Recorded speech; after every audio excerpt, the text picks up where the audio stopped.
stronger than the day before. Tomorrow you'll fight for more.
Got the money in the bank.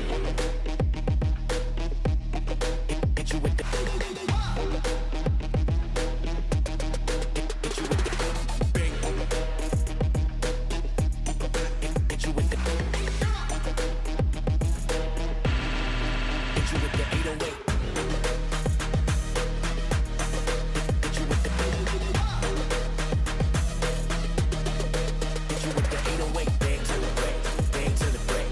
Bang to the break. Bang bang.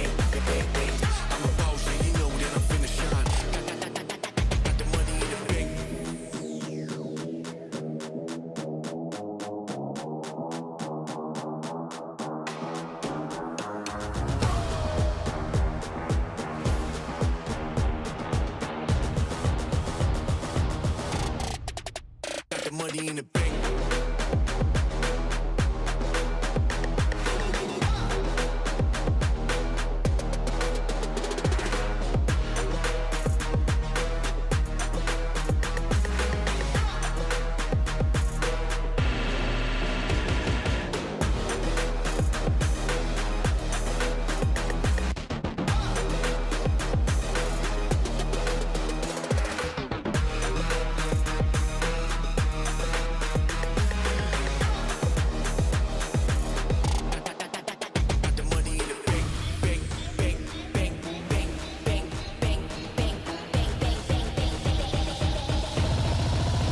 The money in the bank.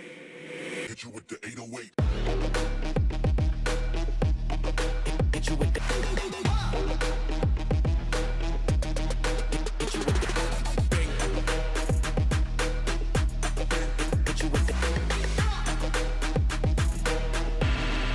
Hit you with the 808. Hit you with the. Hit you with the 808.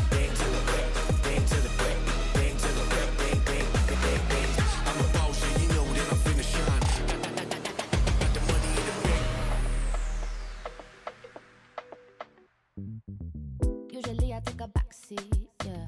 Low key, I tell I'm discreet and don't wanna put my heart on the line. Too many times I've been burned. I bounce back quickly, and with the drama, tell 'em miss me.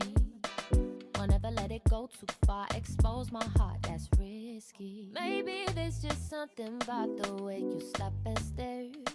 Something in those eyes tell me you care.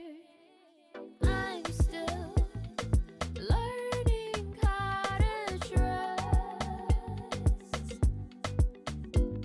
So can we keep this between us?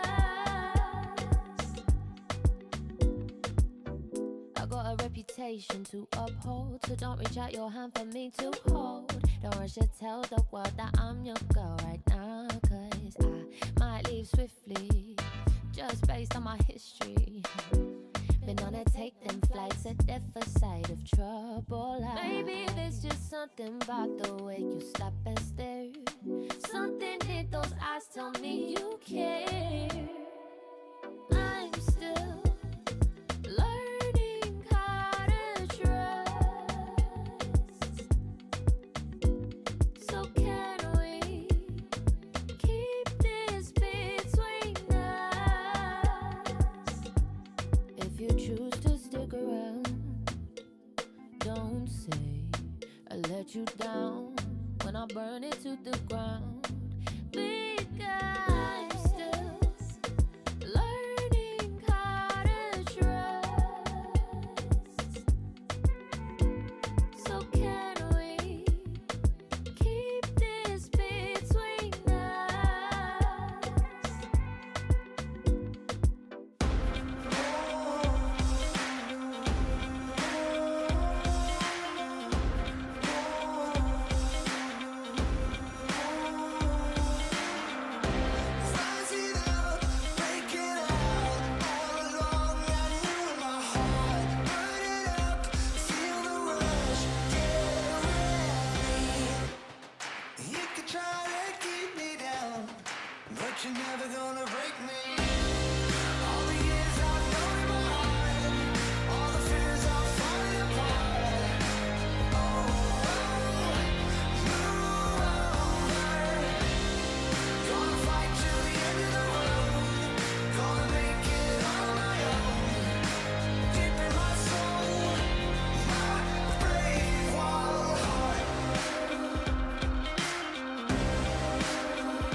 got a feeling I can't shake, but I'ma try to shake it anyway. I got a move that I can't break, but I'ma break that thing anyway. Not gonna tell you twice, we're gonna dance all night. Not gonna rush the beat, we're gonna move our feet. Not gonna tell you twice, we're gonna dance all night. Not gonna rush the beat, whoa. You know I got to wake up and dance. You know I got to get up and dance. When I'm in the backyard, dance, dance. When I'm in the graveyard, we dance. When I go back to sleep, I dance. In the realm of dreams, I dance. When I'm in the boneyard, dance, dance. When I'm caught off guard, I dance. Feet on the ceiling, feeling great. Don't tell your mama we shaking, babe. Break the rules and do your thing. Bring your shoes, yeah, bring your date. Not gonna tell you twice, we're gonna dance all night. Not gonna rush the beat, we're gonna move our feet. Not gonna tell you twice, we're gonna dance all night. Not gonna rush the beat, yeah. You know I got to wake up and dance. You know I got to get up and dance. When I'm in the backyard, dance, dance. When I'm in the graveyard, we dance. When I go back to sleep, I dance. In the realm of dreams, I dance. When I'm in the boneyard, dance, dance. When I'm caught off guard, I dance.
alive. If you want to party, babe, you got to feel it deep inside. All I really want to do is the things you just can't hide. Put your funk around it, babe, and I'll take you for a ride. You know that's what you feeling. You know that's what you feeling. You know that's what you feeling. You know that's what you feeling.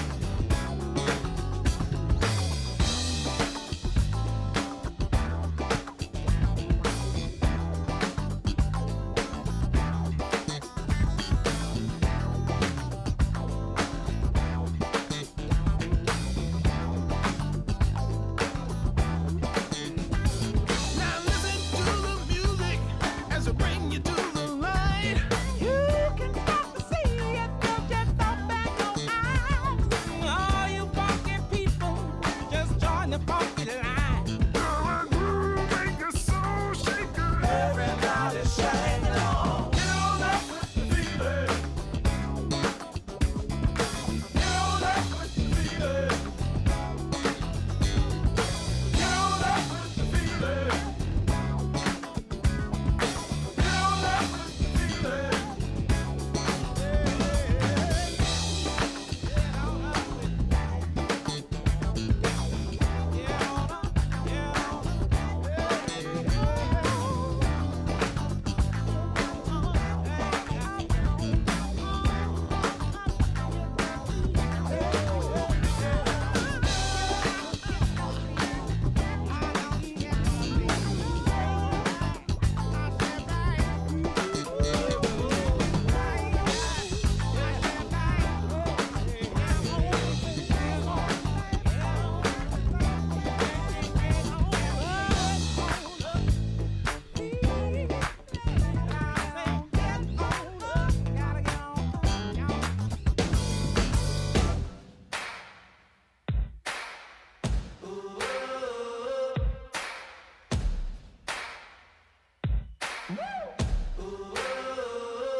Bitter, sweet, fiery heat, whispers the man of the hurricane. Oh, stop pushing me, gonna push so hard I'll just let go now.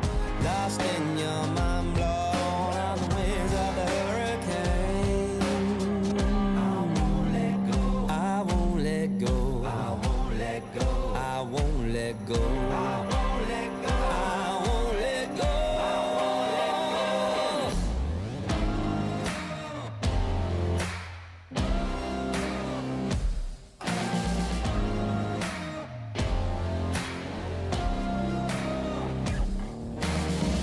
Ain't never giving up on you.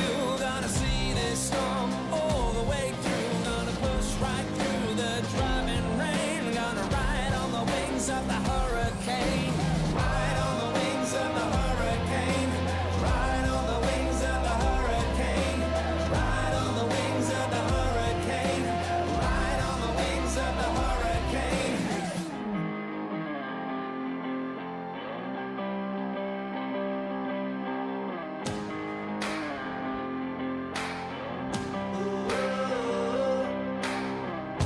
Spirits climbing, love contriving, passion driving, the tempers rising.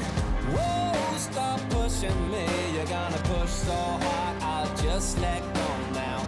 Lost in your mind, blown on the wings of the hurricane.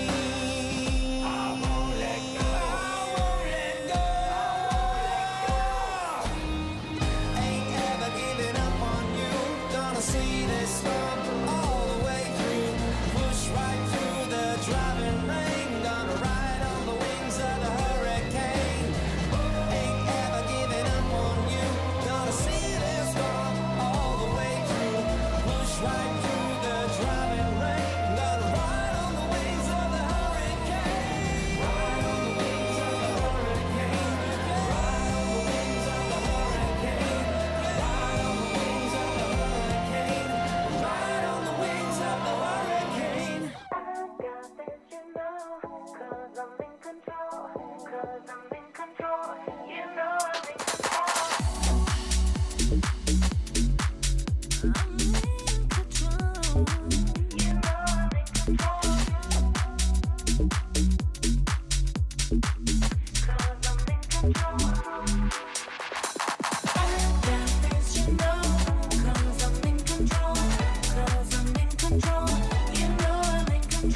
me take you for a ride.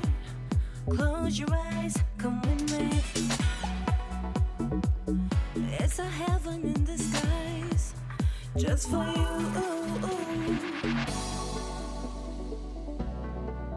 Just for you.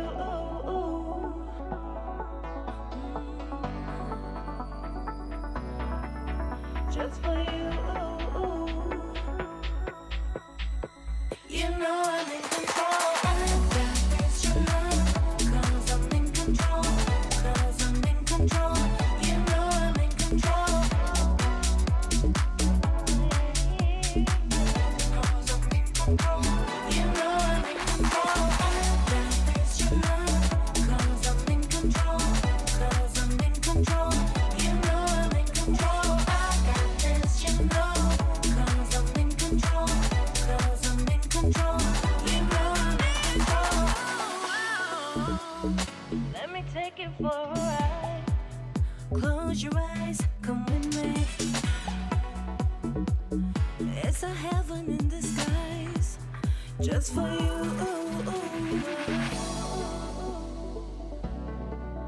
Just for you.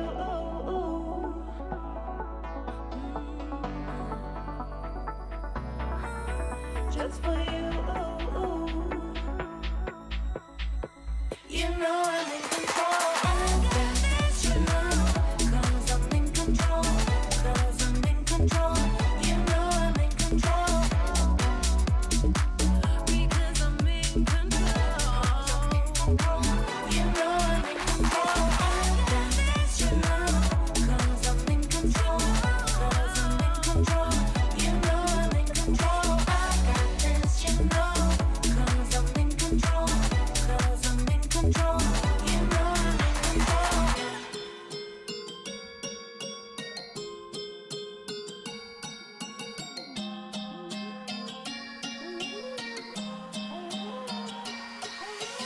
Got a chateau in the mountains that change.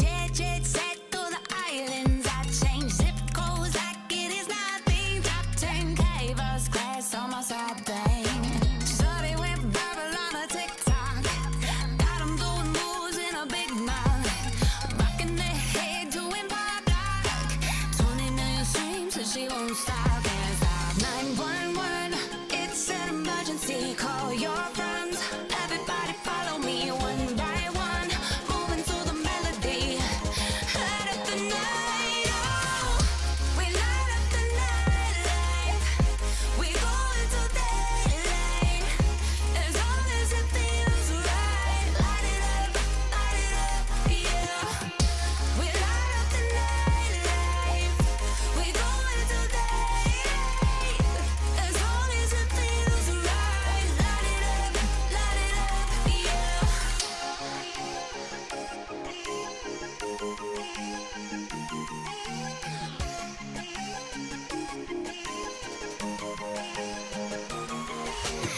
Only show me love, I don't clap back. Homie got a catfish face, so you can have that. Topping hits on hits, can you handle that? Lose it all on a high stakes blackjack. Bet big trip, even in a lockdown. Big tips, only with the fans now. My click, pull up with the top down. We keep it going all night. 911, it's an emergency. Call your friends. Everybody follow me one by one. Moving to the melody. Light up the night. Oh, we light up the night life. We go into daylight. As long as it feels right. Light it up, yeah. We light up the night life. We go into daylight. As long as it feels right. Light it up, yeah. We in the club and you party like nobody. We in the club and you dance like nobody. We in the club, girl, you show me your mata, your mata, your mata. We in the club and you party like nobody. We in the club and you dance like nobody. We in the club, girl, you show me your mata, your mata, your mata.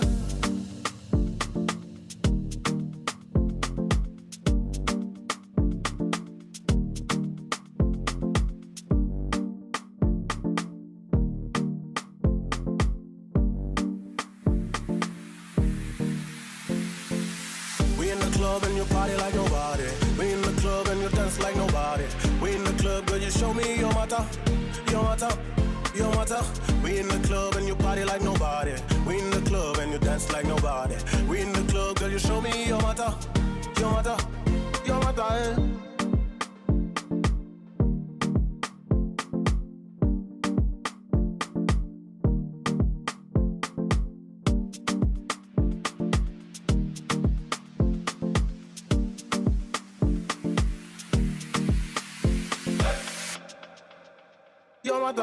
We in the club and you party like nobody. We in the club and you dance like nobody. We in the club, girl, you show me your matter, your matter, your matter. We in the club and you party like nobody. We in the club and you dance like nobody. We in the club, girl, you show me your matter.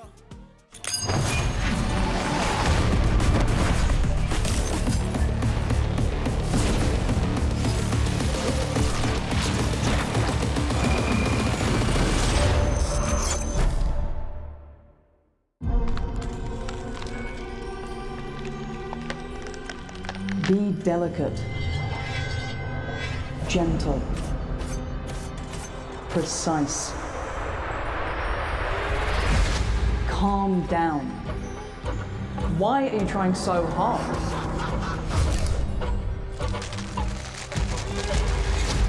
Isn't this too much for you? Aren't you scared? Don't play. Don't compete.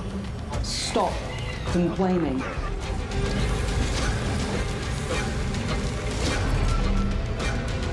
Whatever you do, it'll never be enough.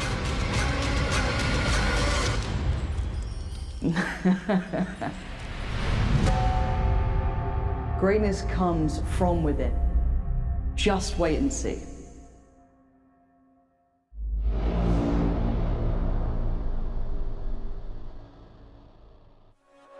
Welcome to Valorant Game Changers, EMEA 2024. In 2023, we were proud of our Game Changers players excelling in Valorant Esports. In 2024, our focus remains on encouraging more women to step forward, shaping the future of Valorant by offering increased opportunities and highlighting explosive talents within our community. It all begins with the Kickoff Open Qualifier, where 128 teams battle it out in a single elimination bracket for 8 coveted spots in the Kickoff Closed Qualifier. There, they'll face off against 8 of the top teams from last year's Stage 3, competing in a double elimination bracket where only the top 8 teams can move forward into Stage 1. This year, we've updated the tournament format for stages to 10 teams, intensifying the competition and casting a brighter spotlight on players. Stage 1 features the top 8 teams from the Kickoff Closed Qualifier, joined by 2 invited teams, BBL Queens and G2 Gozen. Of course, more glory also means more risk, with the 2 last place teams of each stage to be relegated to Contenders. Contenders is now the pathway for the best talents to prove themselves and secure their spot in Game Changers. To claw their way back, the 2 relegated teams will battle it out against 30 other teams coming from regional tournaments or open qualifiers. The top 2 teams from Contenders will earn their spot in the next stage of Game Changers. This entire process repeats for Stage 2 before the ultimate victors are decided in Stage 3. Want in on the action? Open qualifiers are your gateway. Players must be at least Platinum 1 or above to sign up. Keep the key dates and the sign-up dates in mind. With so much action planned, mark your calendar because you won't want to miss a single moment. Follow us on socials for the latest updates and get ready for an epic year with Game Changers EMEA in 2024. Hello everybody and welcome back to Game Changers. It will be the last stage of the last series for EMEA this year and I cannot wait to see which teams will be going to champs. I'm your host Yingsu and I'm back here with Ash and Zach for today. Like I said, you guys, this is all about qualifying for champs now, in my opinion, the best tournament of the year. And Ash, the pressure is on for everybody. The pressure is extremely on for everyone because everything considered, we have the opportunity this time around for that extra slot here for EMEA as well. So another opportunity to take themselves to that international spot. And a lot's got to weigh on you because we've seen consistency also over the past few years of game changers, and G2 Gozen have yet to fail to qualify. I mean, to add on to what Ash said, like we do have that extra slot for EMEA this year, so there's 2 more slots up for grabs. G2, of course, already qualified. I think they made it even before they made it to the playoffs. So yeah, that is some consistency. Of course, with their pedigree of excellence, I'm sure they're looking to close it out. But you do have 2 remaining slots open now. A little bit of an asterisk here. Falcons has basically almost qualified. They're like they're on the verge as well with the amount of second place finishes that they've found this year. Yeah, but there is one permutation though, Zach. There is one way that they don't. It's true. There is a very, very, very small chance that they're not going to be able to make it if, Giant X, they make it all the way up there to get points, and if Nasser are able to win, or is it the other way around? It's one of those cases where Falcons will somehow not qualify and it'll be Giant X and Nasser instead getting through. And it's pretty insane, realistically, how down to the wire I feel like this year has come consistently when it comes down to these qualifications within the VCT realm there, right? But overall, I think that it says a lot about how the scene has developed over time. And we also have to see the journey that it's taken to get here realistically, because we've gone through the group stage already, right? We've also had the first couple of days already kick off there for the playoffs here as well, and then taking a look at these overall circuit points between each stage as well, taking a look at this bottom half, it tells you how much the remaining teams have to work towards as far as being able to climb into that top spot here to even have a chance to even go to champs. They have to take it all the way and be the crown champions of this third stage. Here's the thing, we've had a very similar format for the last few years. At this stage of the tournament, there's one team that goes by winning this stage, and usually there's one team that goes on points, but this time around we get 2 teams that go on points. Honestly, if you ask me, give us 4, give us 5. I feel like the more teams EMEA can send, the better. But here's the thing, if we take a look at the bracket, Ash made a very good point here. If your name is not G2 Gozen, then you would have to pretty much win this entire tournament for a chance to go. There are permutation variations here and there, and we've heard it from the players, Ash and Zach. It gets harder and harder. The competition is very, very high right now. It really is. It's crazy. Also, I really want to look towards the lower bracket here as well, especially the first match that we have coming up for today for Valiant versus KC. This is an opportunity for Valiant to also prove their mettle, to kind of beat the unfortunate circumstances that I think have befallen upon them previously in not being able to kind of break out of this cycle of dropping within the lower bracket. But that's also a really long climb to make back up and have that heroic run to take you all the way to the grand finals. I think the thing that's in their favor is that they're a team that dropped all the way back down to contenders. They were able to win it, so they were able to do that work to be able to get back here and to make it to the playoffs as well. It was like a really, really tight group stage. I feel like that group in particular was just a wee bit cursed with the number of great teams that were kind of battling it out. Really, really close games there for sure. But Valiant, they were able to make it to the playoffs here. They are improving steadily, but like you said, they have to be able to win out the whole tournament to have a chance at making it to that GCC here. So they're gonna have to step it up quite a bit. More importantly, for the first time ever in EMEA, we will have a LAN event for Game Changers. It's about time. Make sure you guys go grab your ticket and join us in Istanbul. I am so jealous. I want to go so bad. Turkey champs, I had a lot of great memories there. But of course, if you guys want to go, which I very highly recommend that you do, grab your tickets and we will see you there. Some of us will see you there. But coming back into this day and this week at hand, let's talk about the patch we're going to be playing on, because this is not going to be the Chamber Astra patch. However, though, Zach, there is some stuff and fun in here that teams have available to them. Yeah, for sure. I mean, you can see it down there. Vice has been available for about like 4 or 5 days, 6 days, I think, so far into this tournament, but nobody's really opted to pick her up yet. I mean, personally, I'm a basic Cypher Killjoy enjoyer, so I feel like, yeah, you still do have the weightage given to these particular agents. You see the occasional chamber as well when, you know, somebody like Miori decides to pull it out. But aside from that, for the most, we haven't seen this agent at all. And personally, I'm a little bit skeptical about seeing it, but, you know, like you said, Yinsu, because we're still on that previous patch, we haven't gotten those buffs to the Astra and the Chamber.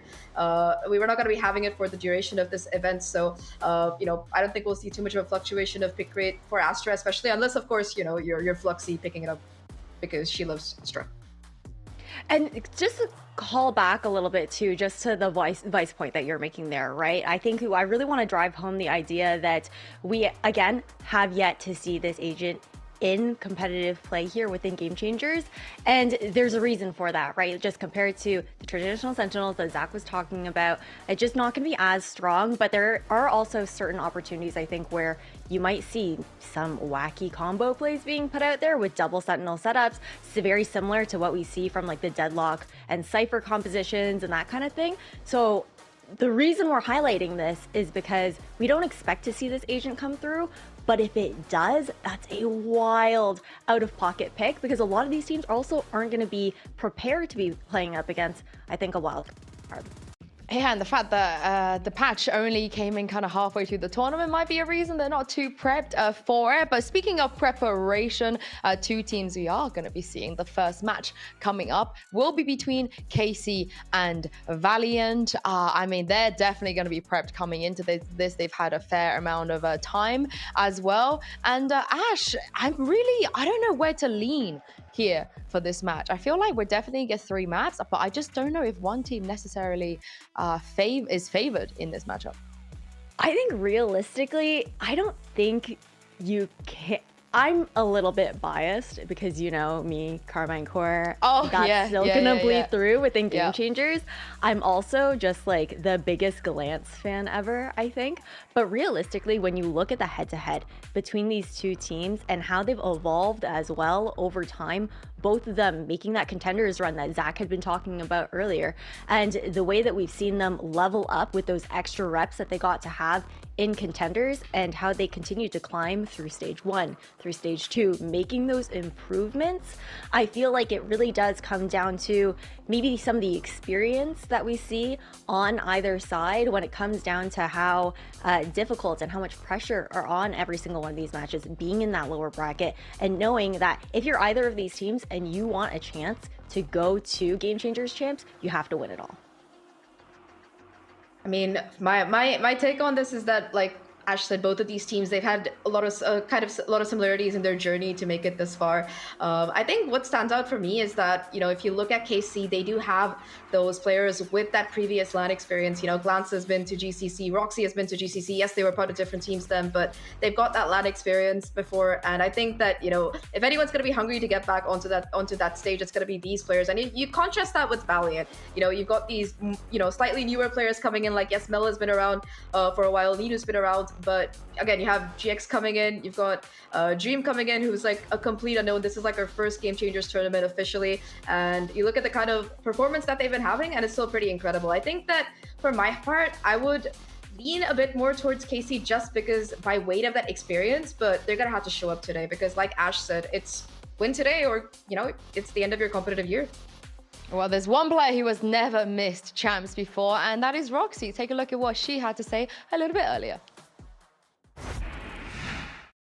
I'm now joined by Roxy from KC. Now, Roxy, we know who you are. You're a very, very familiar face to our scene, to our show, but it just feels like we haven't seen you guys play that many officials this year. Do you feel that? Do you think that is kind of different from the previous years you've been competing? I mean, I didn't feel like as much, but obviously, like, we always want to play more officials, right? The more officials, the more experience, the more fun we have. Like, we literally live for officials, and like, especially today, like on this tournament, like, it means everything to us to play these final officials. Today could potentially be our last. We hope not. We will do our best to make it not happen, obviously, but yeah, the more we play, the better we are, and today we will show that this is not going to be our last, and we want to play more for sure. Yeah, and of course, this is the time of the year where I feel like everything ramps up, right? This is kind of like you go to champs or you don't go to champs. And as someone who has been there, are you feeling the pressure? How are you guys feeling about just how important this game is?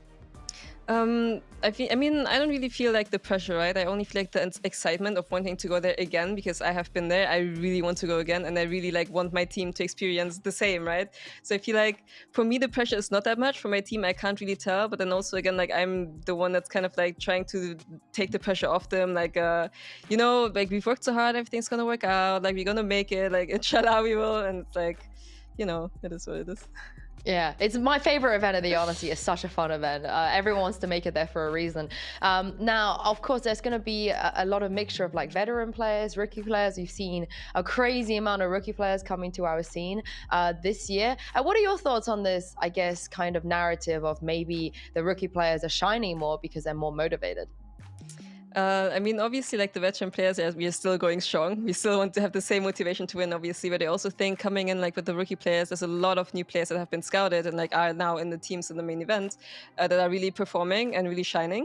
And I think it's also great because like also with like this current like Neon meta, right? Like there's so many new talents and like on this agent, it's actually crazy and it's so unexpected for us most of the time. So it's like really like this fresh air coming in and like really the competition just rising because obviously people are just getting better and better and like we have to get adjusted to this as well. So I will say you have one of the best Neon players though. Matrix is crazy. What's it like? What's she like? And also how good of a teammate is she? She is like the nicest person I've ever met, really. And it's like so fun that she's on Duelist because she's such an aggressive player. But when you speak to her, she's like the sweetest soul like on this planet, really. But her Neon is really unmatched. Like the mechanics she has on it and like the fun she also has while playing it is crazy. And I just love watching her. Like really, it's an honor for me to dive first so I can just go on her POV and spectator and see what she does. So it's actually like really, I feel like her Neon is unmatched and I can't wait to see it today, potentially. You're so real for that. We can't wait to see it either. Thank you very much for joining me, Roxy, and best of luck today. Thank you. Thank you. No truer words have been spoken. I feel like Roxy hit the nail on the head. It's been an absolute honor for all of us to watch some of these players to pop off. But let's take a look at Matrix and obviously going up against her opposite number today as well, Zach. We should expect a pretty kind of aggressive, sliding around, fun little matchup. Oh, definitely. I mean, we already saw previews of this in the group stage, especially on maps like Haven and Sunset, if I remember correctly. The Neon has been favored, especially Lisa has been killing it for sure. I think several games she has been having the most crazy impact you can imagine, you know, multi-frags, excellent entry rates. You can see like, yeah, 22.7. I feel like, you know, that might not be the highest number you've seen, but that's still, the consistency is really admirable, especially when you consider that, you know, she does flex a lot between different duelists. But yeah, I think her Neon and her Jet are my personal favorites. And then, you know, you contrast that against Matrix, who, again, like, I feel like Matrix, her biggest problem is just having that, you know, consistent performance. I feel like, you know, sometimes she's not able to really find that opening as quickly as you would like. So I feel like, going by the group stage performance, at least Lisa has been absolutely killing it. But, you know, Roxy said it, Matrix is just a force of nature. So I'm really excited to see these two go head to head. I'm just worried because if you see a lot of Neon players coming in, there's just a really awkward lack of, you know, follow-up coming in from the rest of the team most of the time. And there's like no trade potential. So I feel like that might be a bit of an issue.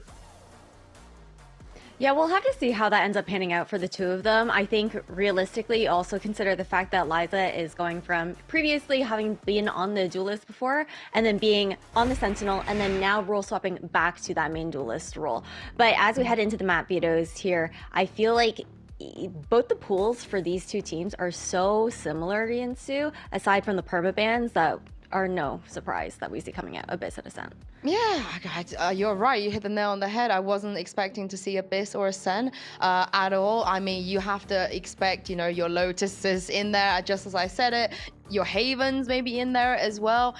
It's going to be a close match for sure. Although I just want to give Matrix some props here because statistically, I mean, ResQ is just miles ahead of everybody. But Matrix is second in a lot of the stats just behind ResQ and probably not the player a lot of people expected to be there. So very, very happy to see her doing well. But yeah, we got Lotus Haven and the last one is going to be Zag, I believe. I spoke to Yeah, Icebox is that decider here, and I mean, looking at the previous performances, I feel like this is a fairly comfortable map for Valiant. I mean, they did go down against G2 the last time they played it, but that's G2, and they were able to put up a pretty commendable performance. That said, 813 isn't bad, but it's a map that both of these teams are quite comfortable with. They have their fair share of reps on them, so if it does go to that map 3, which is what I'm expecting to see, it could generally go either way.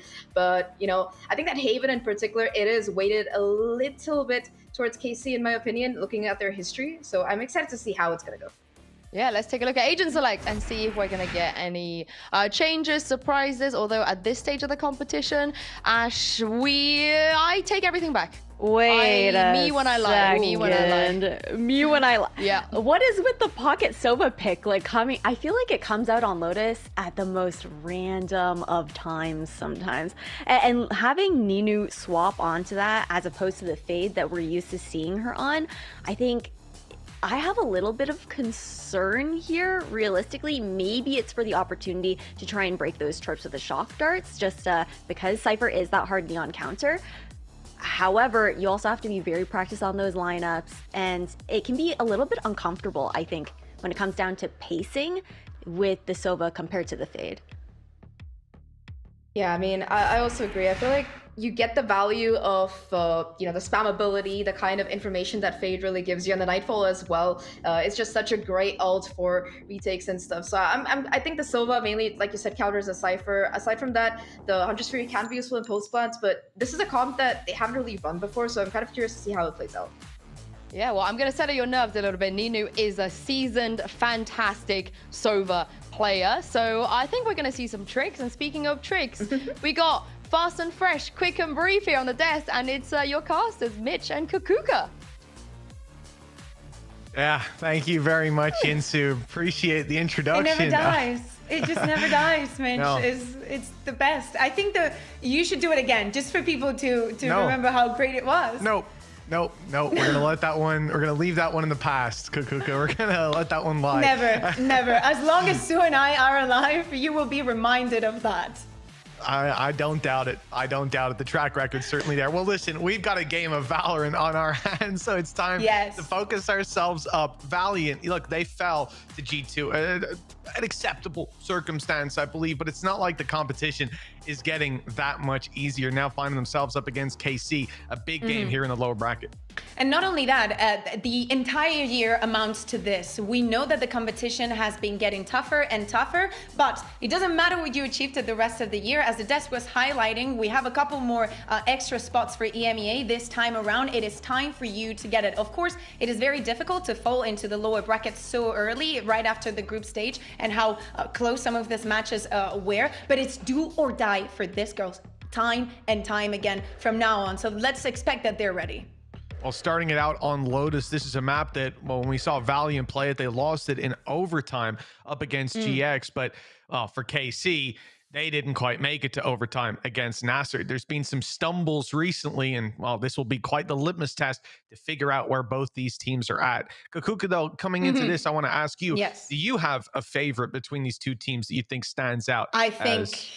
Yeah, I mean, I'm gonna go with. I agree with what the desk was saying. There is a lot of experience in both of the sides. I'm very surprised by some of the players. The head-to-head between the duelists has to be a key point here. Oh, let's see how that plays out. We've got the Neons on the server and the barrier's already up. KC on their way towards the B site. So it looks like they're going to be bursting their way out. That Neon already in full swing, taking control over the back and leaving a retake for Valiant. Although, maybe not. Spike is leaving B and players have pushed all the way through.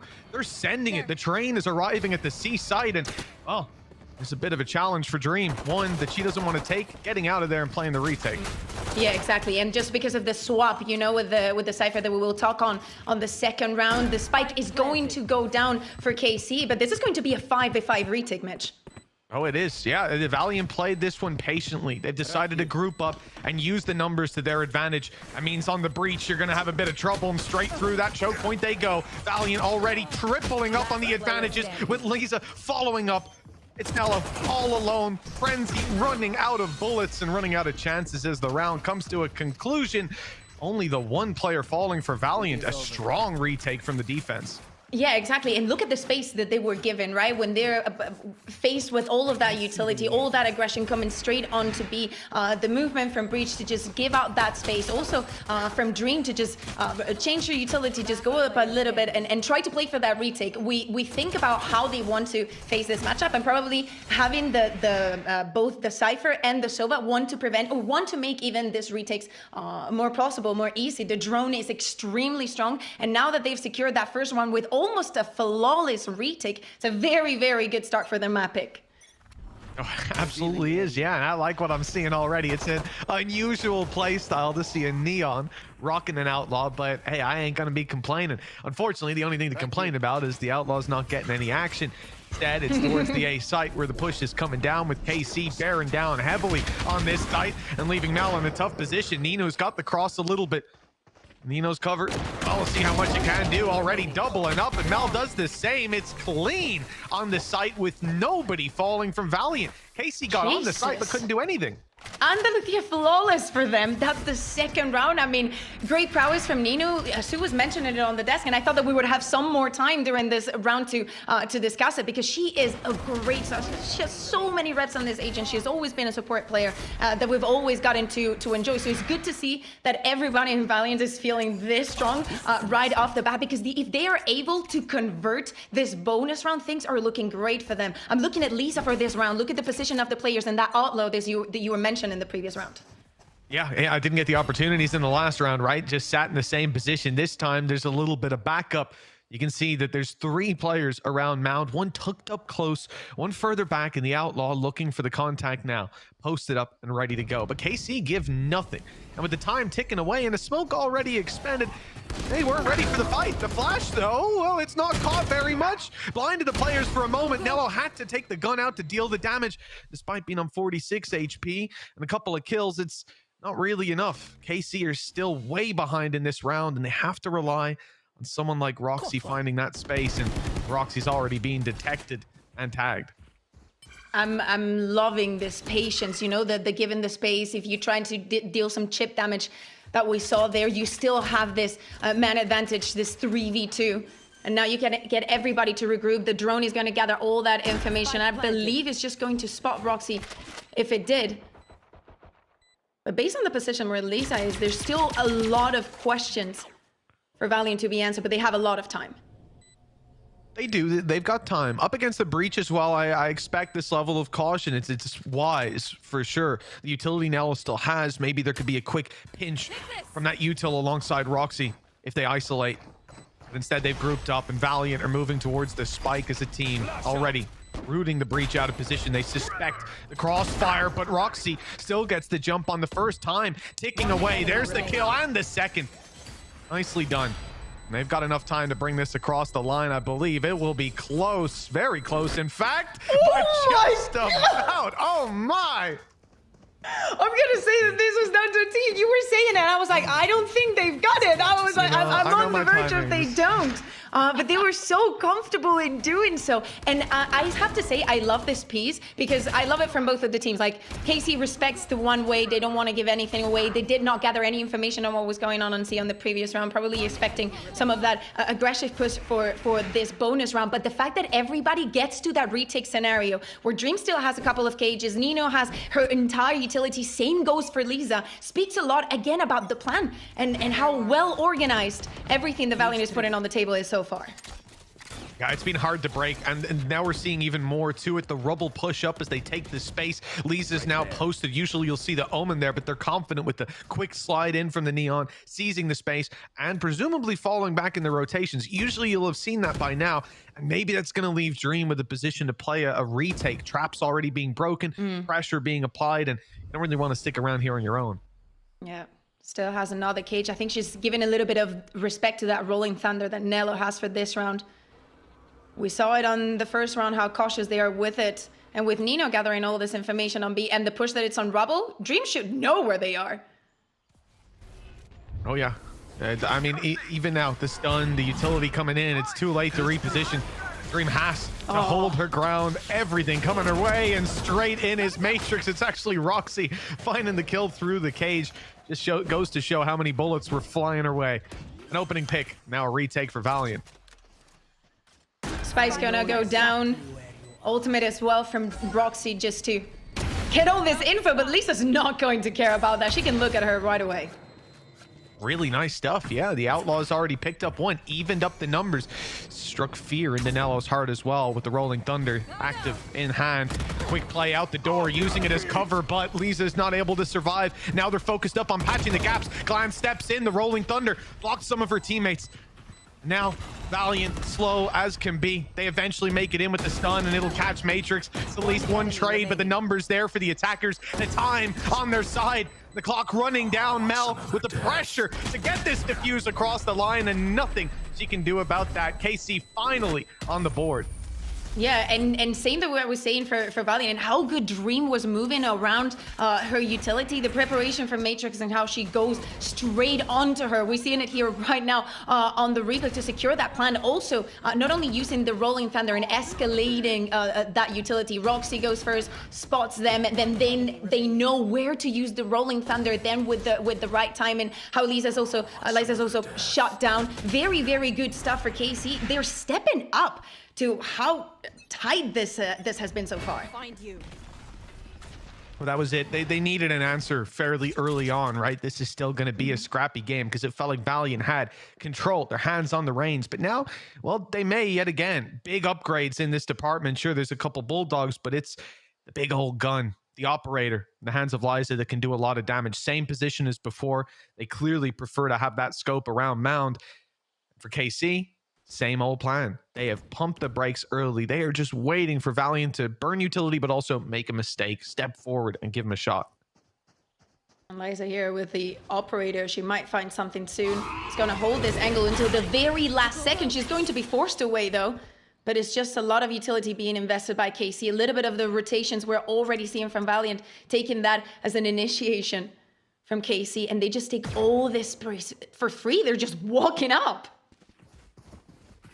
It's being given. And it's most certainly being taken. Valiant have at least stacked up a second player now on the site. Nino has arrived.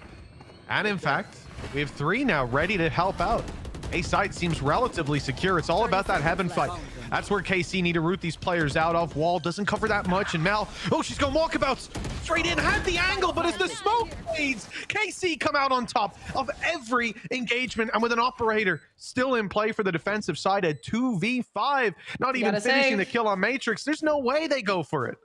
No, absolutely not. And I believe it was Sue on the desk earlier. She was talking about Matrix and the result and the numbers that she was putting throughout the group stage. How, you know, there was someone that was up there also as well. But I have to say that her impact has been massive. And we can say the same for Lisa. Like yesterday, she was having such an impact in their game. But it's good to see the impact again that we're seeing from Matrix. Both of the rounds that they've won have been very good utility, but helping her out, her getting the shots, her finding those picks.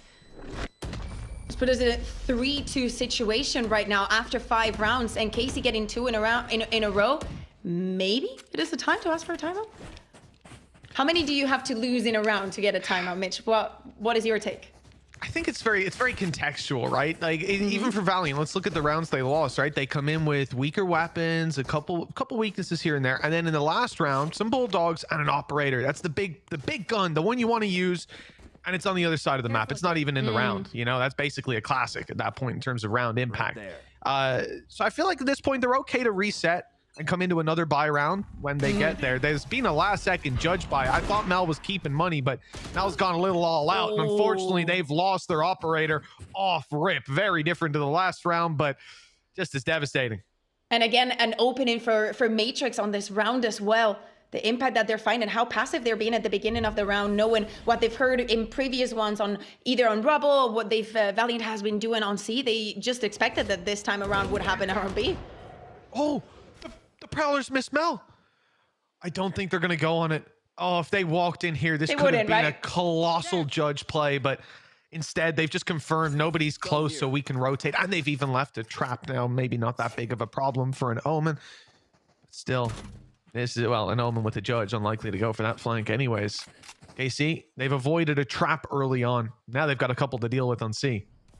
Taking their time. Paranoia is still available. Nino's already rotated, but watch out because all the utility is going to be in place from Dream.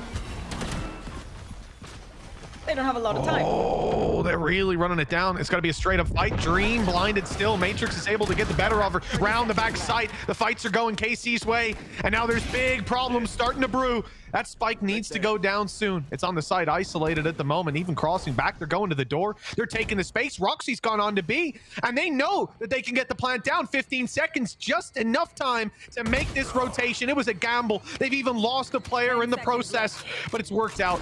They've at least got time on their side again. The pressure is off, and Roxy embedding towards the C side of it, while Nello, okay, I thought maybe was going for a massive walk around, but luckily no, gonna stay at the door. Still a really, really tough situation for these Valiant players. Cages. Like, you know, decided not to pop them, not to use them just yet. They're going off the stun, and it's down to the 1v1, and it's Valiant coming out on top. GX with the ace to close this one out. What a try from KC, but Valiant will not be stopped. Gets her ultimate as well. After how scrappy that round was, and the plan from KC, even that rotation, even that last moment where Nello and Roxy decide to separate their ways just so they can play off of each other's utility and just make the plan easier for themselves, is this kind of shots. And also Matrix just opening with 2 kills. This was a 3v5 situation that they're able to turn around, and a beautiful ace. That individual prowess, it gives them the 4, and also just look at how many ultimates are coming online now. Oh yeah, this is going to be a big swing round potentially, with lots to work with for both squads and investment across the board. Rifles galore. Valiant go aggressive on A. Same old story, taking that space and leaving a player later on to just maintain the control. KC, it's more focused towards the B and C site. With early aggression, they're really looking to remove these traps by the looks of things. Slowly but surely. Plan is there. She just want to walk in, take all the space that is given for her. It's not much, as you're saying. That trap has her a little bit caged. Yeah, but this is it, right? KC have been looking for this a couple of rounds, feeling out where the traps are as they get moved around slowly, and each round they're approaching it differently. This time it is, as you said, putting Matrix in that position.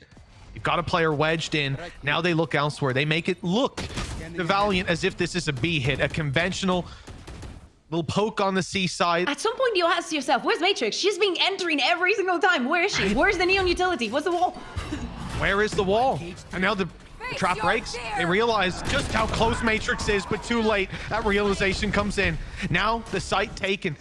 Although the spike doesn't make its way there. Instead, they're going back, but actually Valiant have already rotated in. There's 2 players here, 2 quickly going to be here as well. They'll be close by. KC will have a lot to deal with, more than they expected. They thought they were rotating the greener pastures, and instead they've been farmed. Valiant 5-2.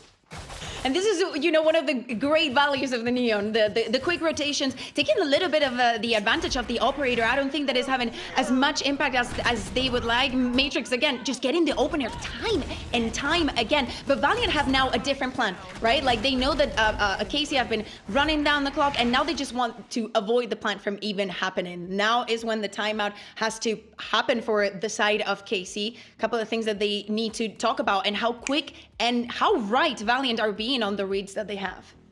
Hey, just moments ago, we were talking about when Valiant would need to call that timeout, and well, it looks like they've done a remarkable job putting the pressure on their opponents instead. And I think this makes perfect sense coming out of that round. You try to go back and forth between the C and B site. You try to plant Matrix in. That even works out, right? The A plan of get Matrix in, fake B, go back, make some noise, and Matrix can take advantage of the chaos. That all works out perfectly. But then they get completely outplayed, overthink it, overcook, however you want to phrase it, but they rotate back into a B site when there's 4 players on the other team, and by the time they make it out of the smokes and cages and tunnels they've created to get in, there's 4 players there. That's about as bad as it can go, so you really need to take a look at your playbook after that. It's a high pressure, right? As we're saying, they're starting with that opener. They have that 5v4 situation. What is going wrong that is making them that when they go in, everything like falls into shambles, or just Valiant is doing so well to stop them right in their feet? Now with another round started, probably expecting some aggression, is going to come onto A. This is going to take all of that space, but she needs to respect the Cypher utility. I do think a large part of the problem, if we examine how KC are approaching this map, there's a real dead zone. If you look at a heat map over towards Rubble, they've not had control. Every single round Valiant have it. They're pushed up, they're aggressive. They've got a Judge on the corner or a Neon ready, and a Neon can Mitch, rotate after quickly. that Prowler, I think we should not trust info anymore on Rubble. Yeah, you're going to just send 5 players there at the start and figure it out, but... Well, KC, they haven't got control of Rubble, that's for sure, but they have got the C site. Valiant played for this. Much more passive traps this round. It was a retake, and now they're forced into it. There. Plan still has a lot of utility to play with, but we've been here before. 5v5 retake.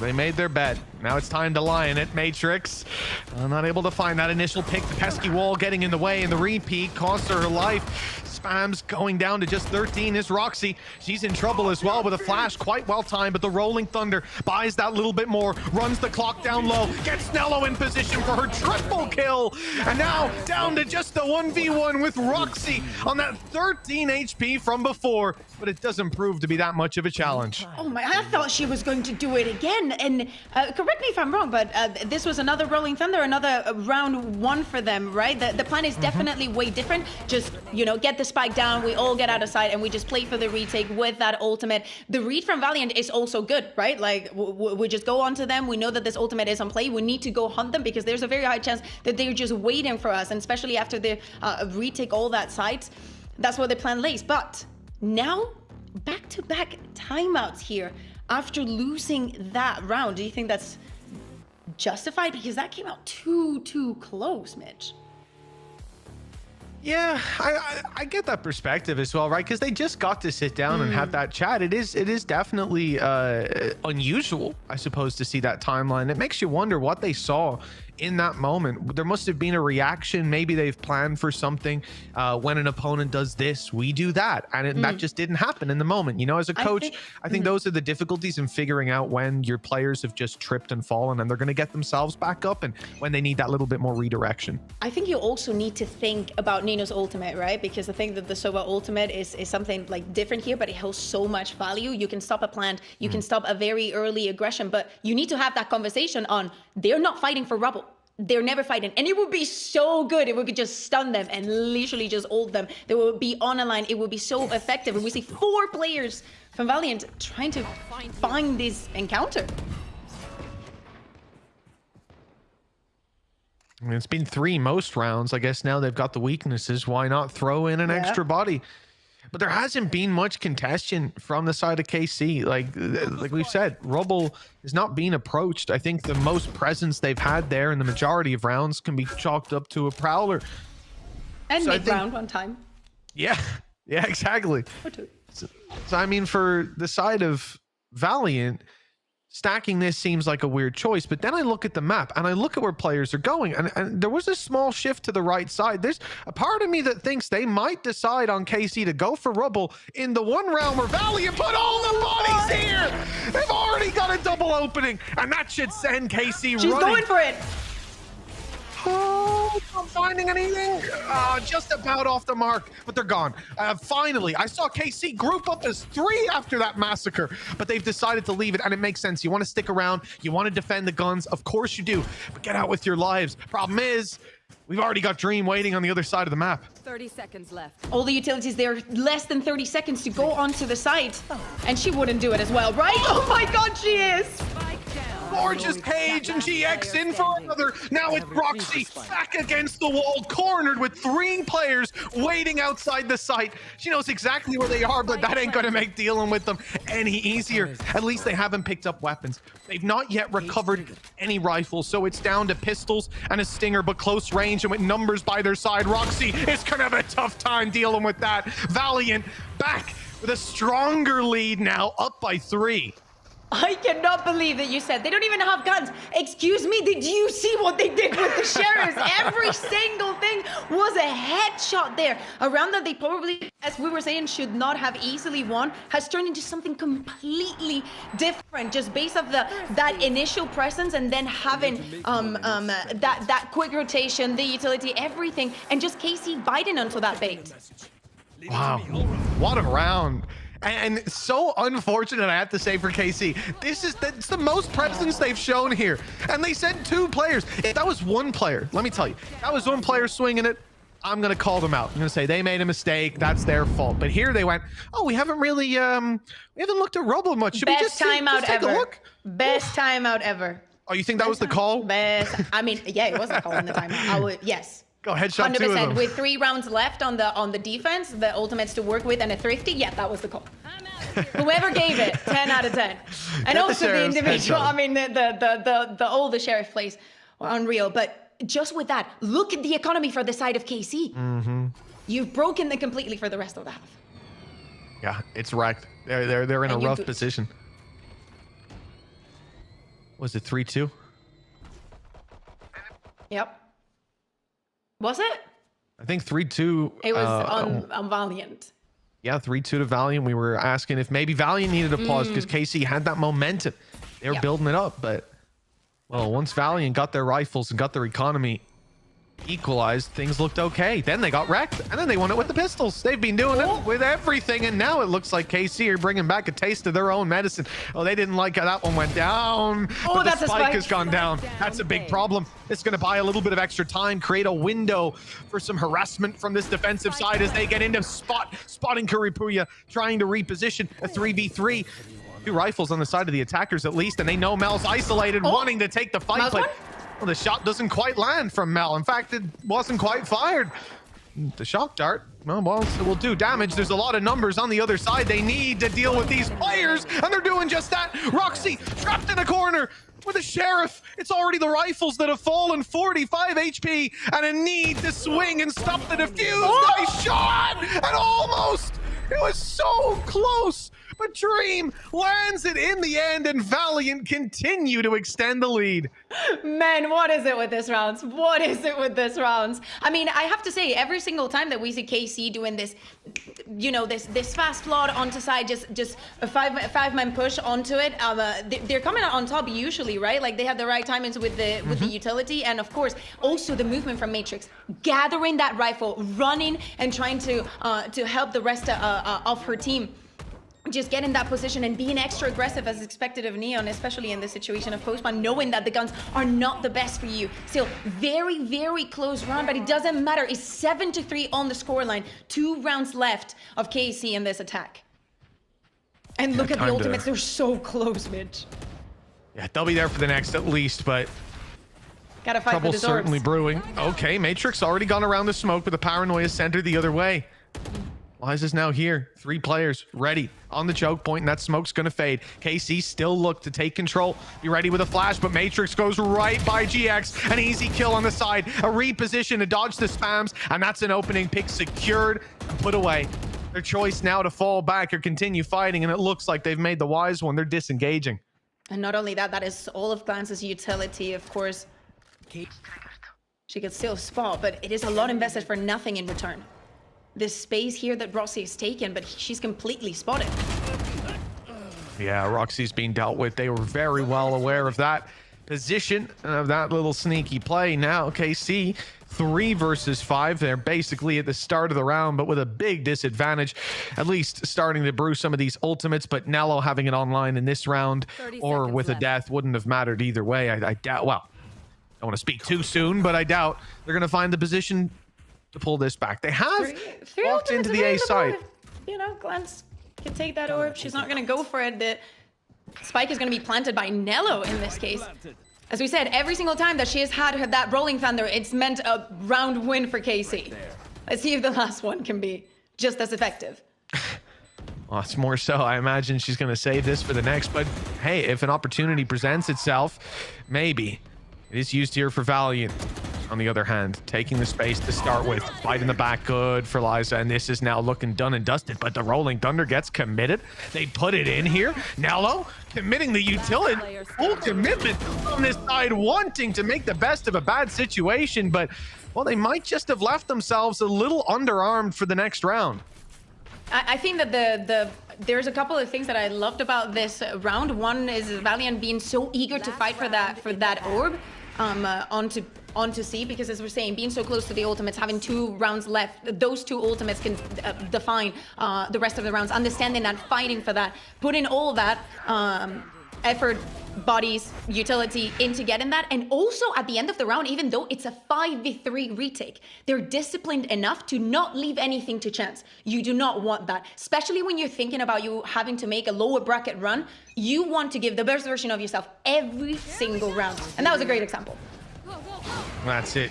You want to start out as a sharpened tool. Jesus. Matrix straight in for the fight. Same can be said for Liza, though. Right up behind them in the spawn and dropping the spike. They can't plant. They've got the site, but what are you going to do with it? Oh, he's going for the fight. I thought they'd just defend the spike, but never mind, because the ult was online. They knew it could be stolen away. Karipuya has the spike and the position, catching Dream off guard, trading out her fallen teammate and looking for the plant. But where will she go? The A site seems like the target. Ninu close by, but not quite close enough. That's the good thing about Dream being down. You don't have to care about all of that Cypher utility that has been so important later in the round. Ninu's gonna take all this space already. This is so early to start with the retake. Like, look at where GX is. So it has a lot of utility to play with. Well, Ninu has the entire pack. Like, she legit can just drone in case. Mm-hmm. Well, here we go. They know the GX is up close. They should know at least, but never mind. The shots land, and Valiant find yet another round, 9-3. This is a death sentence, perhaps, for KC if they don't win a pistol. Man, nothing goes wrong for them. Like, even in this scenario where Magix gets to, where even though Liza gets a couple, she's faced with someone battling and dueling her. Again, is the discipline, also this movement to just have this position. Doesn't matter that you're spotted if you have that advantageous angle, but we're gonna take a very short break before we jump into the second half.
Welcome back, folks. The halftime break has concluded, and Valiant are ready to take on what could be a short second half. This has been a very strong display from them in the start. They lost steam for 2 rounds where KC got a hold of it, and then it fell all apart. And it looks like the pistol could do the same. Matrix already down. Those barriers went up, and players went down immediately with nobody standing bar Roxy on the side of KC.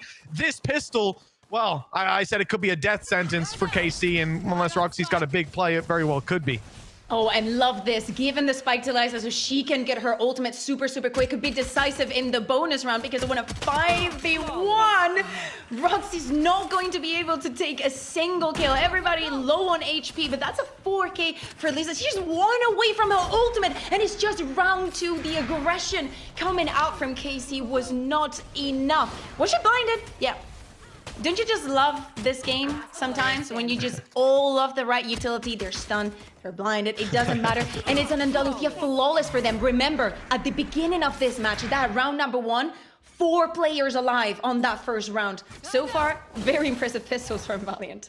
Yeah, at the end of the day, sometimes you put your seatbelt on, then you get out, you look left and right crossing the street, and you get hit by an airplane. You know, this is a true story. It actually happened. You know, sometimes you just can't control the situation, and I feel like putting down the right utility, it always feels wrong But that's the game, and we love it for it. 10 rounds on the board for Valiant. They're looking strong, that is for sure. And KC on the defense, well, they're not going to sit back and just allow this game to fall out of their hands. Instead, getting aggressive on A. Problem is, Valiant getting aggressive already. No defaults for this squad. They're straight into C.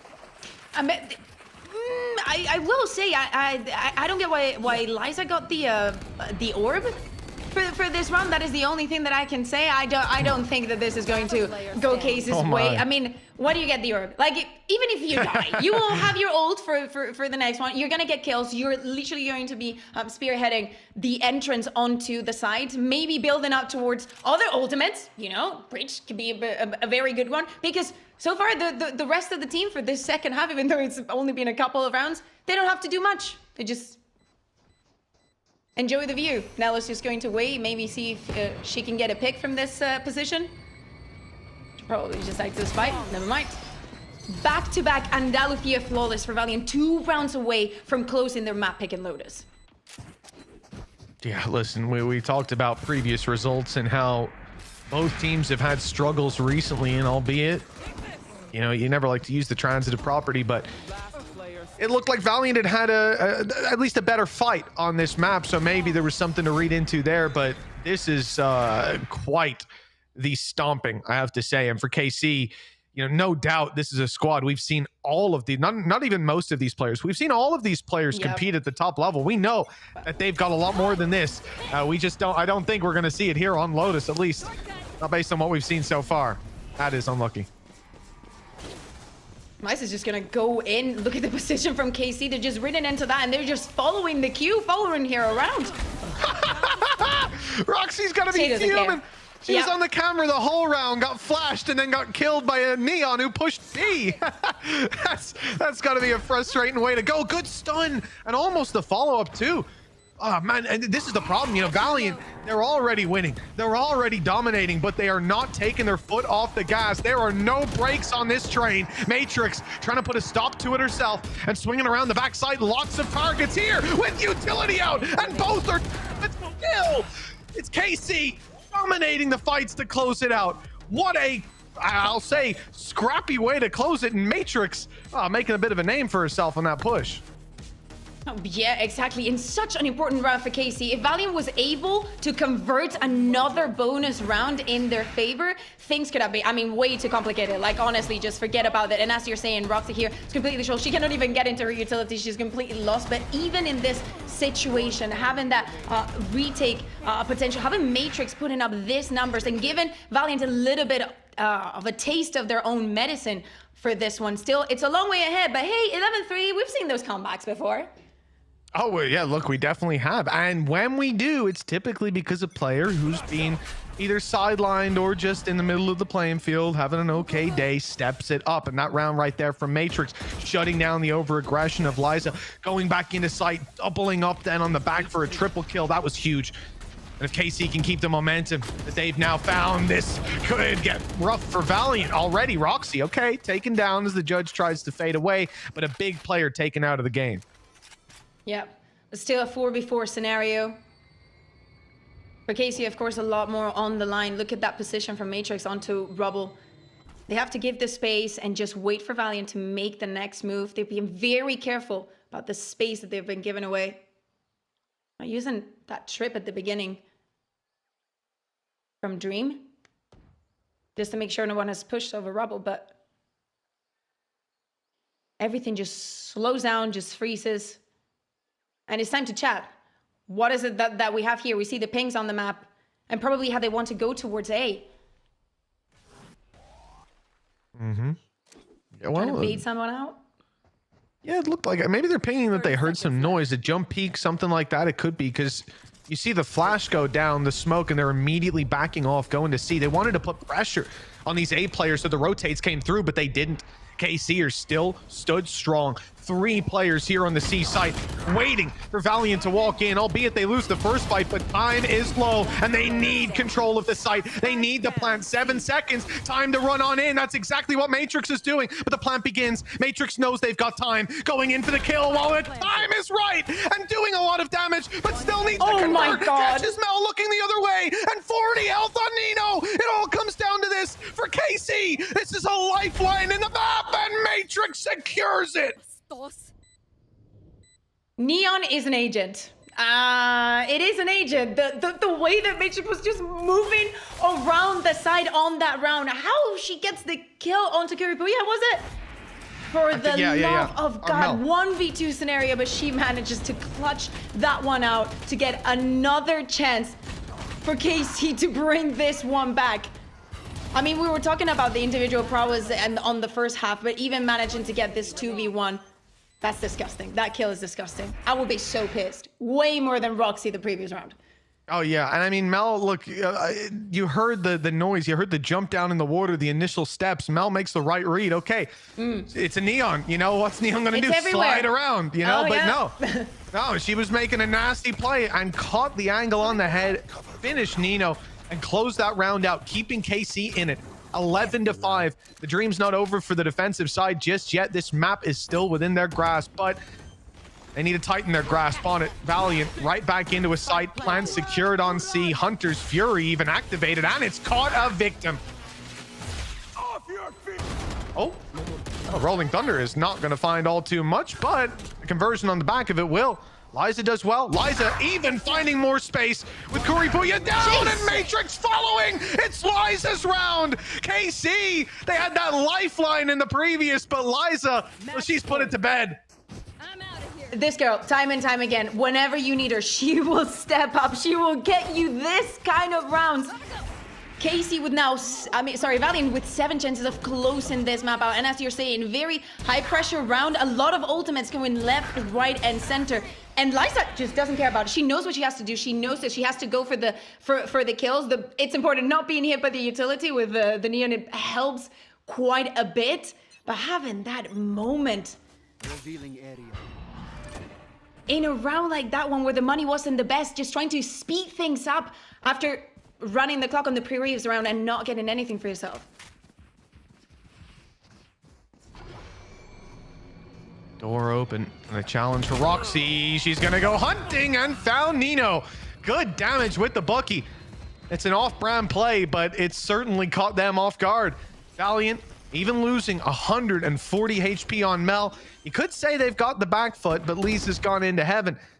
Taking a bit of space and we'll be ready to execute. The question is, where's that Rolling Thunder going? Is it going to catch Lisa? Yes, I believe it did. That's trouble. She's stunned up top, but two.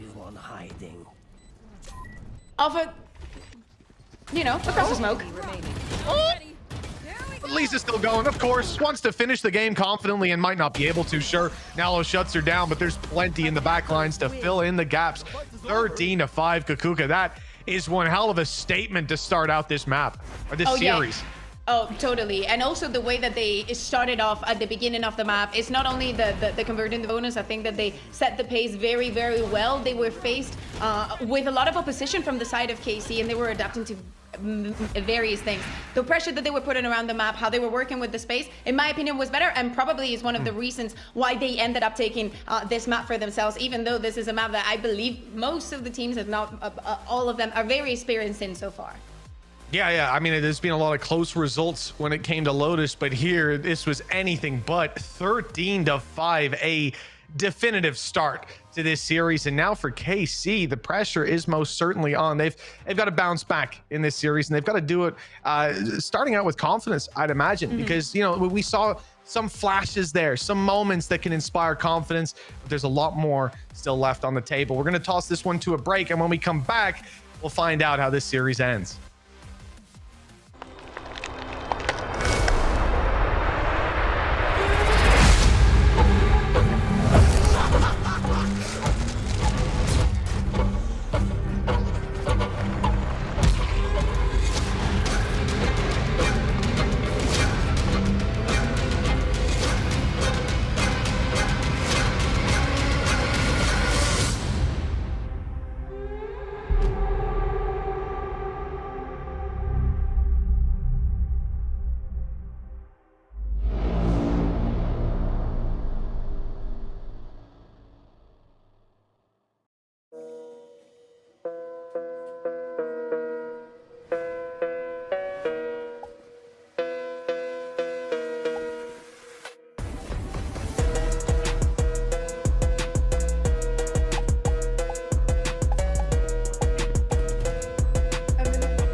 I know a place that will break you into 1,000 pieces.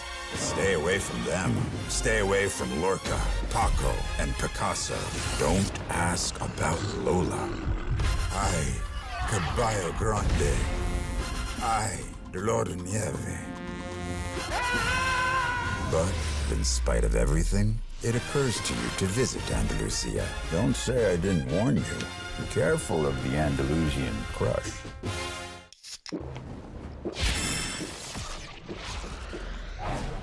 Red Bull gives you wings.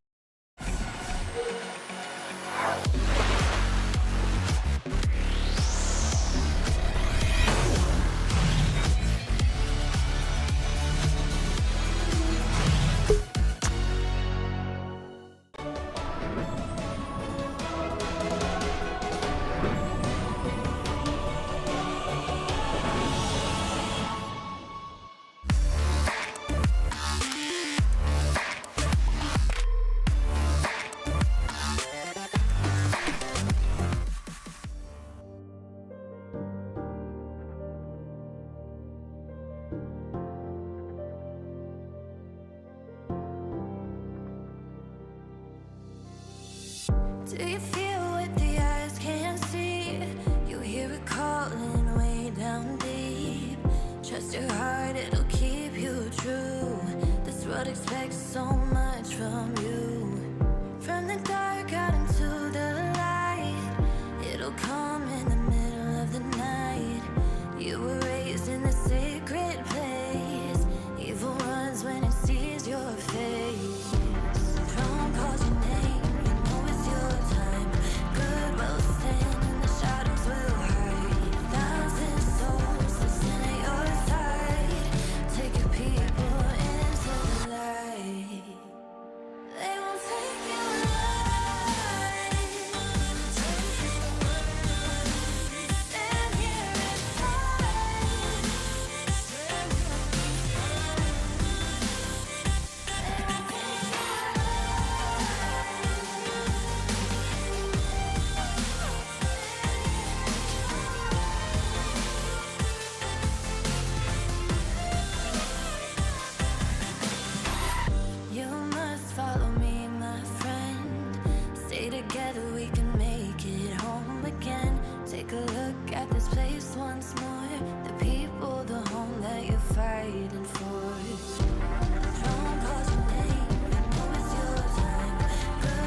Test your soul.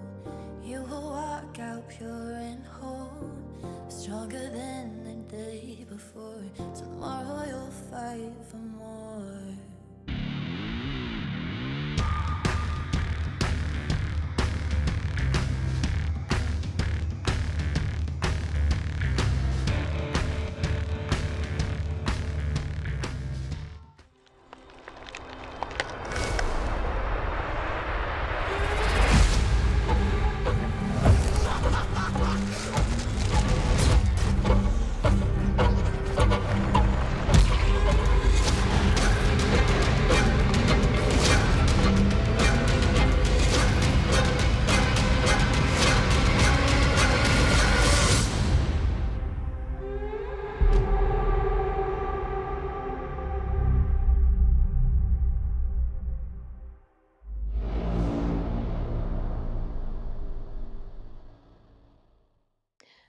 A solid start there for Valiant. Welcome back, everybody, to VCT Game Changers EMEA. I'm Yingsu, and I'm joined once again by Ash and Zach. Now, we were talking about how this could potentially be a pretty close game coming into this, but Ash, we always are wrong.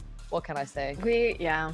Hey, it is what it is, right? It was an extremely dominant showing there by Valiant on their map pick here on Lotus, and there were many things that we had to attribute that to. Obviously, you see Liza at the top here, 26 and 10, the impact that she had, both on defense and on the very short attacking side that they had, was just insane with her consistency to be able to clutch up certain rounds, find the multi-frags, and just like really speed up the process of their retakes there as well, because we did see a big identity shift, I feel like, with Valiant, with their new IGL and GX also slotting in, which is a very big difference compared to the identity that they had beforehand, where it was Taikuza at the helm as a duelist there as well. I think that in particular, you can kind of see their comp really benefiting them on that defensive side as well. Like a lot of the time, they were happy to just step back, go in for those retakes, and the breach utility, the Soy utility, both of them really combine super well to not only get you that information very quickly, but also enable Lisa to kind of swoop in and take care of those players who are still hunkering down on site. And I think in general, Valiant were very good at just keeping that pressure up consistently. It seemed like they controlled the pace of the game way more throughout the course of the entire map, and I think that could be. I'll also attribute to the crazy scoreline, I would say. Yeah, they were indeed. And Ash, they were doing that right from the outset. Yeah, they really were. And specifically this round in round 7, I think what was interesting is at this point, 6 rounds into the game, Valiant have already very much so shown their hand in how they like to play those retakes. They save a lot of their utility for the flood back onto site. It's a very quick pressure that they put on. And KC were looking to actually counter that in this situation. So they kind of inserted, slowed things down, but the response from Valiant was just insane. You have that Nightfall that comes through, then it's an immediate response from the Rolling Thunder, and it forces this pivot over to the B site where you already have Lisa stacked up there with the operator in hand, a really nice trap response. And even when things were kind of starting to go awry, you were a little bit worried. You see the smokes going down for them to actually tunnel onto site there. The concuss was perfect. You pop that neon overdrive as well, and it was truly, I think, a chef's kiss round. But you really have to give, I think, homage to you have to honor both teams in how they were both able to adapt so quickly. It was just ultimately KC who were able to play all of that. Yeah, let me cope real quick 1 second. Let me cope, because even though KC, they lost map 1, there are 2 people who have never missed champs. They have always gone, albeit on different teams and also the same team somehow. But of course, Roxy and Glance, they were there from the first one. They were in Berlin, then they went to Brazil. And I have full faith, Zach, that they're going to make it back to Berlin again. That's me coping. I got to cope a little bit. I'm a little bit more cynical in that aspect, because for them to be able to make it, they've got to win this whole tournament, which, I mean, they could do it, but considering that G2 is still in this tournament, it's also a little bit of a question mark for me, Maybe I'm just a G2 stan, but I feel like their track record kind of speaks for itself at this point. So I think for KC, it's definitely going to be a difficult journey. And I mean, winning this whole stage 3, that's such a huge task if you look at the kind of performances that teams in the upper bracket have been putting up. Okay, I can't take away from the fact that it's a huge mountain to climb, but realistically, if there's a time to do it, it's in stage 3. It is that opportunity to take it by just taking the crown here, and G2 have fallen previously in the 3rd stage consistently, and those have been the only stages where they didn't place first within Game Changers EMEA. That's true. I mean, that is true. That's facts. That's facts. I like how you're coping with me, Ash. I need some Delulu, for the Solulu. But let's take a look at agent select for Haven, because if there's anywhere that KC realistically can make a comeback, where they could make this work, it would be on Haven. Oh. And yeah, we're in the full Neon meta. We're in the full Neon meta. So this is a swap over. If you guys hadn't been watching previously, Lisa had actually been slotting onto the Jet here on Haven. So now being this full mirror matchup, I'm interested to see how this kind of changes maybe the approach that Valiant have, or what Carmine Core were expecting going into this map. And although KC, Zach have more reps compared to Valiant, I think realistically, Valiant also went overtime in that game that they played up against Falcons, a top 2 team consistently within our region. This is not going to be an easy matchup for them to take. Yeah, definitely. I mean, looking at the track record, both these teams, they do have like a decent amount of reps. And I mean, like I said, both these teams, the last time they played this map, it was overtime. But I think this Neon pick, it might be the key, because I think Neon might be Lisa's best agent at this point. I feel like she just slays out completely.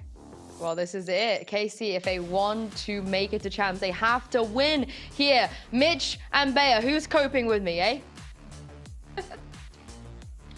Well, the road to champs might end here, Sue. I'm not sure, but Kakuka's on your side. I suppose that's at least something.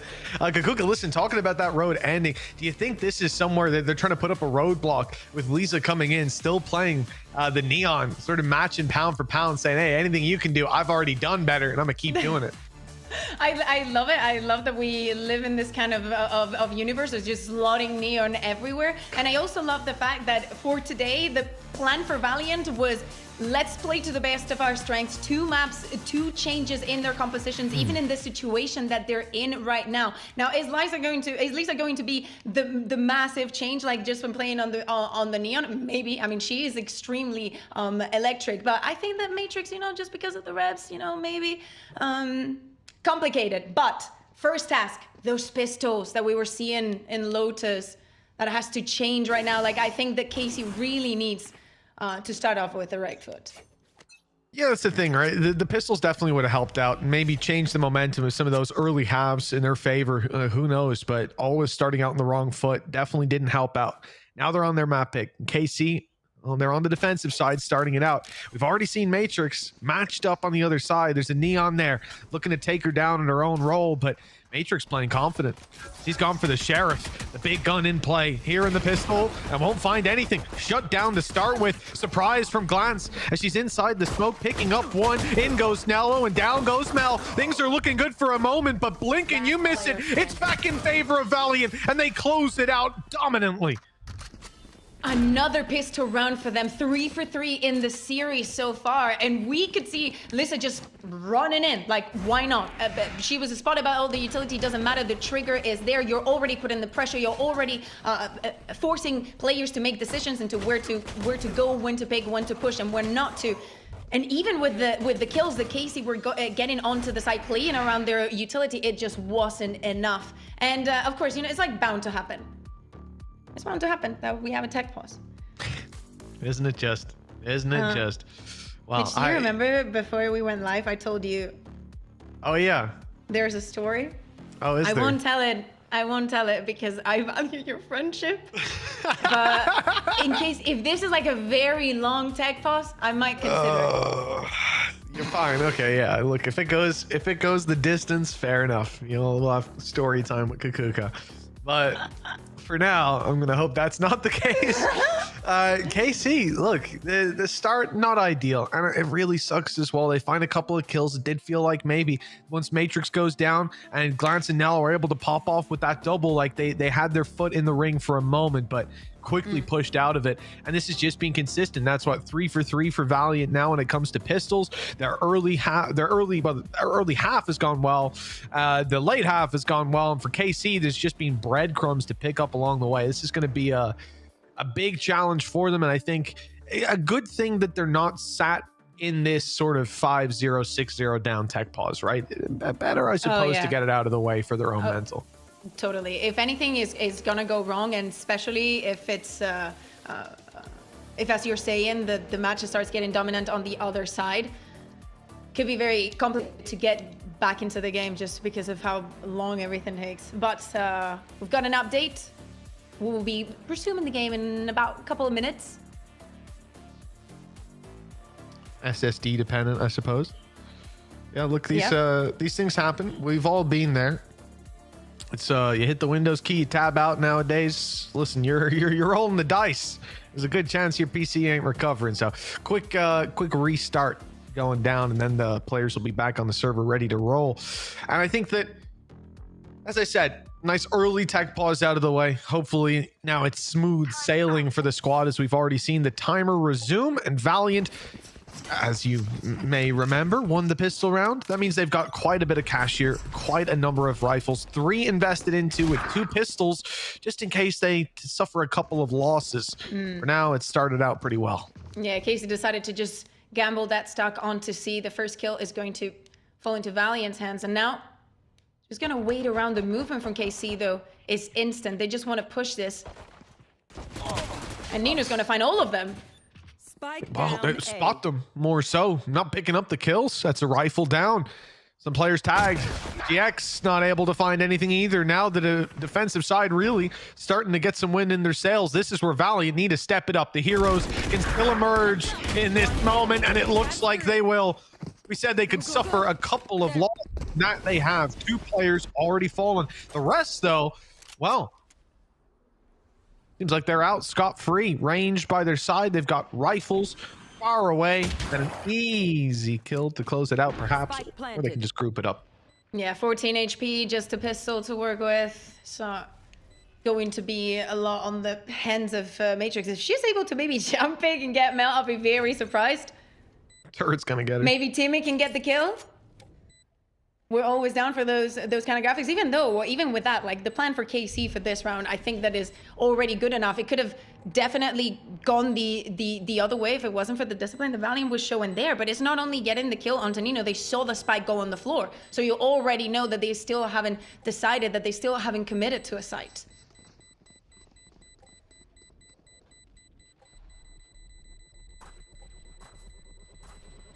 Well, that's it. Spike goes up and Matrix goes down. Fair enough. Not going to give them any more orbs, and Lisa just 1 away from... Oh, sorry, if Lisa found the kill more so. Just 1 away from the ult that could definitely pad the gap on the buy and make that economy even stronger. So I think it was definitely the right call. For now, though, very good signs early on. We said the pistol round didn't go KC's way, and after a little intermission, they come back in with pistols against rifles, and they made a damn good try of it. Almost made it costly. And for a moment, it was looking like they could have very well made it winnable. Not a bad resurgence. Now, though, the real challenge emerges with rifles in their hands. And it looks like it wants to be quite pacey for the side of Valiant. Brox is going to be forced out of the site already. Nope. And right back in she goes. No flashes. It was the stun deeper and actually a swing by Matrix that converts the kill. Deep flash stops that peak for a moment. KC stacked up with almost the entire squad behind those boxes, waiting to take the fight. Omen just now goes across the plat, and they have so much control. At this point, Valiant, well, they might have been deciding on whether to stick to it or go elsewhere. They force some fights in the open, find a kill, and that might spur them on a couple more duels, and they realize there's a few more defenders here than they had thought. And it's all down to Mel to pick up the pieces. Starting with Matrix, 9 HP, and just on the other side, Nello, this could be a quick 2-piece pick up, and it will be! Mel, and with a serious chance of closing this round now, keeping the streak alive for Valiant, putting a 3-0 on the board for Glance. Drone, reveal everything there, and the rifle is all she needs. The shot landed, and the round finally found for KC. And you could feel the tension, right? Mel still needed to retrieve the spike from long. Still, everything was working in her favor, but you don't have the info in that position. And even with her staying onto site, KC not giving anything, just there's this imaginary line that they're not crossing onto side because of the space that they've been given out. And even though Mel gets this 2 kills at the end of it, it's going to be costly, but it is going to be the first round for KC on the board. Definitely a better start. GX already close to her ultimate. We know how deadly she was on that first map, and she can definitely be so in Haven as well. Just Haven 101. We're just gonna fight for A long. Using this drone pretty early and securing Lisa and her ultimate. Well, that's the play. Here we go indeed. Lisa straight in, waiting out the stun, but Matrix still able to get the better of her sight control. Not yielded just yet as KC find another. It's Glance and Nello. Nello again stepping up and leaving Dream alone. They made it to the site. I'll give them that. They got the spike on the ground, but not quite in the way they wanted. 1 player against 5. And a flank just now spotted by Dream. Nicely dealt with, at least to start. But 4 more targets, and the rest are grouped up in a firing squad. Because she wouldn't, right? No. She, not after what she did to Roxy, right? She hit 1. 4 more. A high-low setup to start. Just the first tandem, you know? Let's Just see. Nello and Cody, do you think? It's 35 seconds in this position. Like, I understand that the money is tight. Obviously, for KC, as we're saying, that was a very expensive bonus round to win. So, of course, they do not want to lose this rifles. And everybody's just going to wait. Take this moment to chat a little bit. And I will take this time to highlight what Matrix has been doing. Because both in the previous run and in this one, is her support as a Neon, the going in, the double tempo. Even when Roxy was forced out of the round in the forced out of the side in the bonus round, she was quick to go in and not allow the plan to go in. And now she's helping Glance in this instance, always playing in those pairs, trying to get the most out of the duels that they have to face, also with very quick rotations. Second round for them. It still is very early in the game to determine anything. And this time around, it was 2 rounds in a row that they needed to lose to get the timeout. Yeah, but again, looking at that last round, you get to the site, boots on the ground, you're split. Initially, I think Lisa goes left, 2 players go right, another left. Everybody's split up in those fights, getting picked apart. And, you know, there is benefit to playing like that. Sometimes the chaos, you can thrive within it. You can catch players looking the other way. And we've seen that in this series so far. But again, when you look at just a full push to a site, 4 players from your team pushing in and nobody gets anything done. You can't really have that, right? In full execute and util dump rounds. So it makes sense that they're calling that timeout, even though it's so early on in the game. You just can't allow that kind of problem to rear its ugly head again and again. I do think for Valiant, the fact that one thing I liked was Dream just sitting down and accepting, okay, this round's over. I'll sit here, and if you push into me, maybe you give me a chance to win. But otherwise, I'll just save the weapon. It's a very patient play, and I think with that much time on the clock, you see a lot of players at any level get a little greedy. It's an important round. Money might not be the best, but very close to that breach ultimate. They probably want to fight for it. We saw them win in a Thrifty before. But with Lisa going down at the beginning of the round, and of course the fight that Casey was putting onto A-Long, it's not going to be just possible. Dream is going to start to walk towards C, just waiting for her teammates. Drone's spilling out everything. And They're getting Matrix orb. is running. GX has it. Rolling Thunder there for post plant. Find a kill or two, maybe. Spike planted. Maybe you decide to commit it. Decide to throw it all in. Drone going first. Flash on contact. There it is. There's the flash. There's the swing. And Roxy does well to find one, to be honest. And even forcing another fight. This is working out quite well for Valiant in terms of what they want. Rolling Thunder there. Still for the attackers, and it's used here now. That's caught at least 2. It might be 3 in the air. They're picked out. But with Nello down, Nino still has 2 more to deal with, and they're stacked up waiting for the swing. Deep reveal. No swing on the back of it. Defuse underway. Shock dart. First is fired through, but that player's healthy. The defuse right under her nose, and no way to stop it with Glance on the bodyguard duty. It's KC coming out with the round. Still a very good shout for Valiant, getting the spike down, forcing that utility, as you're saying, forcing those duels, going on the hunt. Definitely the plan was there, but not only Roxy getting this first kill, again, is the support. Even if Matrix doesn't manage to get the kills, the disruption that you put into the disruption that they're trying to cause onto you manages and gets you the round. Still, as I said, it was a costly one. It was not only the breach ultimate, it was also the neon one that was used in that round for the side of KC. But hey, it's another round that goes for them in their map pick. Of course,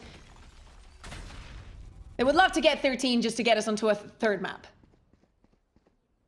Yeah, I mean, ideally, you probably want to keep your shot of competing all the way at champs alive. I think for KC, 3 rounds on the board, it's a good position to be in. But this round here, breaking the economy of Valiant, putting them into a position where that defense can extend the lead and find some decent foundations. And maybe a good leg up for the first time for Valiant. They're definitely playing a default. Even the drone sent down C long, but it's all just a ruse. So we can see the spike waiting outside A. Trying to break some utility if there is. from Killjoy. They're just gonna wait this one out very patiently. Most of the kit is available still for most of them. Right now it's a game of waiting. It is. Yeah, it's an opportunity that Valiant have given their opponents a number of times the chance to make a mistake. Very good timing for this drone if you're gonna play it from sight. They've got the info. How to work around it. A wall used here to block the reveal, but they know Glance is in position and they've sent them out into the open. Glance, though, able to hold on to control, finding an angle. Liza's able to at least take down Nello, remove a lot of that utility for KC, and with just seconds left, the plant finally secured. Roxy tagged up on her initial peek into the site, and this round looking like it will find its way into Valiant's hands. In fact, they are taking full control. Kuripuya sent to save on the other side of the map, and even then, for a second, it looked like they weren't going to allow her to. Like they were going to hunt down, but instead, look, the attack will keep their economy healthy. They'll build up a lot of money with 4 players alive, and they've sent a message to the defense, quickly cutting through that A site. Yeah, and as I was saying, like Glance using that drone when there's 30 seconds left, you know, just to like guarantee if you want to rotate, if this explosion were to come in any other part in the map, that would have been the cue to rotate. Instead, it was the cue for Valiant to go in. Somebody's using that drone, they're using that utility. Also, the chances that smoke that they were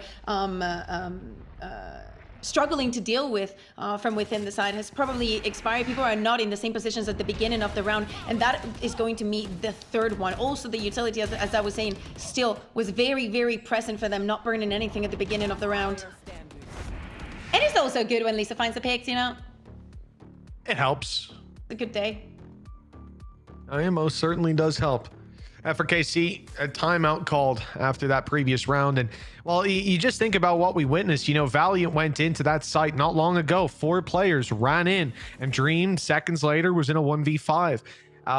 The only kill they found was the flanker that was just coming in to try to clean it up.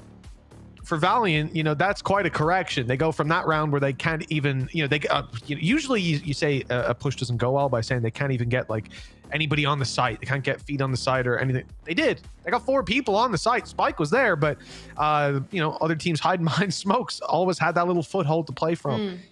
What a turnaround it was to go into that one and dominate it like that. And I think KC are making that read. Okay, we need to patch up some things, because like you said, it's not only just the push that went well, it's the fact that KC had that little bit of extra information as well. They knew the drone was perfectly timed to grab the intel, and still Valiant overwhelmed them.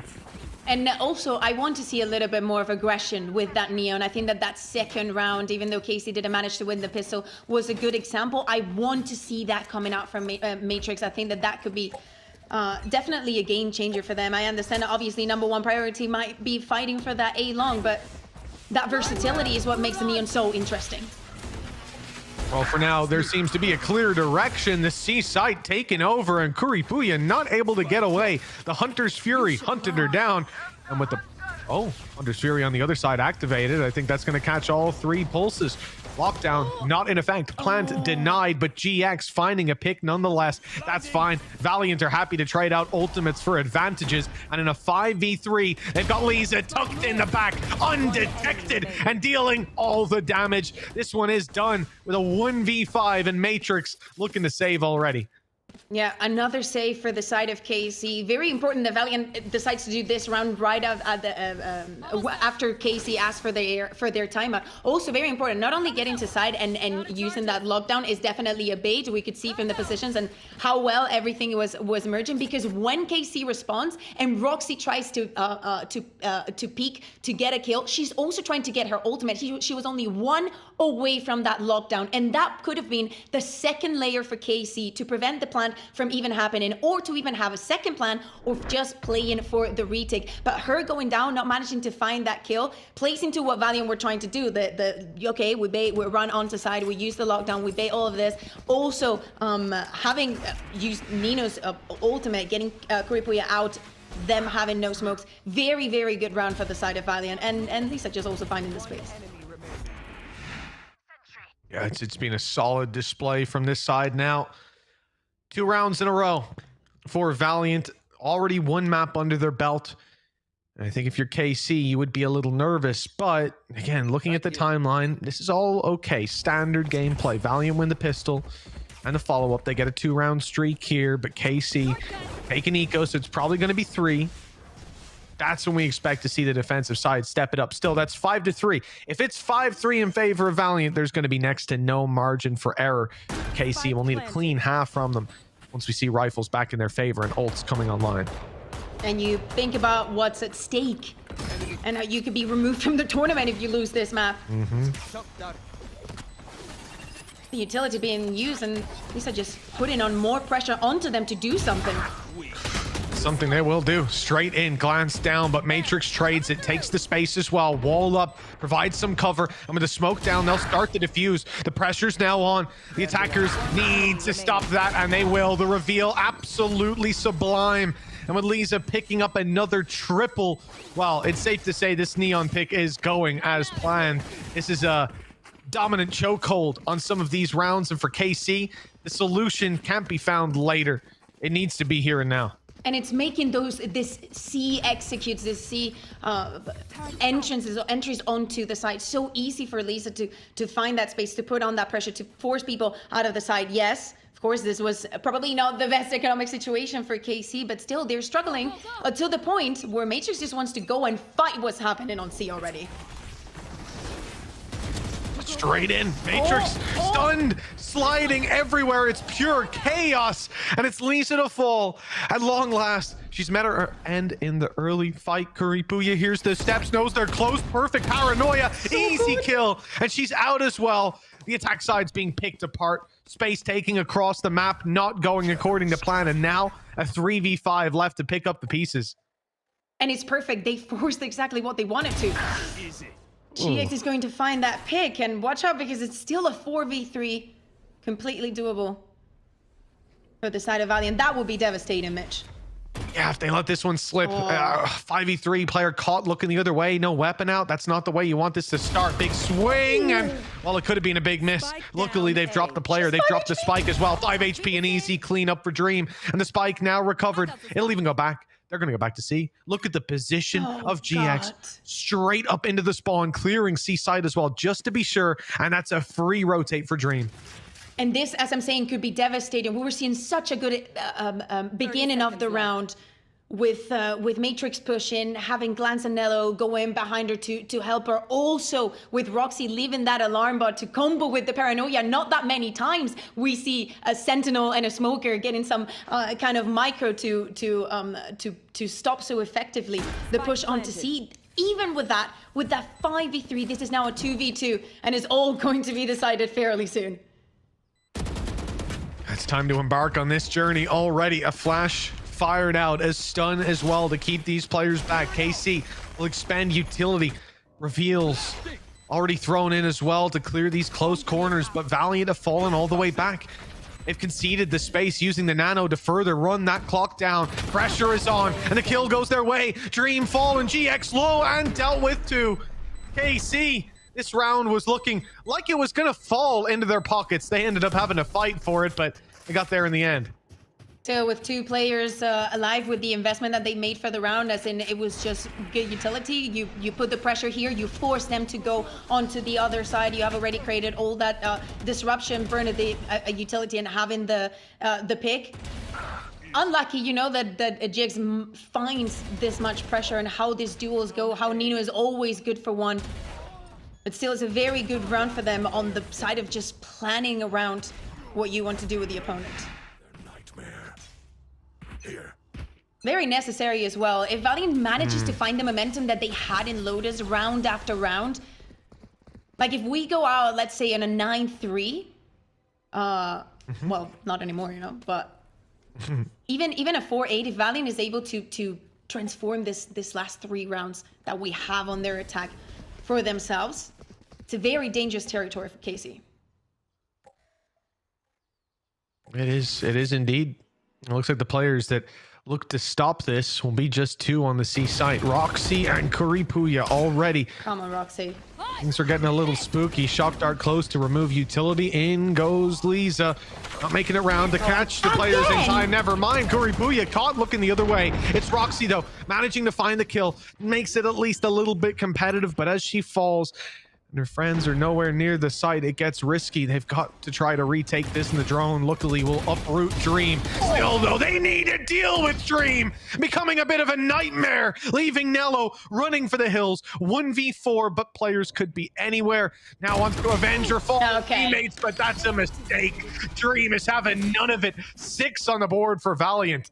Some things are good, some things are bad, and some things are just Dream just getting every single kill, one after the other on that situation. But Lisa has been doing the same entry, you know, with the same like a flash. If it's not the paranoia, depends on the distance. The wall has been the same, and the impact has been massive round after round. I was saying, come on, Roxy, playing from within side, knowing that you still have to use that lockdown in this first half, and how that could literally determine the fate of the round in the position that you're in, scares me a little bit. Probably that's why we see them. That's why we see the side completely empty for this round. Well, lots of players on A, and it looks like a flash is going to initiate a big push for the side of KC, looking to scrap early on, and they are having a hell of a good fight. Low HP in the corner. Spam would take you down, and we're walking through that wall will certainly do the same. Lisa's comfortable to stick around with a classic in hand. Eventually the reload. The damage done here, well, it's almost even. The Matrix is quite low.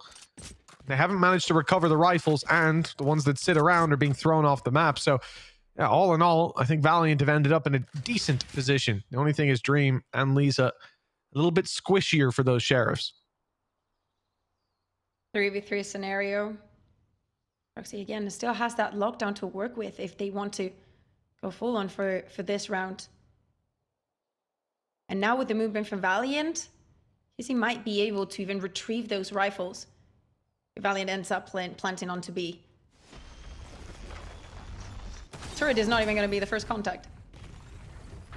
Oh, the stun barely missed Roxy. That Sheriff's still sitting around, but Lisa's cleaned her up.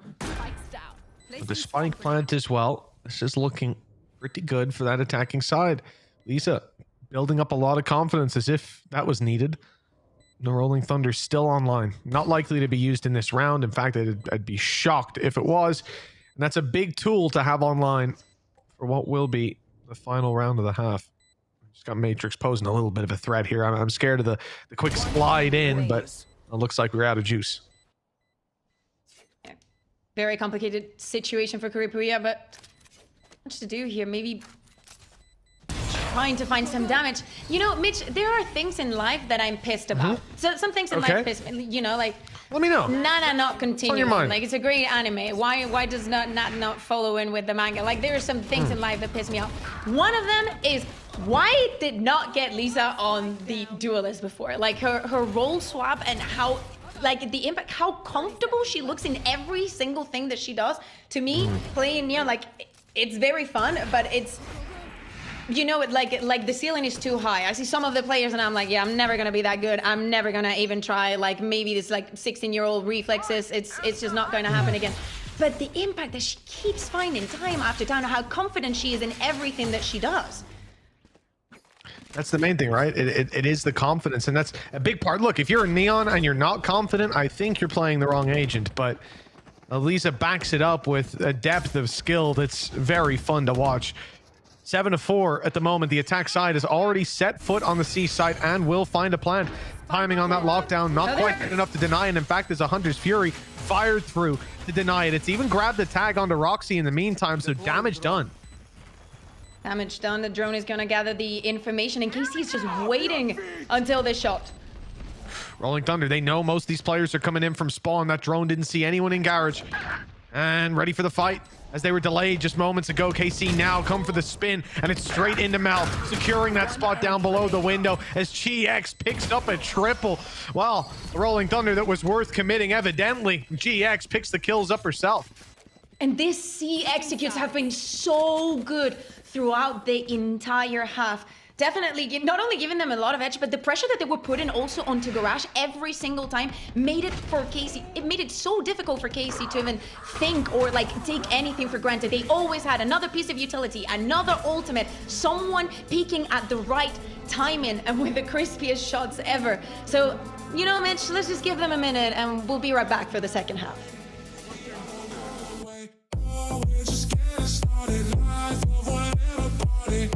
Be at night all day.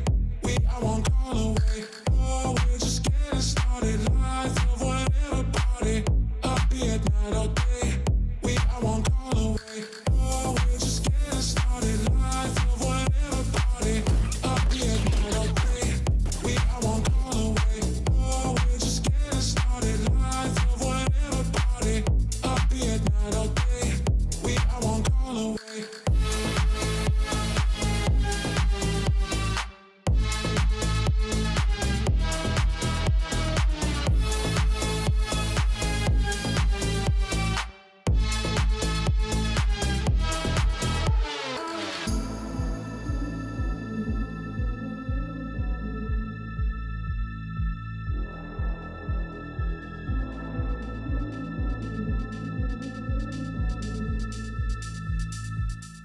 Welcome back, folks. It's time to get this second half underway. It could be the last half if Valiant walk away with it.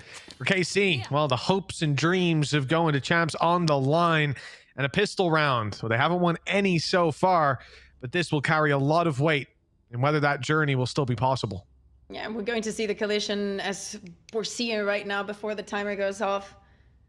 Everything's going to happen onto A, and if Lisa decides to have one of her moments, it might be a short one.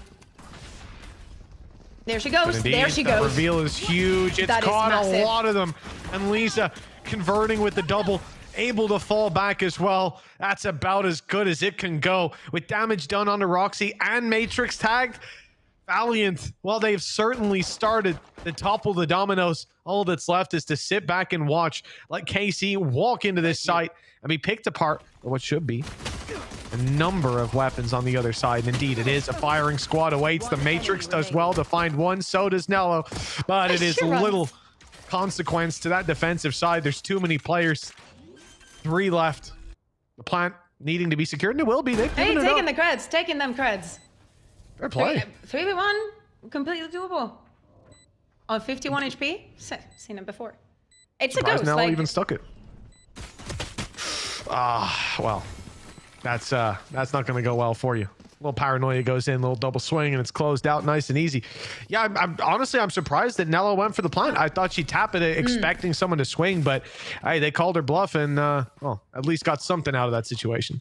yeah, because can we cue the replay so we see this small micro at the beginning of the round? This pistol rounds from Valiant are so good, so curated. It literally spots everyone, and it's not just Lisa having a laser moment. Everybody, even you watching at home, can shoot like that if you have that kind of support, if you have that kind of plan. That's such a good execution and counter to someone being like. It's not only that you're putting the bodies, you're putting the resources, and having this kind of impact. Again, 4 out of 4 pistols in the series so far, and 4 runaways from staying in this lower bracket. Yeah, really impressive display here today. And look, if you are going to make that lower bracket, Romeo would say you want to do it dominantly. Show us that you got what it takes to take down the rest of the competition. And Valiant, I think it's fair to say so far they have done that. Player spotted up close and taken down. Not ideal. Despite some damage being done here, it should be nice and easy to close out. 44 HP between the final 2. But yeah, for Valiant, they don't want to lose any more weapons realistically. A 10-4 scoreline, 3 players alive with rifles carried forward. That certainly seems like the beginning of the end for KC. Nelly just waiting here, 4 HP. Even just the breeze could take her down. Now Valiant just waits. You know, side is secure if you want to come here, but with 45 seconds still left, you'd assume that at some point KC tries to at least get the plant again.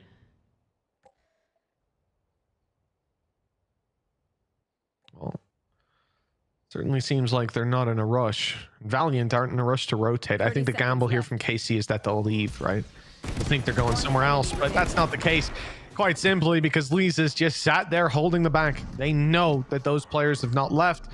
At that point, well, it's a pretty simple decision tree. 10-4, strong scoreline. Yeah, and if Mitch, we thought that the pistol round was important, this rifle round for KC is everything. This is a make or break. If you want to perform this comeback, again, it's going to be difficult, but it's not that far off. Yes, you've been struggling in the pistols, and you're suffering the consequences, of course. But it can all change in this rifle down, in the rifle round. Nello 3 away from her ultimate could be so impactful. But it definitely has to start now. No more excuses. KC, if you want to stay here, you got to prove that you're worth it. Oh, yes, it is very much a never never type situation for KC. A lot of time has been put in this year for this roster, and it all boils down to just this. Valiant standing in their way, and it will be Lisa dropped after just 1. The weaker weapons waiting on the side as well. GX doesn't have a lot to fight with, nor does Nino. It's just pistols. Yet still quite a labored effort for KC yet to make it through the choke point, suffering damage as they do. Nello down to just 10 health, a sliver to work with. Luckily there's no shock darts still there, but oh, Ghost could do the damage. Luckily they're cleaned up quickly. Spike's gonna go down. Just Dream and Mel coming from behind, even dealing some damage, even if you don't win, the round could be massive. But with players this low HP, it's perfectly doable still. It really is. A little bit, yeah. Well, can't quite get the fight. Glance further back's got that cover, laying down supportive fire. That's a 3-piece without taking a point of damage. That's what you need for KC. Well, 5-10. It's not the prettiest scoreline, but that was the first step on the path to success, at least secured. Yeah, slowly but surely, necessary round. It's important also to get as many rifles as possible to stay there. And Nello is going to get her ultimate. I would expect it to use it this round, especially because of the positions. Now, Valiant is aware of this fact. I want to see how they react to it, or if they react to it, because if they're caught up in the middle of it, I would be very surprised. Every single round, we're just seeing the same.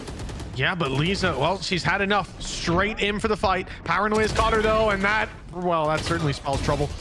Nino through the smoke. Okay, at least manages to find one, and with Matrix tagged down, we have again ended up in a bit of a even situation early on. Thing to look at, though, that push-up, we're already seeing it on our screen. Mel's got a ton of information, but they have still given up the A site, and I think for Valiant, that leaves them in a little bit of a middle ground as far as what position they're actually holding. You just gotta let KC have the space. Yeah, exactly. Like Glance is just gonna use the drone, and maybe they won't use the ultimate, as they will spot no one. But you have to give up this space once you've given out A long. Yeah, I mean in general, but up against a rolling thunder, of course, yeah, it was the right call. But because the drone didn't see anything, the rolling thunder is kept for late round. They have that for post plant. Some utility. Oh, it's forced GX into the open, and that could have been very awkward indeed. Glee Matrix converts it. Advantage sits with the attackers off angle.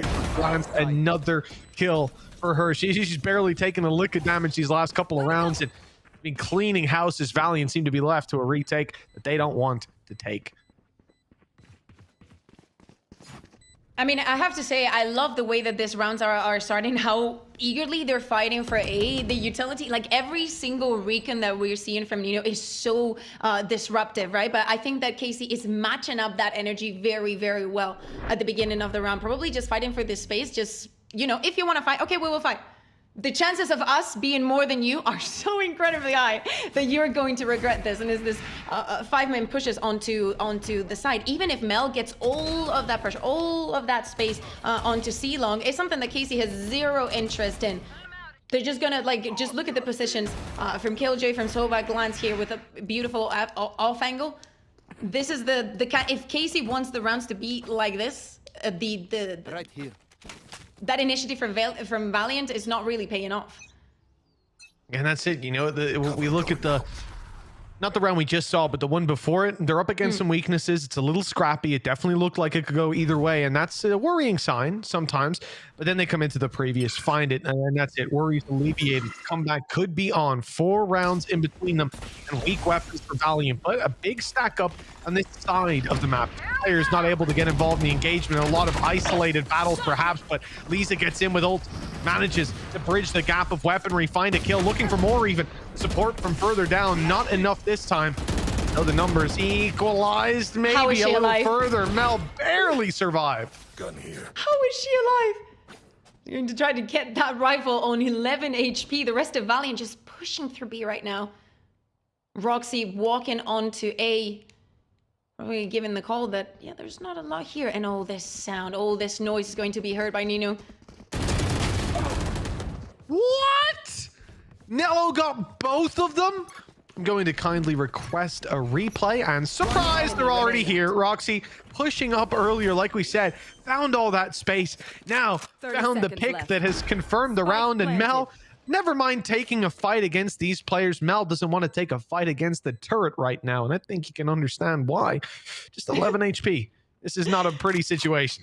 Hey, she still can save the Phantom. She can think about the next round. The spike has already been planted, yada yada. But I have to say, KC planning on a different round. We saw Nino using the recon at the beginning of the round, and even with that information, oh, they're not fighting here, and the rest of Valiant being spread out, KC played with them just how they wanted. Just because of not having that initial fight, you open a gigantic question of what are you doing with your first 20-25 seconds, right?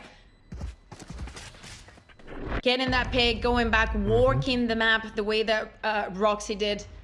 And obviously, it's also very good when Nello gets that double kill. Yeah. Yeah, well, it helps out. Yeah, I don't know. I don't know how this occurred. Maybe we'll see it here. But that was a little bit outrageous. Here we go. Oh, they did almost line up in the end, but still, you got to commend Nello for landing that shot. My goodness. I assume that this is going to be Valiant asking for a timeout, or Mitch, what did you do? You know, I felt like some of these rounds, they're going a little too fast. You got to enjoy the moment, and that's what life's all about. Now, it's a Valiant timeout. They've decided to take a breather and figure out how they want the rest of this half to look. But I'm just looking down below Kukuka, and I'm already seeing there's an operator in play, and that makes me excited. Yeah, exactly. And probably how much that is going to change the plan. First of all, of course, during this timeout is the discussion of where we're going to put this operator, where is going to be like, I assume like they're not fighting for mid a lot. Is it something that we just want to anchor there? Do we just want to avoid the fight that we're having on A and just play with this and just offer different kind of support? Maybe putting bodies somewhere else in the map? I want to see how they do it, because again, just to remind people, Lisa did not play the Neon here. I don't believe she has before. She was just on the Jet. So I want to see how this investment works. Well, let's find out. Barriers are going up, and it's money put into the round across the board. Early off for Lisa, not finding contact. Hunter's Fury, there's a tag, and oh, not the execution. Curry Booyah just about able to evade the shrouded step, keeping her safe for now. Valiant won't find the opening pick. Have done damage. They've certainly slowed down the plans of KC. Yeah. Drone is going to be used by Nino, and she's not going to be able to spot anyone here. Even though with the positions from KC, they're going to remain silent on A long. We see the pings, and so far, Lisa's not moved. She's just holding the same angle on C, but all the action is going to unravel on the other side of the map. A drone already heard by GX, one away from Rolling Thunder. No chance to use it by the looks of things. Matrix. Which way does she go? Backside cleared. Here she comes, clearing the stun. Just moments ago, it landed here.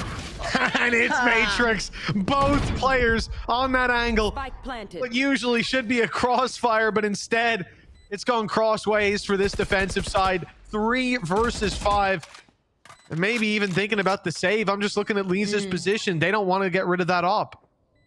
Yeah, exactly. And the times that Valiant have been able to defend A is when they've been very persistent on having that A long control. Every single time that Casey is getting that, if they manage to get onto the side, they're very difficult to stop. Matrix on that round, I was seeing the utility coming in from Nello, and I was like, oh, is no one going to follow up on this? Never mind. It's going to be perfect. It's going to be Matrix getting not 1, but 2. And destroying and dismantling everything that Valiant had to play for the round. Now, with those 2 players down, you just think about saving. Yes, you're 3 rounds away, but Casey is not that far off themselves.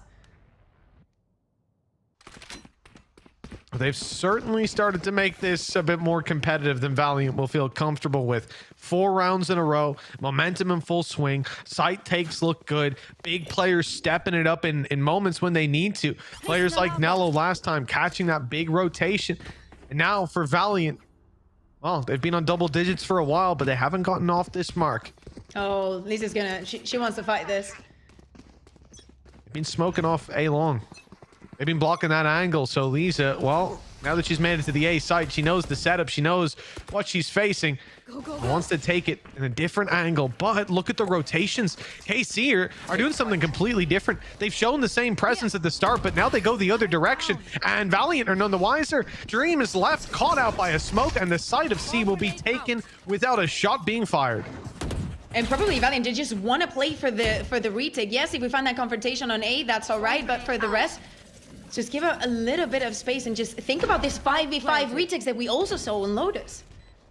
You know, 3 sides, same execution. Well, there's Rolling Thunder for GX. cleared the site, but you know there's going to be a lot of players down on long. Late play by Roxy as well. You can see her right now just outside the garage, waiting for a moment. Here comes the retake, and that's Roxy's time to strike, but she's lost the fight. And Lisa's come up for two. Swift for more, and every fight goes Valiant's way. And it's until Glance steps up to the plate, finding her first, but the utility forcing her into the back corner. Defuse in the back of her mind. She's got to be worried about it. It's tapped already, and it's being watched by the operator. Easy stuff for Valiant in the end, and 11 rounds found, finally breaking the win streak of KC. And probably that was the call, right? Like, we need to play this on an equal basis. Every single time that they go onto A, as I say, it's a 5-man push. So you're always going to be in a disadvantage unless you stuck, and you cannot do that on 1 every side and 2 every round. So the idea is so good for Valiant. Even if they have the operator, they find a way to make it valuable enough to just give Lisa the opportunity to just go and pick. Just give her a rifle. Somebody else can be playing with the operator. And with 3 bodies making it onto the next round, things could start looking good for them again. And Jix is going to stick to the operator. Oh, shock dart gone through. Lisa up close and almost caught. Matrix couldn't quite pull the trigger in time. The operator for GX, well, might not have landed a shot just yet, but it's certainly striking fear into the hearts of KC, who pumped the brakes on the A site hit and hope that Roxy can find the space they're missing somewhere else. Nino is holding it and will get the fight. Now basically closing the door on any options for KC to go elsewhere on the map. Yeah, and the money's too healthy for KC. Of course, they're going to try this one out. And as you're saying, this just looks the beginning of the round 5v3 scenario with Liza now back in the operator. Oh, I'll do it. Jesus Christ. I'll absolutely do it. Where do we go from here? Mello, 60 HP, 1v5. Certainly I don't know why you're laughing. Chances. Did you not see Mini's 1v5 on Icebox against Barca? Maybe you were casting that. Were you? I don't know. I remember seeing it. I don't remember if I was talking at the time. Probably I was, whether I was casting or not. Everything is possible. In this life. Well, maybe not the 1v5 though for Nello on 60 HP up against the entirety of Valiant, who are currently dominating the game with Lisa on the op, hitting shots. I mean, I would say probably just save this one. And with that, that's going to be 4 rounds in a row needed for KC. They managed that feat just a few minutes ago. They came out of their 4th round in a row. So they just need to do it again. But, well, I don't think Valiant are going to feel all too threatened. They can just save up their ultimates, dump them all in together. They'll have a number of buy rounds as well. Quite a bit of runway to be expanded. I love the idea as well. Like, they've heard and they know that there's an operator in play for the side of Valiant. So you would expect Lisa to be the one using it, either to hold A or C, right? If you're using that smoke, you're shutting it down. It's not an angle that she's going to be working with. But she drops the op so she can go with the rifle and just do the most disruptive thing that she can do. And already, you know, like some of these like early round plans from Valiant, I'm very, very impressed. And probably KC, of course, this is the last time that they're going to have, at least in regulation, to, as you're saying, get in those 4 rounds in a row. Reminded to the people at home, everything is at stake here. If KC is not able to get those 4 rounds, if they're not able to even get us to OT and even think about that icebox, their year is done. No chances of making it to Game Changers Championship. Yeah, it's a cruel world, but look, at the end of the day, that's what happens when you lose your games. It's very much is. And for this squad, 4 in a row, it is a tough task. Move that then to overtime and then to icebox, an uphill battle. And by the way, and then make the lower bracket run. There's certainly a lot to be done, but if it was easy, it wouldn't be worth doing at the end of the day. And for KC, now is the time. Rifles come out. A lot of dangers early on. The rolling thunder for GX to bounce back into a site, and Lisa to pick those openings with the operator. All those things have to be avoided. And then KC need to do everything right around that. A tough task. Defense strategy for this one, Valiant just given the space onto A, but no one is going to fight onto that garage on the other hand. That's a TP backside C. They're going to have an angle, but Lisa's actually repositioned Lisa, safely. Spike drops. No No Omen ult to get it back. They've used it already. This is a disaster. Mel goes down. Okay, and actually getting bodies down to that spike to defend it might be tough with Kuripuya stepping up for the triple. She was on 3 kills not long ago. Hell of a round to come alive in, and one that they absolutely need her for. Lisa and Dream have the spike, and there's no way to retrieve it but to fight them. Fighting down a long-ranged angle up against an operator. Now, that's not something a lot of players are going to be fond of. Let's see if they decide to go the other way. No, they're coming out into the open. They're looking for the fight. I wonder if maybe Kuripuya has the smoke soon? Yeah, that's what I mean. Waiting for the smoke. Glance has the recon. No flashes. No stuns even on Matrix. Yeah, but you have Matrix. Yeah, but she can just... Oh, just about hidden. Oh, no! There's reveal still. Lisa's able to get the kill, and Dream is here, backing her up. The shots through the wall almost drop Matrix, who stands her ground, turns to fight, and takes Lisa down. Quick enough to round the corner for the plant and set up for a 1v1. An almost unrecoverable position, and they've done the unthinkable. Matrix already caught them with a quick ankle breaker, turning on a dime. Now the reposition seems to have worked out again, but she's looking the wrong way, and the slide gets her away. It's Dream to close this round and crush the dreams of KC. Champs no longer in their future, but playing like this, it could be for Valiant. Oh my god, I'm so happy that we get to see this replay. What an end of the round, what an end of the match. Even in this situation, even with Kuripuya getting 3 kills off of that ultimate, even with Matrix getting that wall bang, what a way to close this best of 3 for them. They should be very happy. And as we were saying, Mitch, they need to be convincing. They need to be able to have this kind of moments, to have this round if they want to make that lower bracket run. Yeah, exactly, right? When you're in this position, when you've got such a long run ahead of you, it has to be close to flawless. It has to be dominant, and it has to be inspiring that you can do it again. And here, I think they've absolutely hit and ticked all of those boxes off. This was a strong display, and especially, I have to say, up against a squad like KC, this isn't someone that we're expecting to fall flat in a matchup like this. This is definitely a good sign for what Valiant can do moving forward. And it's crazy to see like the revamp. They coming from contenders. I know that we say it a lot, but it's good to see that the system works. We saw it in Ascension. We're seeing it here as well. Being able to bounce back. Also today, do not forget they changed 2 compositions in the 2 maps that they played. Having that kind of death is definitely, you know, is a good omen for the future. Yeah, it absolutely was. A good omen or a good neon for the future, perhaps, as well. Very enjoyable series to watch, I have to say. And I'll say all that neon action for our observers, probably a little bit of a nightmare, but I'm sure it was a lot of fun. They were killing it. They were killing it. There were some Absolutely. moments that I was like, I cannot believe we had that view for that. So 10 out of 10 work, guys. Absolutely. Thank you for making the game easy to watch. Now, let's toss it to the people who make the game easy to understand. It's time to go over to the analyst desk. I was wondering where you were going to go with that, Mitch. There were a few options, but I'm glad you went for the least, what's the word? The least problematic one. But yes, Ash, Zach, we're back. I thought we were going to go to OT, not going to lie. When it was like 10-8, they were getting rounds back into the game. Ash, maybe map 3 could have been on the cards. It could have been on the cards. I think we were all hoping that it was going to be on the cards for this little French derby within Game Changers, EMEA, right? And overall, I think that the expectation was that both maps would also have been a lot closer than they were. I know that there are high expectations, I think, for this KC roster in particular, especially with how veteran status some of their players are within the Game Changers scene themselves, like thinking about nearly that entire lineup as a whole, to be honest. But the ebb and flow, I think, between these 2 teams was really beautiful to watch, Zach, how they're adapting to each other, both on Haven and on Lotus, and the adjustments that they're both pulling out.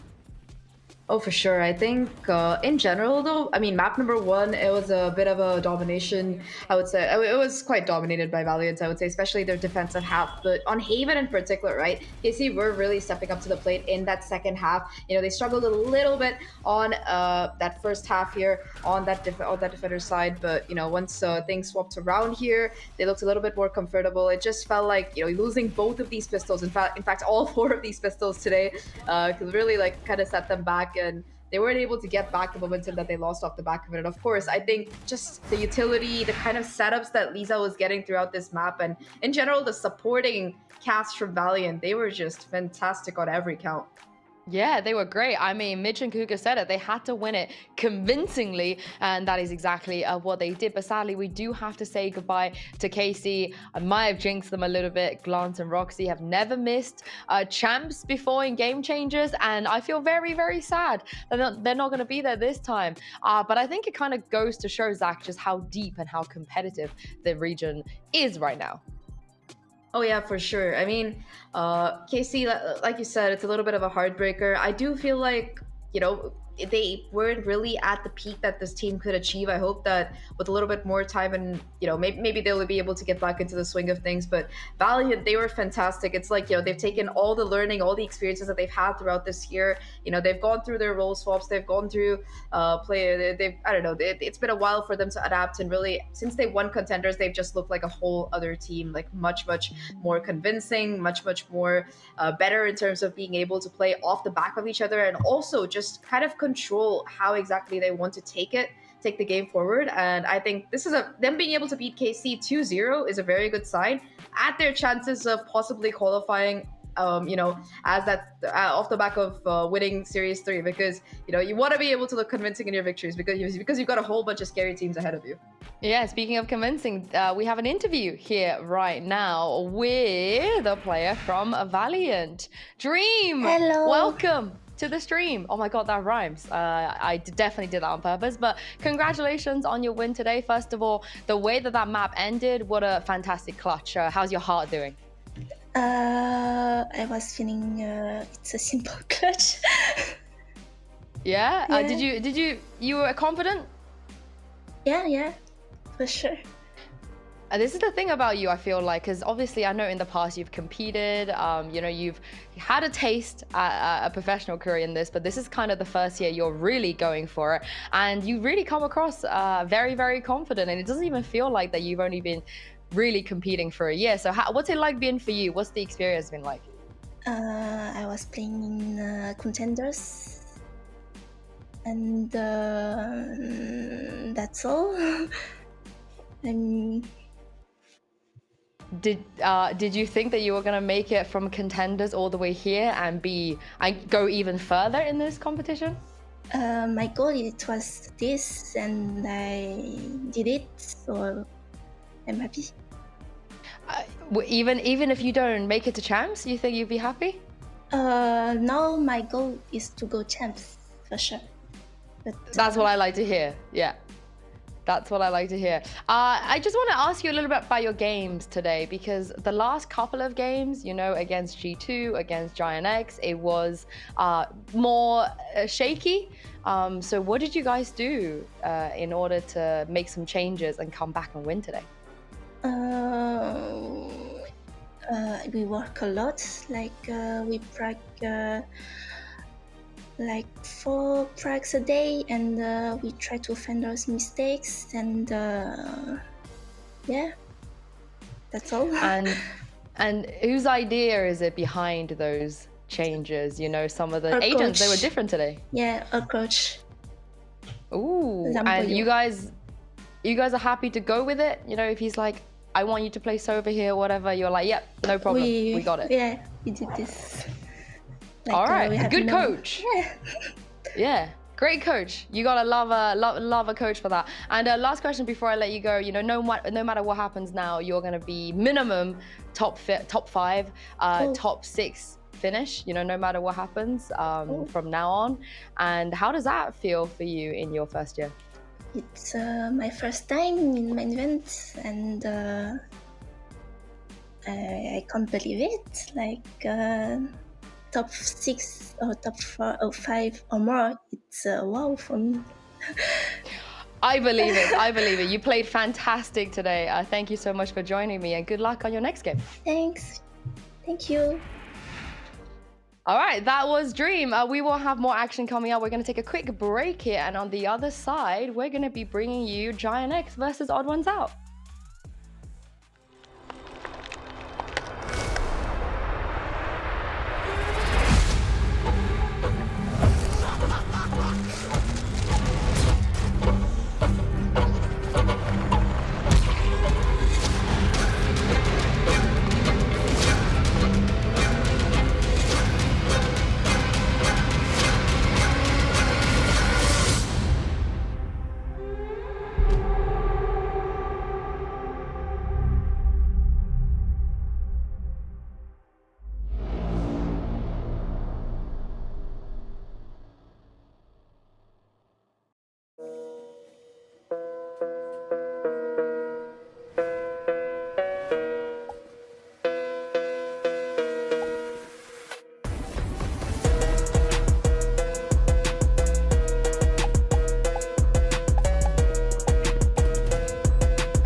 I know a place that will break you into 1,000 pieces. Stay away from them. Stay away from Lorca, Paco, and Picasso. Don't ask about Lola. Ay, Caballo Grande. Ay, Dolor de Nieve. But in spite of everything, it occurs to you to visit Andalusia. Don't say I didn't warn you. Be careful of the Andalusian crush.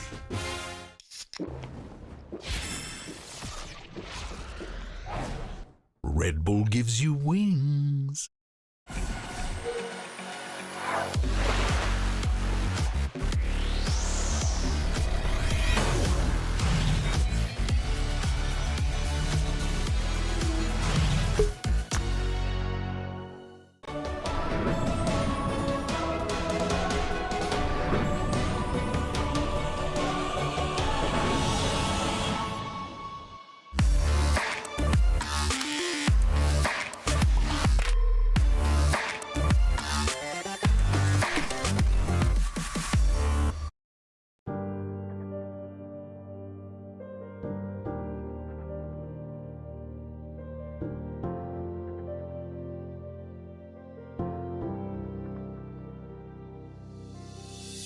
Do you feel what the eyes can't see? You hear it calling way down deep. Trust your heart, it'll keep you true. This world expects so much from you. From the dark out into the light, it'll come in the middle of the night. You were raised in the sacred place. Evil runs when it sees your face. From calls your name.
Test your soul. You will walk out pure and whole, stronger than the day before. Tomorrow you'll fight for more.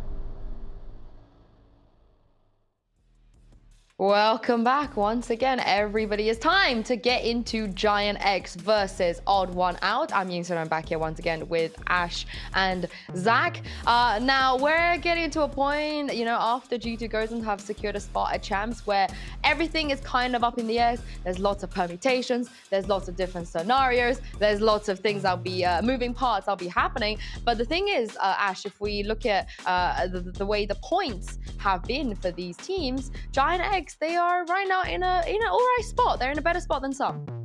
Yeah, they're in a very comfortable spot considering the fact that the way that the math checks out, they should be able to have the opportunity to solidify a spot, whether it's through circuit points or through making it through the entire competition there, right? It kind of depends on how Falcons Vega also end up, how all the results pan out kind of within like that top 4 right now. But overall, I think it's pretty insane how consistent of a run that Giant X have also had throughout this year. They've consistently taken that 3rd place spot throughout stage 1 and stage 2, and this is where they're really looking to drive home that home run. I think, like, pull out of that 3rd place and really solidify themselves heading into the possibility of going to Champions.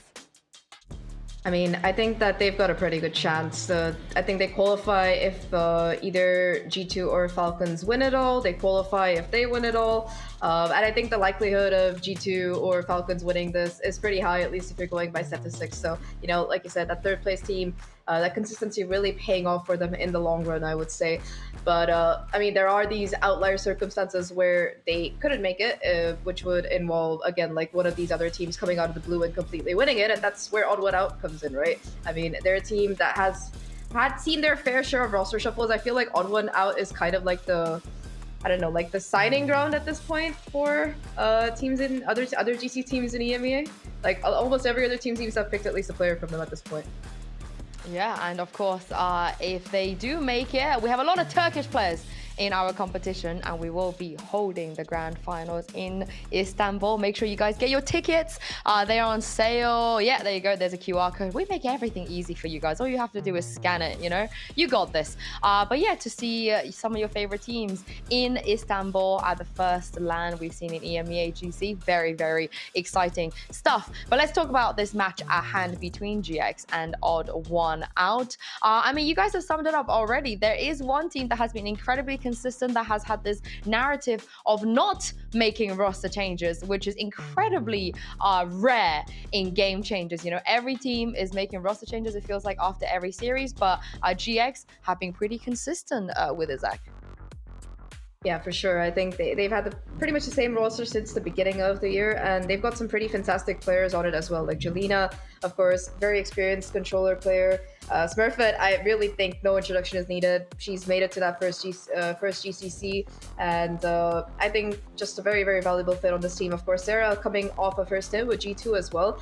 I think she also went through a role transition, so switching over from playing duelist to that initiator was a little bit complex at the beginning, but it seems like she's really found her groove. And of course, Ness, I mean, you were talking about Turkish players, so I feel like she's one of the best right up there. And I mean, Smurfette and Ness, both of them, they've got that Turkish aim, they've got that dual synergy. They've been looking great since like 2022, since the first year of GCC. Yeah, that's all very true, but I think what's really cool too is the fact that Yinsu is talking about how we have this team in GX that hasn't made any of these changes so far this season, and then with this transition and big identity shift, I feel like, for the side of Odd One Out, where you have the 2 core players within Annie and Sonia still staying within this team this year. Jada was the last remaining player, I believe, from the original Odd One Out roster, and then you've also got an IGL change coming in there as well. And I think what's really interesting is that Jade, she brings a very specific vision, I think, to any team that she looks to lead, and she has a very structured way that she likes to make her calls, make those set plays, and it's very perceivable, I think, in the ways that you see her leadership affecting how a team approaches around, something that we've seen consistently with her with previous results. And it's just how disciplined they can be in a lot of these, especially on defense, I think, retake scenarios, and how they are consistently like guaranteeing that they're playing numbers. They're very drilled on a lot of their fundamental foundational skills, I think, with intact FPS. I really do love this OG odd one out concept. You know, I feel like I've been here for so long. I'm too old. But speaking of being here for a very long time, Smurf and Ness, we mentioned already, they are that dynamic duo. We talk about how the pressure gets the highest when you get to this stage of the tournament at the end of this year. But Ash, somehow, you know, for them, I feel like they're in their comfort zone. This is how they made it last time. It is, and I think when you look at Smurfette and Ness, these are two players who are able to just like really pull it together when it comes down to the wire. The experience that they have within this scene, I think, shines through so well with how they handle themselves, how they handle their nerves and their mental going into these games. And what's so cool about them too is you look at this GX roster, and during their conception, they didn't have an IGL situation, but then you have this dynamic duo that's been together for so long and who are now like co-calling with each other, although they don't like necessarily hard name each other IGLs. It's like their comfortability with each other, it just kind of bleeds through where they naturally have that kind of partnership on the team.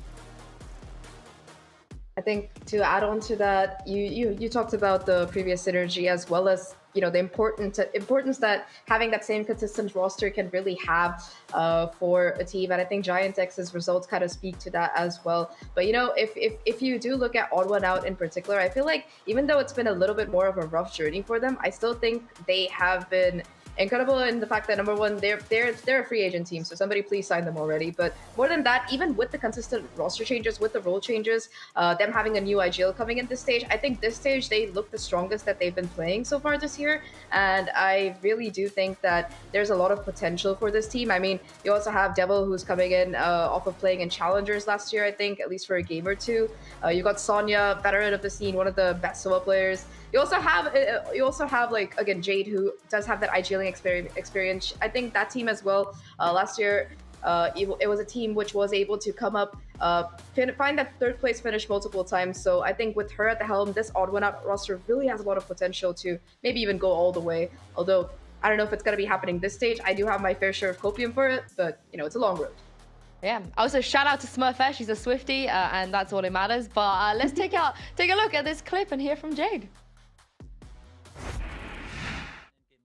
Means I take a lot of the kind of macro responsibility of the team. I say, okay guys, go stack this site on CT. I say, okay guys, go push this site on T, and this stuff. But at the same time, still, I also individually I play as a smoker right now, which means I need to be kind of sneaky sometimes, but also I need to be very dynamic, right? Sometimes on Omen you're going to teleport into the site. Sometimes you're going to go back and you're going to play for a lurk. Sometimes you're going to play for a clutch. So it was the same for me in the past too. Always, I think I'm quite a dynamic player. We can say like that, doing everything and doing anything and everything.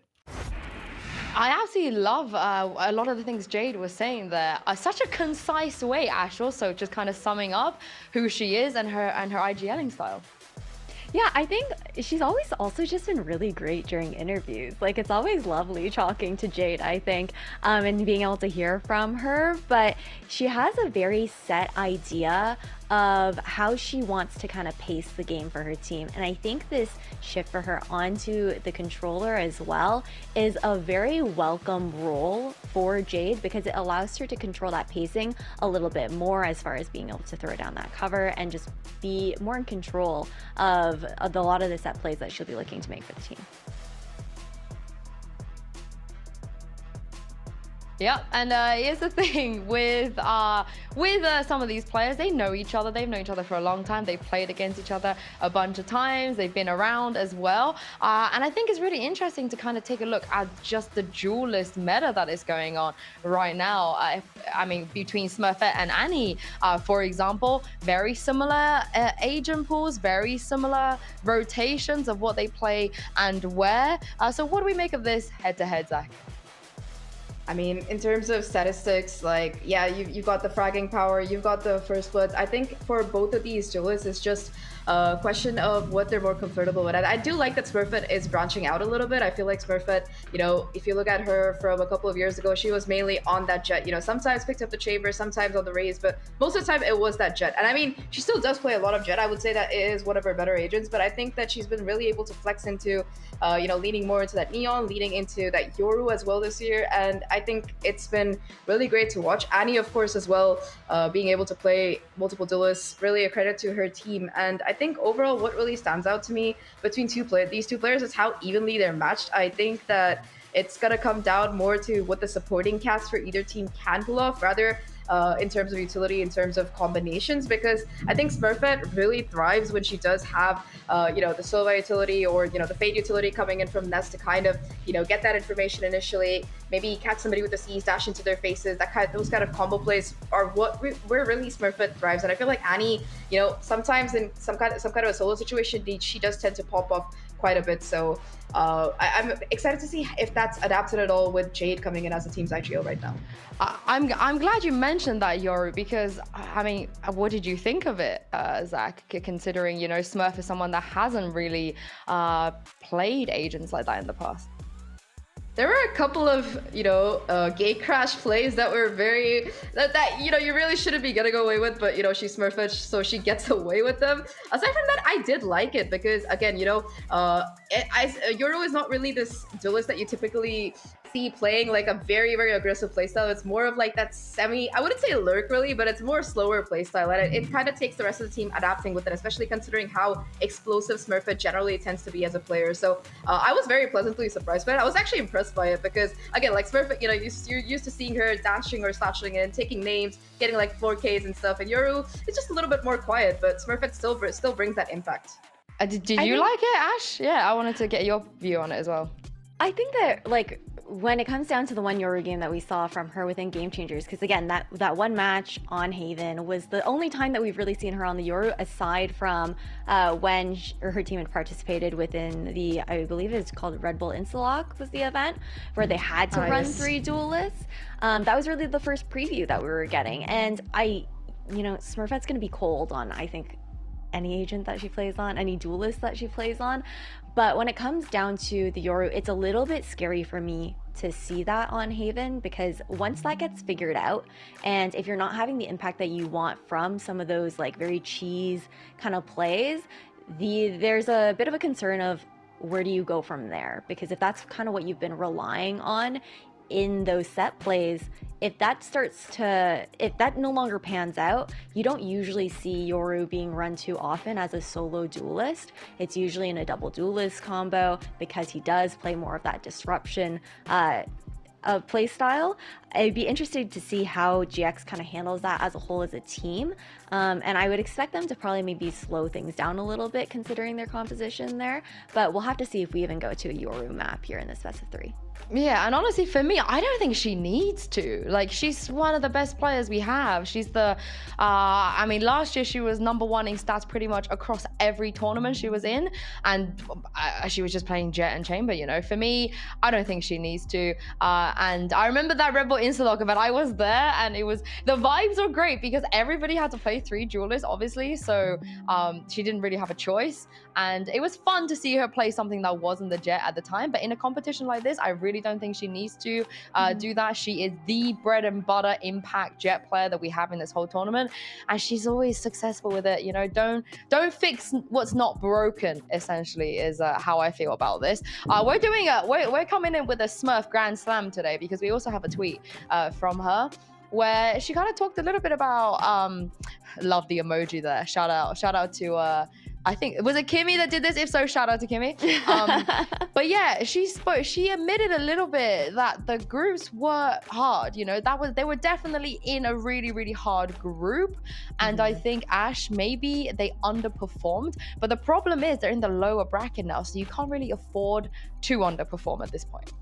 No, you can't, because you underperform and you go home and at this stage in the competition, right? But I think it's really important that you bring up that it was that kind of group of death situation that we're looking at on the side of Group B at the very least, because you have if you guys are not aware, you guys didn't see earlier, that's Team Falcons Vega, Heroic Valkyries, Giant X, Valiant that you guys just saw crushing it on stream. Like, that's a lot of pressure, and it says a lot that it ends up being that three-way tie at the end there as well, for seeds 2 through 4 within that group. And I do think that there were expectations for maybe a little bit of a louder performance from Giant X, but they also were doing a little bit of that experimenting from within the compositions, like pulling out that Yoru that we had never seen before and kind of testing that out as well.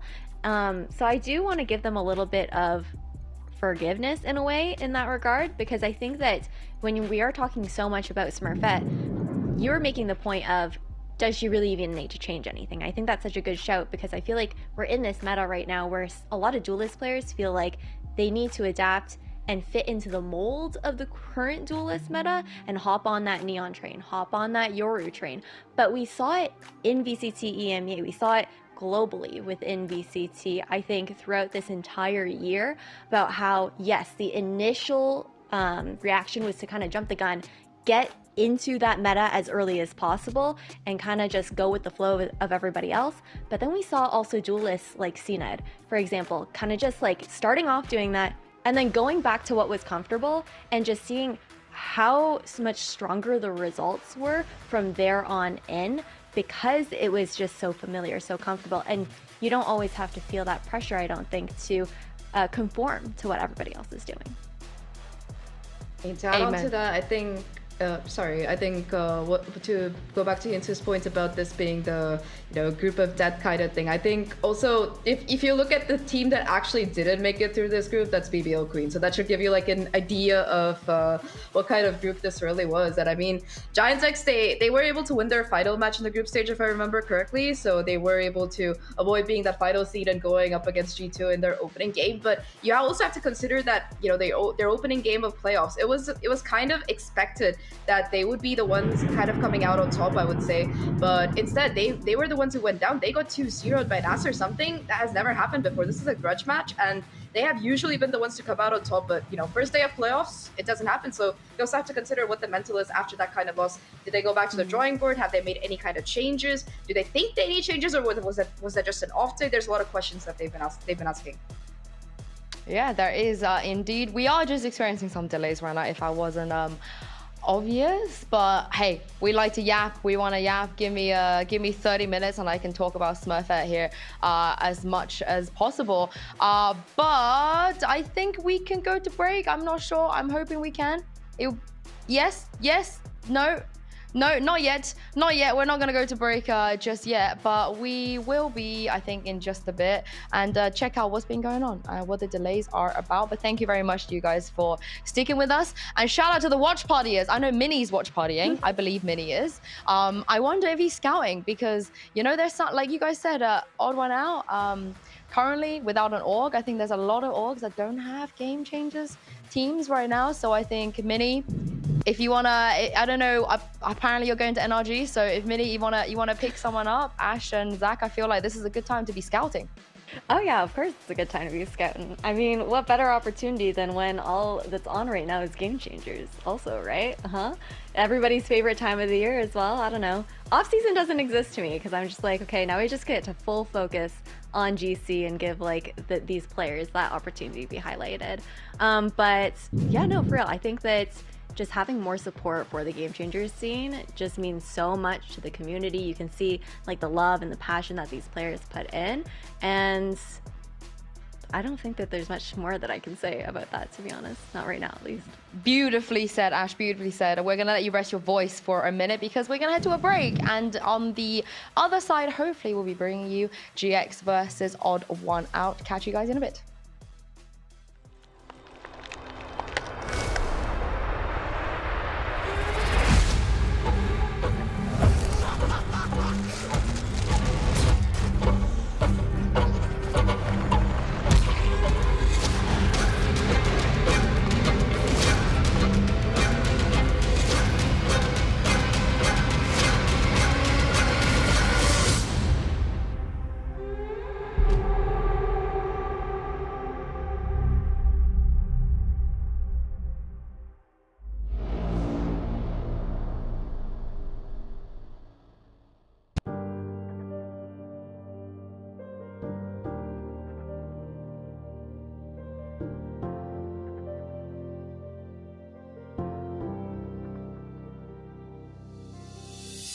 Do you feel what the eyes can't see?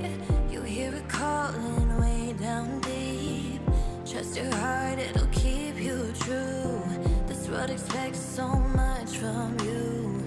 From the dark out into the light, it'll come in the middle of the night. You were raised in the sacred place. Evil runs when it sees your face. Throne calls your name, you know it's your time. Good will stand and the shadows will hide. 1,000 souls listen at your side. Take your people into the light.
the money in the bank. Hit you with the. Hit you with the bank. Hit you with the. Hit you with the 808. Hit you with the. Hit you with the 808. Bang to the break. Bang to the break. Bang to the break. Bang, bang, bang, bang, bang. I'm a boss, and you know that I'm finna shine. Got the money in the bank.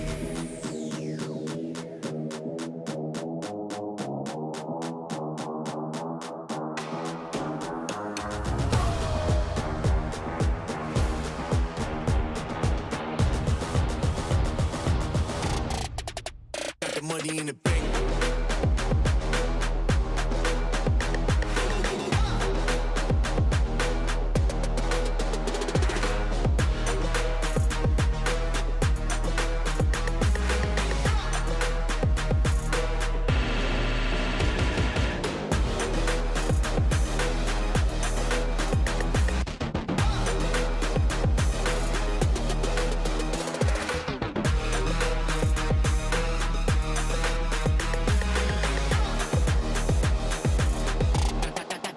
Got the money in the bank. Bank, bank, bank, bank, bank, bank, bank, bank, bank, bank, bank. Got the money in the bank. Hit you with the 808. Hit you with the. Hit you with the bank. Hit you with the. Hit you with the 808. Hit you with the. Hit you with the 808. Bang to the break. Bang to the break. Bang to the break. Bang, bang, bang, bang, bang. I'm a boss, and you know that I'm finna shine. Got the money in the bank. Usually I take a backseat, yeah. Low key, I say I'm discreet and don't wanna put my heart on the line too many times. I've been burned, I bounce back quickly, and with the drama, tell 'em miss me. Won't ever let it go too far, expose my heart, that's risky. Maybe there's just something about the way you stop and stare. Something in those eyes tell me you care. I'm still learning how to trust. So can we keep this between us? I got a reputation to uphold, so don't reach out your hand for me to hold. Don't rush to tell the world that I'm your girl right now, 'cause I might leave swiftly, just based on my history. Been on a take them flights, a death for sight of trouble. Maybe there's just something about the way you stop and stare. Something in those eyes tell me you care. I'm still learning how to trust. So can we keep this between us? If you choose to stick around, don't say I let you down when I burn it to the ground. Because I'm still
got a feeling I can't shake, but I'ma try to shake it anyway. I got a move that I can't break, but I'ma break that thing anyway. Not gonna tell you twice, we're gonna dance all night. Not gonna rush the beat, we're gonna move our feet. Not gonna tell you twice, we're gonna dance all night. Not gonna rush the beat, whoa. You know I got to wake up and dance. You know I got to get up and dance. When I'm in the backyard, dance, dance. When I'm in the graveyard, we dance. When I go back to sleep, I dance. In the realm of dreams, I dance. When I'm in the boneyard, dance, dance. When I'm caught off guard, I dance. Feet on the ceiling, feeling great. Don't tell your mama we shaking, babe. Break the rules and do your thing. Bring your shoes, yeah, bring your date. Not gonna tell you twice, we're gonna dance all night. Not gonna rush the beat, we're gonna move our feet. Not gonna tell you twice, we're gonna dance all night. Not gonna rush the beat, yeah. You know I got to wake up and dance. You know I got to get up and dance. When I'm in the backyard, dance, dance. When I'm in the graveyard, we dance. When I go back to sleep, I dance. In the realm of dreams, I dance. When I'm in the boneyard, dance, dance. When I'm caught off guard, I dance.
but it's time to come alive. If you want to party, babe, you got to feel it deep inside.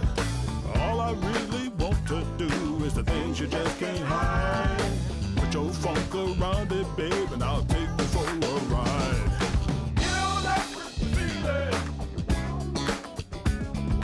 You know that's what you feel it. You know that's what you feel it. You know that's what you feel it.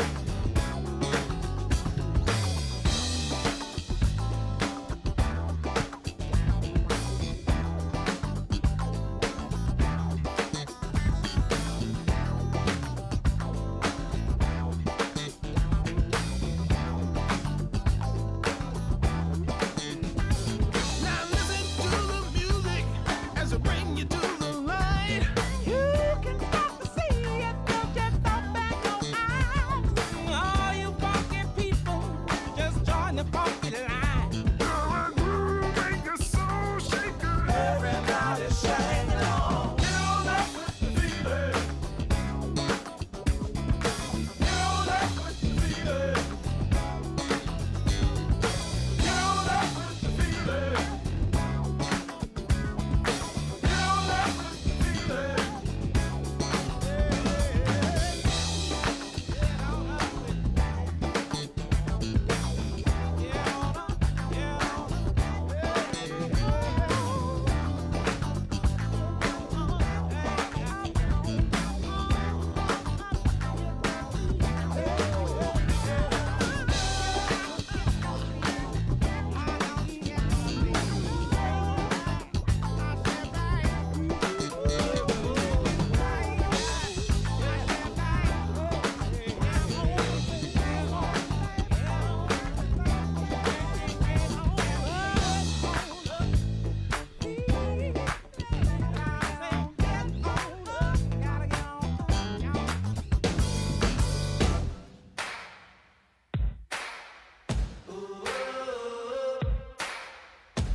Bitter, sweet, fiery heat, whispers the man of the hurricane. Oh, stop pushing me, gonna push so hard I'll just let go now. Lost in your mind, blown on the wings of the hurricane. I won't let go. I won't let go. I won't let go. I won't let go. I won't let go. I won't let go.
Let me take it for a ride.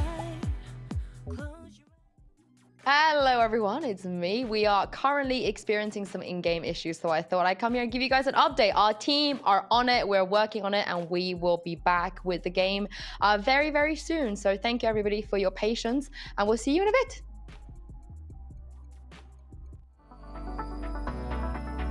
Just for you. You know I'm in control. I got this, you know. 'Cause I'm in control. 'Cause I'm in control. You know I'm in control. 'Cause I'm in control. You know I'm in control. I got this, you know. 'Cause I'm in control. 'Cause I'm in control. You know I'm in control. I got this, you know. 'Cause I'm in control. 'Cause I'm in control. You know I'm in control. Let me take it for a ride. Close your eyes, come with me. It's a heaven in disguise, just for you. Just for you.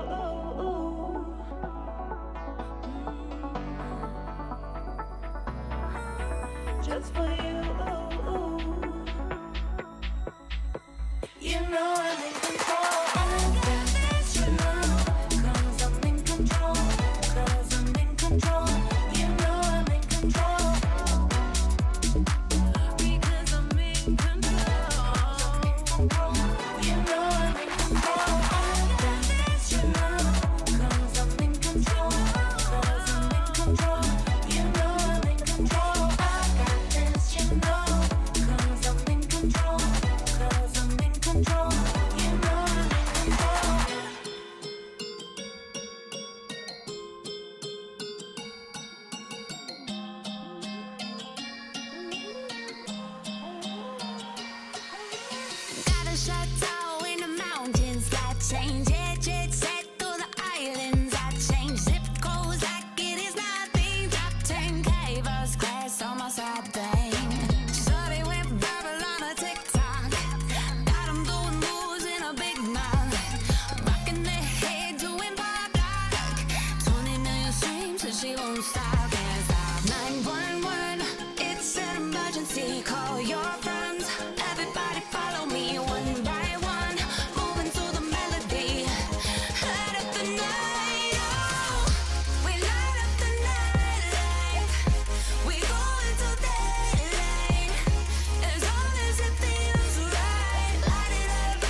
club and you party like nobody. We in the club and you dance like nobody. We in the club, girl, you show me your matter, your matter, your matter. We in the club and you party like nobody. We in the club and you dance like nobody. We in the club, girl, you show me your matter, your matter, your matter.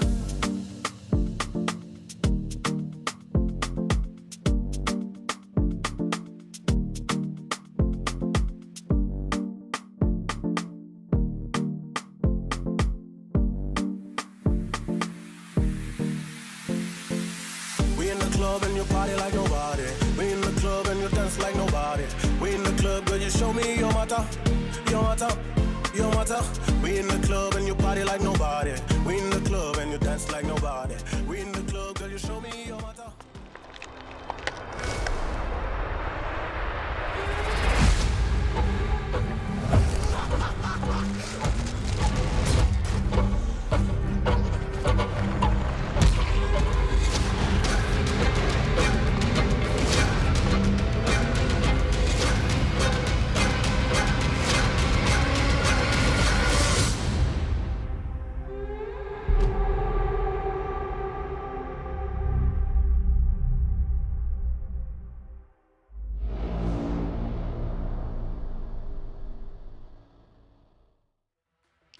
Welcome back, everybody. Thank you so much for your patience and for sticking with us. We will bring you that second match of today in just a moment. I'm Yingsun. I'm here once again with Ash and Zach. You guys, we will be seeing Giant X versus Odd One Out. And for the people that just joined in, Ash, I guess we give them a refresher on what this game is all about. Yeah, so when it comes down to this matchup, right, again, reminder, we're here day 3 of playoffs, down in the elimination bracket, first elimination match. Well, I guess second elimination match, counting the other one earlier, but the first round of eliminations in lower bracket right now. And when it comes down to Giant X, this is a team that hasn't made any roster moves throughout this season. Meanwhile, Odd One Out look to refresh their roster going into this competition, swapping out 3 of their players, keeping their core within Annie and Sonya. And I think a lot of expectations fall on the shoulders of both of these teams, considering that Odd One Out is this like free agent team that everyone's had their eyes on now for the last year or two. And then for Giant X, you've got a lot of veteran players, a lot of big names on that squad that I think are kind of expected to be putting out a certain level of results, and they've very consistently stayed within around that 3rd place here within 2024 of Game Changers EMEA.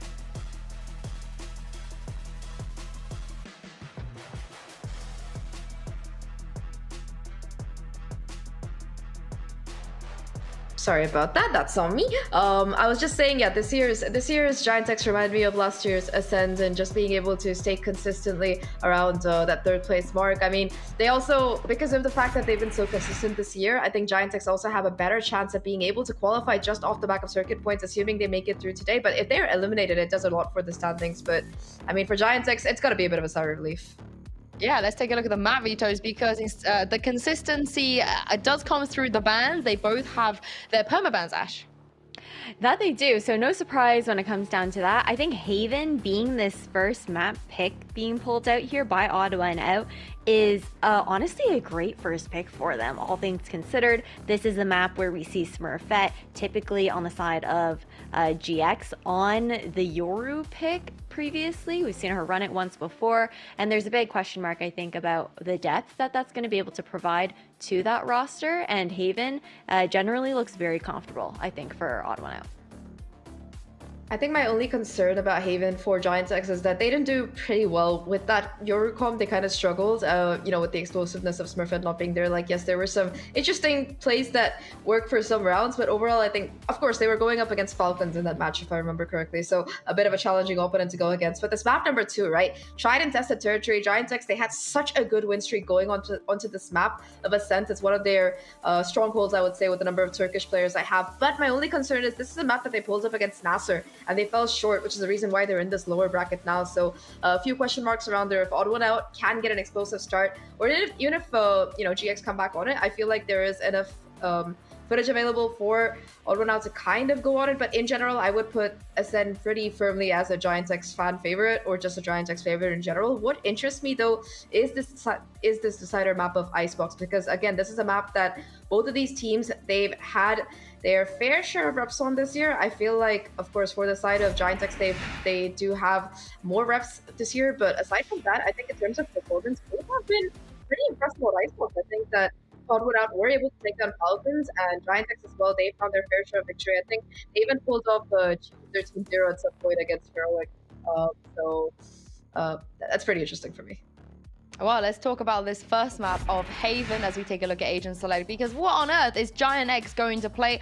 I personally would not want to see this, but we're going to see it with a breach this time around.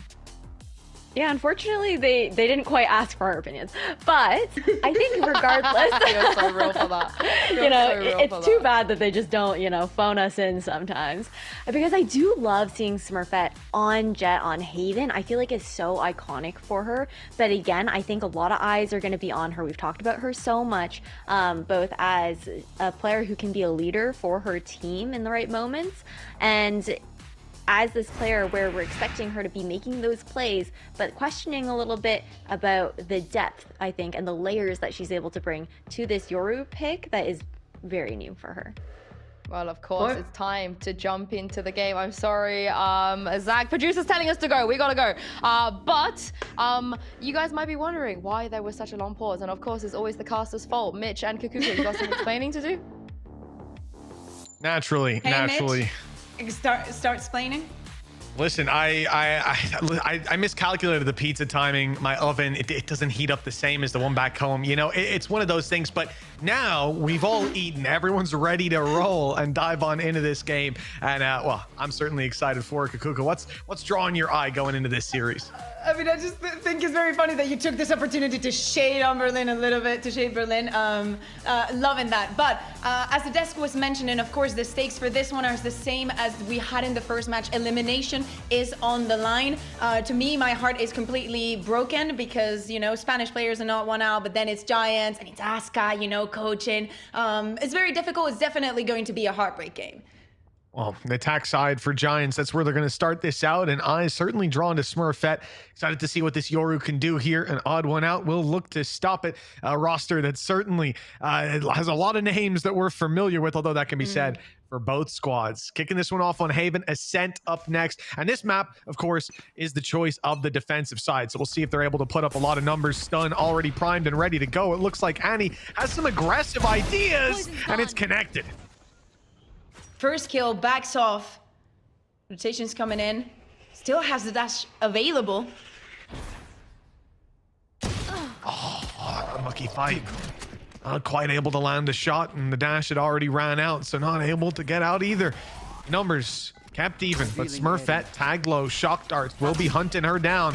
Trying to find all these players. Flash as well goes through. Damage has been done, but it's Jade to fall. And Giants seem to have found a good foothold on the site. GX in a 4v2 post plant. Shock dart. Oh, it will claim a life. Claim a life is still a 3v2 situation. The HP, though, on the side of GX ain't the best. No, it isn't. They're low, but maybe the jump can get them the advantage. Never mind. Smurfette swung on in the repeat. Not quite there on time. Sonya with her third kill, but she needs to dig deep for even more. It won't be found this time, and GX will find the pistol round. Yeah, and it's so difficult, right? We just came out of a very long tech pause. The nerves are getting to you, as we're saying. It's a very important match. And it's good to see that Giant X, even though they start on this 4v5 situation after Annie gets the first pick, I love a couple of rounds that they do here. One is like they're respecting the utility. Ness was ready to plant and have everything going for them in their postman, but she decides to respect the opponent's utility and pick with the rest of the team because it's the best chance that you can get in this pistol round. Still, it's very different to the ones that we were seeing at the beginning of the day, right? Where it was like a stomp or 4 players alive, right? Yeah, we had close to flawless rounds and a lot of those pistols earlier on. So a scrap already, and it could certainly give us a closer game. For now, GX seemed to be set up to move to the opposite side of the map to where the stack is, because of course Odd One Out don't have a lot of money, weaker investments, and well, it looks like they've decided to stack A, and GX have left the door open to go back. There is a lurker in spawn. I mean, you wouldn't call it a lurk, I suppose. They're just playing it nice and defensive with Miori there as well. But eventually, yeah, the call is the C site. It's wide open. And for odd one out, well, it's going to be about exits, I suppose. Yeah. Not a lot of speed here, but of course the spike is going to go easily down. That's going to put Ness only 3 points away from her ultimate. The rotations are coming in for odd one out, but of course there's a lot of patience and Smurfette is getting a little bit hungry. Got very hungry indeed. And took a bite out of that odd one out defense, one player down. And with mostly pistols, you know, numbers really can tilt the favor of a battle into your hands. And the reality is for odd one out, losing one player won't have the biggest of impact, but cost is what is the question that we asked. And for GX bringing in just one pistol, they only need a couple of kills on odd one out to make this worthwhile. The first has been found and the second is landed as well. All in all, it's not the end of the world. Miori will be able to retrieve something, and indeed, it's going to be the Marshall. Annie has been working this entire time that we were in the tech pause. She was in TDM. She was just clicking some hits with the Sheriff and now with the Marshal. Very good work for her still, as we're saying. It's a round that is supposed to go to Giant X, and so they did. Gamble a stag. Now it's when the real action starts, right? The desk was touching a little bit on it, but this is not a map that Giant X has played a lot. We saw different composition also from what we're used to, especially with this Viper.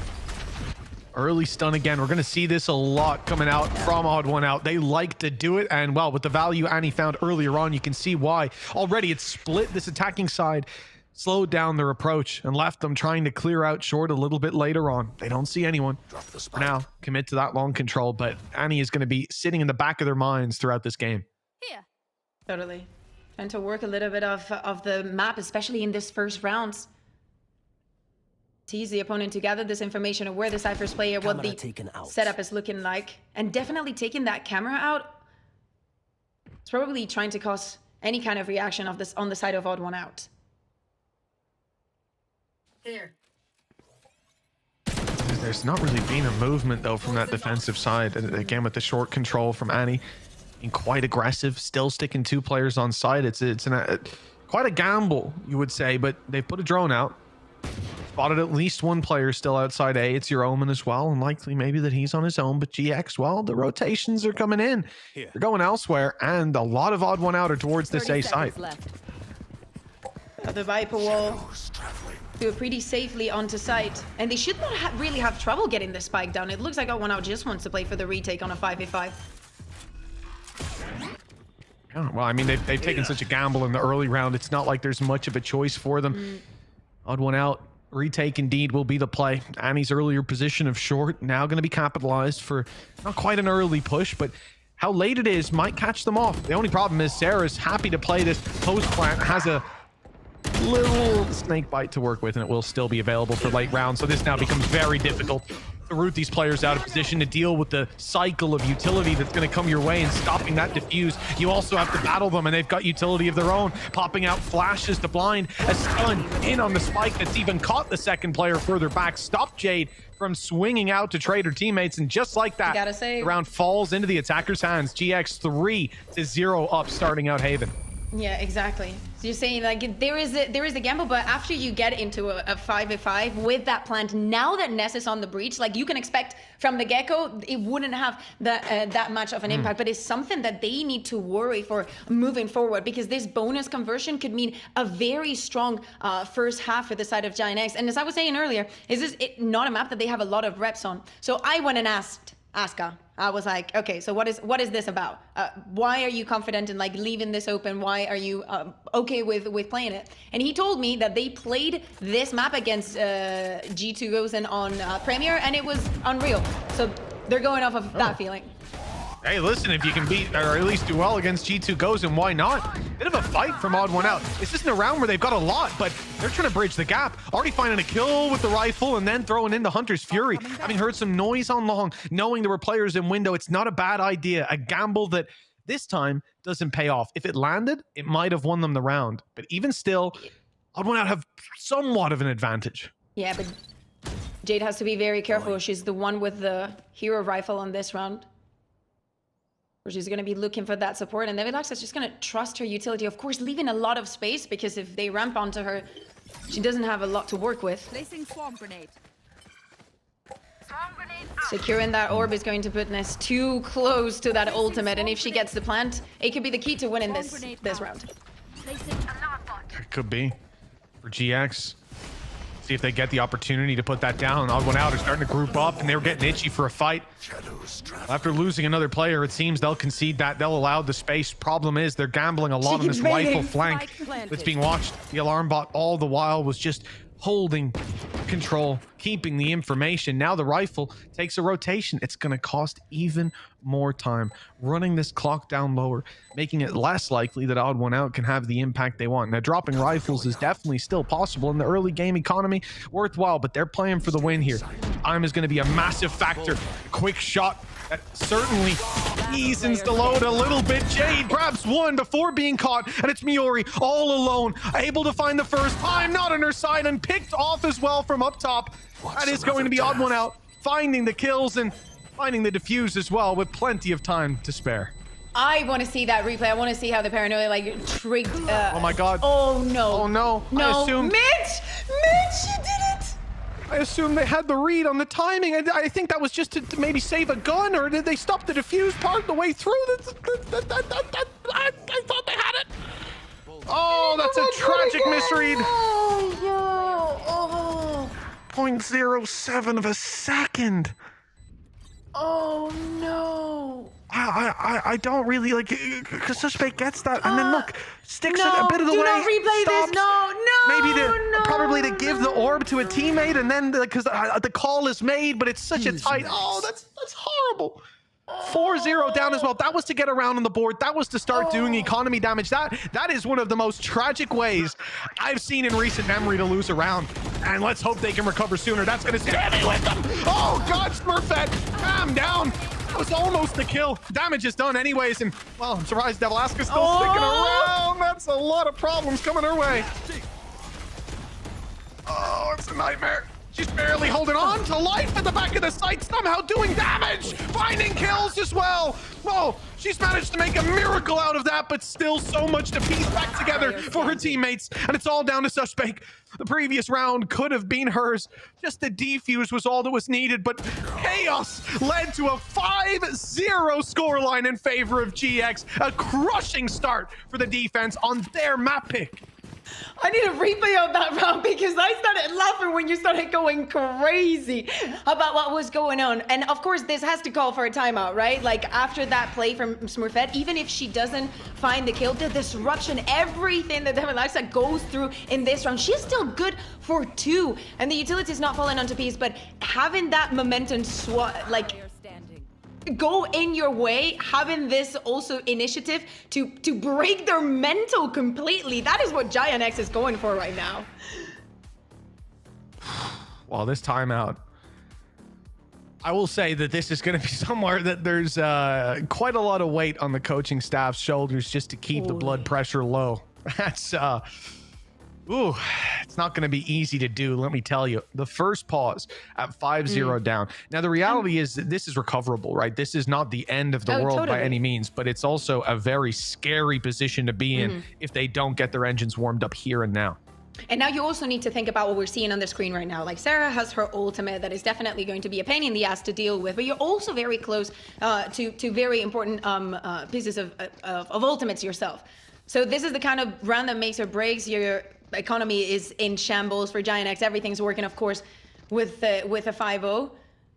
You need to take advantages of what you can. If I'm not mistaken, Annie had bought an operator a couple rounds ago, and that was disrupted as well. Early stun. Who could have seen it coming? Never played. Whoops. Well, Mitch. we didn't see it. We didn't see it. It's okay. Annie's been dropped. Good response from the side of GX to the short control that's been taken.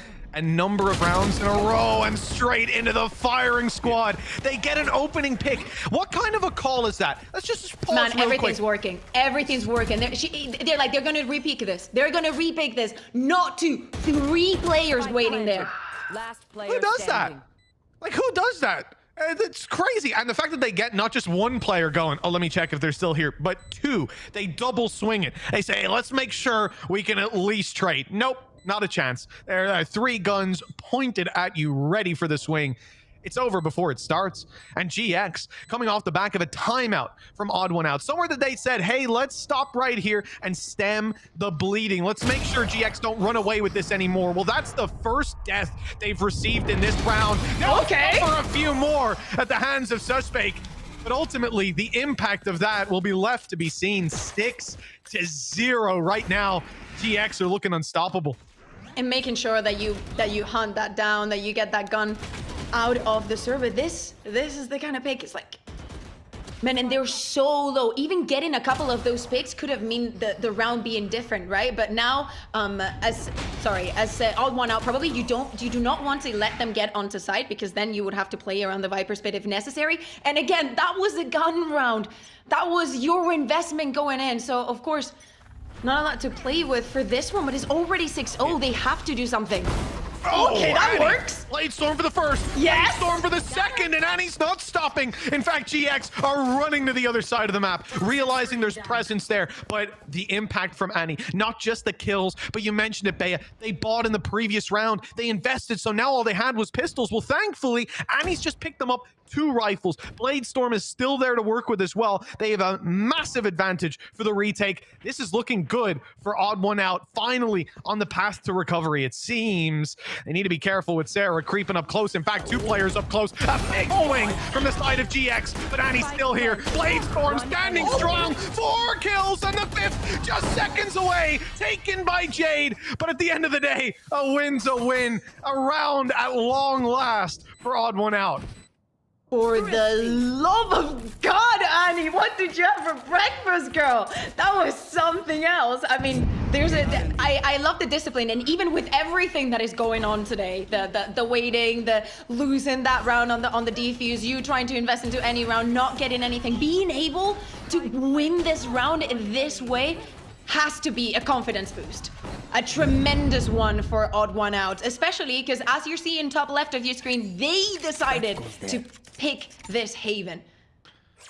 You know, it's not always about how much you spend. Sometimes it's about how smart you spend it. And that's why that one was brought to you by PaySafe Card. That's a PaySafe Card. Thrifty on the board for the side of Odd One Out, finally putting a round on the board, and there's time for a little bit more. They've tried the same crunch towards A. This time, a little bit more presence, and Annie not being a part of it, but GX, well, they have waited on the other side of that wall. Again, the firing squad waiting for another opportunity to execute, but nothing happened. The brakes are pumped, and Odd One Out ready to crunch on a short swing.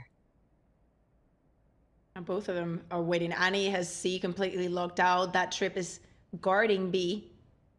It's just a game of patience. Game that they haven't won. Odd One Out waited there for quite a long time, and now it's come to an end. The short hold has slipped from their grasp, and GX, well, they had ultis coming into this. They've got plenty now, all 5 in fact, and they needed none of them. They ran into 2 players stacked up head to toe, top to bottom, ready to take them down, and they still win those fights. And now Odd One Out, operator on Annie. Like you said, Kukuka, they're not going to risk that. Fight. You know, like, you respect the stun, maybe on a different time, but right, you're in this position. You already invested in the operator as well after winning such an amazing round, a 3-2-1, as we were saying. And now, are you going to lose everything just because you couldn't defend? Also, like, losing that fight time after time is also very unlucky. It is. They're just swinging into you, getting all the kills. And oh no, that spotted back turned as well. This is the end of those rifles, that's for sure. And you know, the tragic thing about it, Kukuka, is that we saw GX a round ago. They had opening pick on short, taking down Annie, and then they post up 3 players in a firing squad. This time, well, they said, let's give them a taste of their own medicine. Let's do a firing squad of our own, and when they peek their little head around to check, we'll rip it right off. And they still lose that fight. At this point, that's got to be very demotivating. That position is being ripped out of your hands round after round. Even in this instance, there was an attempt to take the control early, and they're still denied it. GX have got all the solutions, and as I said, 5 ultimates for this round. I was gonna say, I need to see more from Smurfette, right? Like, it's crazy to me that I'm watching her play, like, her team, and I'm not talking about her all the time. Let's see if she's going to... Whoa. Oh. That was a nice little play. You see the player in the cam, call for the stun. It was nicely synergized, but they managed to slip out of the way. Rolling Thunder for space. Actually, not just for space, but to give Smurfette the chance to push all the way through. Manages to land a little position towards mid, ready to catch them, but has been spotted and now needs to give up that position. A wise call. Yeah, but it's a very costly one. She's going to be spotted here, stunned. Almost taken. Those wall bangs And were they put close. in everything into here. Look at all the ultimates that they use. Even Jolina used it at the beginning of the round and she went down.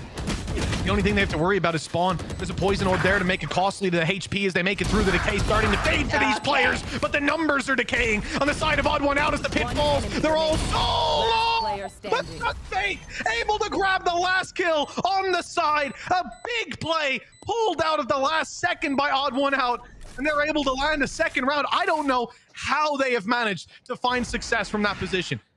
I think it's all the chaos, right? Everything was happening, like things did not work. Like Jolina not having effect with her ultimate being taken down instantly. And even though Ness is able to get those 3 kills, we see a little bit of that panic, right? You see like the Viper ult, you've already used the lockdown, everything that they worked for so hard for so many rounds that had to go into that one, and probably in that chaos, Odd One Out saw an in.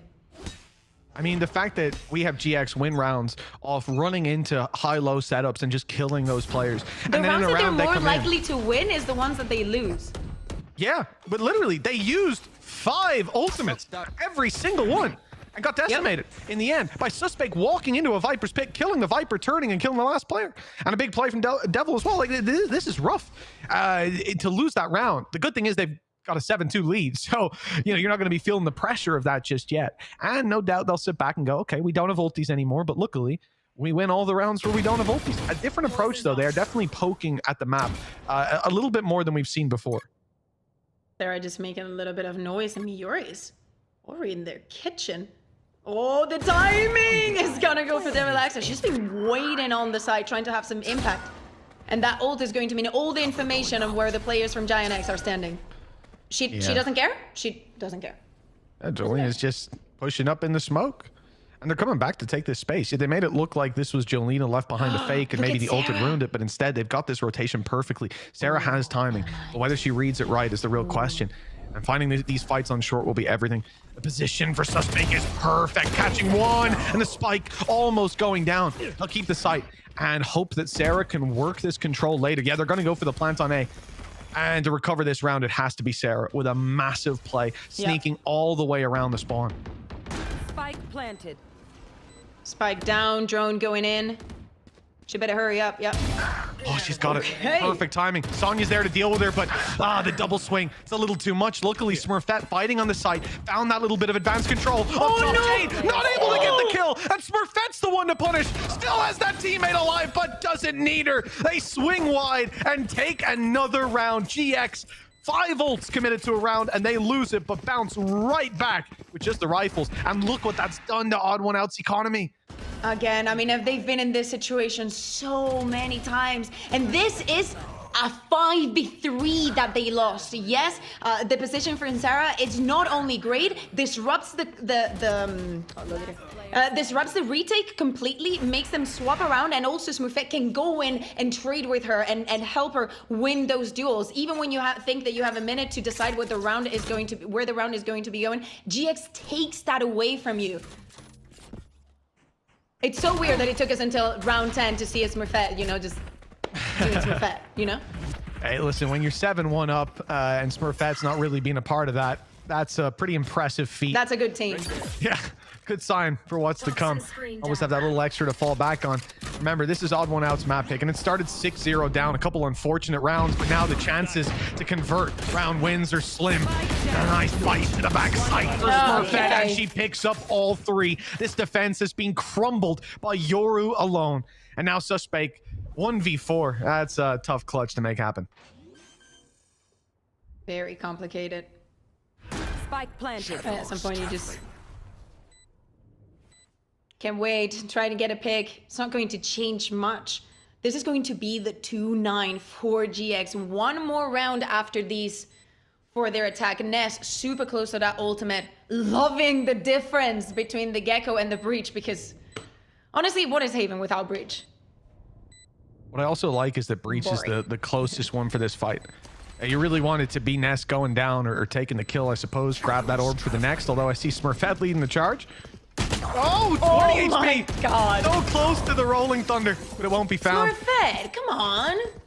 She already had the 3-piece, you know. Got to build those stats up. Yeah, but you know, there's an even better stat. How about you 13-2 instead of 13-3, you know? That's true. Hey, listen, I'm with you, but Smurfette isn't. She's in a world of her own. After a round like that, fair play. Big game from GX so far, and like I said, for Odd One Out, I think this is going to be crushing just because they know it's not even, hey, if we played this map again, we'd have a closer scoreline. It's that they should. They earned it. They won the rounds and lost it on what was almost a technicality. It's the worst way to go down 9-2.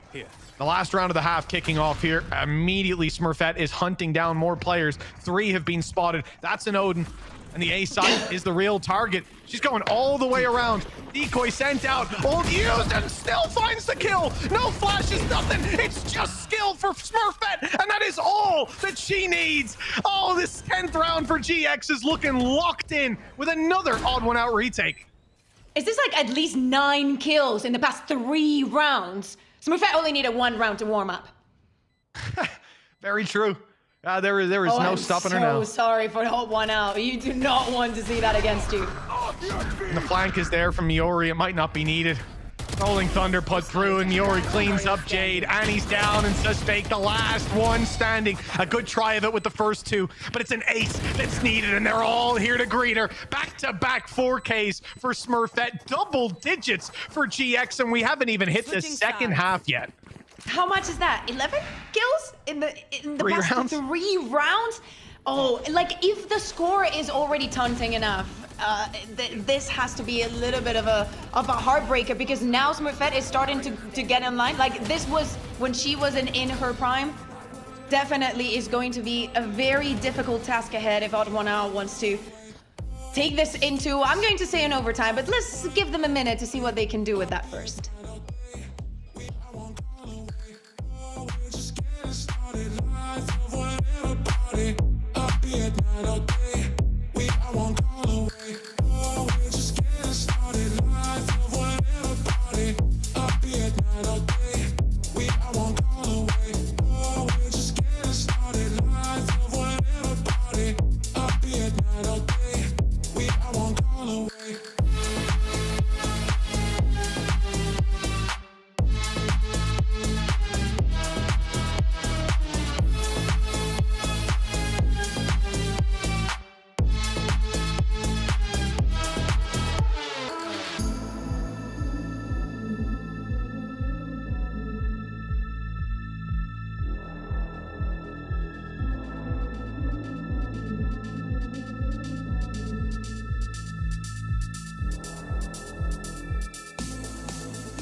Welcome back, folks. Double digits for GX. They're now on the defensive side of their opponent's map pick. And, well, look, it's the lower bracket run. This is where the pressure really starts to be applied. Kakuka, we're going to need to see Odd One Out come out swinging, because they've got very little margin for error now. And speaking about little margin of error, the first pistol round that we saw came very, very close. If it wasn't like 15 HP on who was it? Was it Ness that won it? I'd like to expect the same, but you know, 10-2, doable. Completely doable. Mini would do it, but quite a task. Here. 2 Mini's rounds. watching. So Mini, how do they win this? So what do we do? Start DMing. Let them know. We got a little push into backside C with a big stack up from GX. 3 players already happy to take this fight. It's Jolina open it up, and Smurfette making herself known on the site. They make the right call. Smurfette C go absolutely anywhere else. Although they haven't got any space there. You're going to rely on a little sneaky play perhaps. And that spike going down seems unlikely. Perhaps less so now. or more so rather, 20 HP left on Sonya. Miori spotted her, and it's not even going to open up space for that flank to have massive impact because GX have 3-player pushed C long. They're not allowing this map to be diced up and allow a player to sneak up behind them. Instead, they're just grouping this one up. I love this play. I mean, it's exactly what they were doing on A. Like the 3 of them together, just going for the fight. 30 seconds And look left. at the movement also from Miori. She has all the utility still on A. Seeing they can't walk in there. It's at least something. Auto now keeping a decent bit of control. I'll get a plant down. It's guaranteed at this point. Okay, well, look, you've got opportunities now. You got to deal with Miori, though. That drop into sight is dangerous, and they've done it. Okay, I'm starting to believe. But just as I am, one player drop leaves it all onto one, and it's not doable. The 1 versus 3, too much fraud, 1 out as they go down 11-2. This is going to be a monumental climb back on their map pick. Yeah, exactly. I was, you know, I think that what Miori did, I completely understood. It was just a bait. She wanted to bait for her teammates to, you know, get the kills here. You know, all that disruption, you turn around and hey, Jolina's there.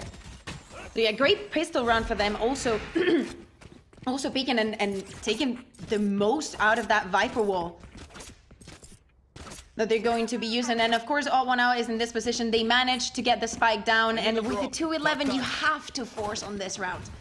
This is the closest you're going to get. And it's 4 stingers, you know? If this was an A, yeah, listen, they know Ash is on the desk. The Stinger force buy, it's dangerous. It has some teeth to it. The ranged fight, certainly not where it thrives. Sarah, the one to open this up. Do some damage too, that was decent. Sonya's down to 61. An Odd One Out, though, have managed to find garage control. They've gotten a little bit closer than expected. Miori, though, here, and there's backup for that, making it to the site just now. Good to pick up the first, has support. Nest spots the flash, and the swing is perfectly timed. Smurfette cleans up any danger that remains, and now they have 10 chances to close this out. 10 chances to set themselves up for their own map pick being where they close this out, and also shutting out their opponents on their own map pick like this. That's going to be hard to recover from mentally. Now I'm just thinking about that premiere match that Asuka was telling me about where they beat G2, and I need to see it. I need to see how they did that. Like I can see it with this composition and the way that they're playing the map. But you know, I'm curious. Where can we find that? Someone help. And not only that, was Smurfette having the impact that she's having and the kills? She's already 1 away from her ultimate. Things are looking good. GX got themselves 2 players close to B, I should say, but still that Killjoy utility setup. And Odd One Out looked for a moment as if they were going to run into it, but they've made the right call, switching this up towards garage. They will find space here, unoccupied for the moment, although GX are filling in those gaps as we speak. And now they're even going to get the info. There she goes. Every single one of them, at least 4 players. Oh, did she see the Alexa? Did she? I mean, it wasn't she on didn't camera, catch her. but I mean, at least for Odd One Out early on, there's been no real aggression from GX, no real space taken. It's the same A short hold that Odd One Out tried many times. Advanced control with the stun on the back of it. But no noise being made. GX, they know they're up against a weaker buy. They're not making the mistake of pushing. Plant the spike. And the spike is the order. The execute is coming in, and all the utilities coming in from Giant X. They've got it. They've successfully taken the A-Link control, and that prompts a response. GX goes straight out of C-Link, take the fight on the site, and that's what Odd One Out want. The weaker weapons up close, the crunch, leaving GX for a moment with a disadvantage, but that's when Smurfette steps up to play. Already picked 2, and it's Annie left with a player behind her. 13-2 is how we close this out. GX with a dominant start, and on their opponent's map pick, no less. I mean, I have to say props to them, especially in this last round, like having this this kind of goal, even though Odd One Out finding the kills, having Smurfette chiming in mid-match, but still finding so much impact. Sarah also doing, like, working everything beautifully. Odd One Out, you know, they're going to have nightmares about having picked this map and how important today's match is. We will be going to Ascend, and I hope that their mental is ready to recover from being 13-2'd in your own map pick. Yeah, and again, it's not just the 13-2, it's the context of how we get there, losing a round off a defuse that then spirals your economy down, that leads to a big lead that, well, you suffer with for the rest of the game. That's a really tough blow to take, but Odd One Out will attempt to bounce back. We're going to go to a break, and when we come back, we'll see if they can do it.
I know a place that will break you into 1,000 pieces.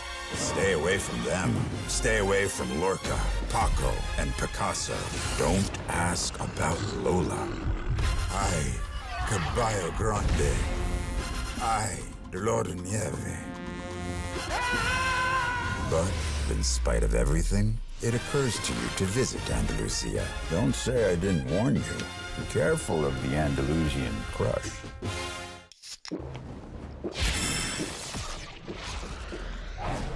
Red Bull gives you wings.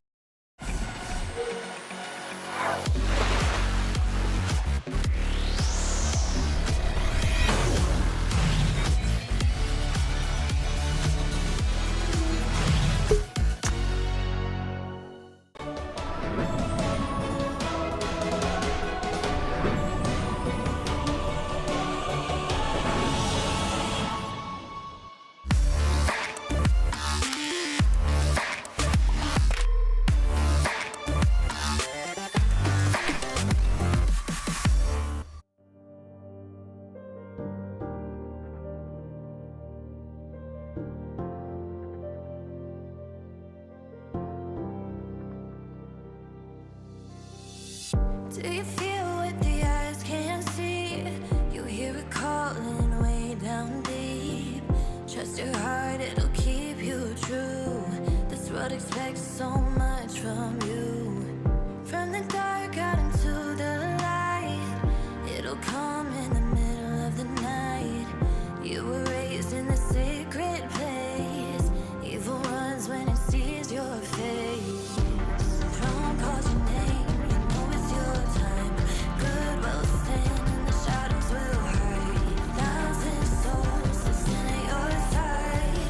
Take your people into the light.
step will test your soul. You will walk out pure and whole, stronger than the day before. Tomorrow you'll fight for more.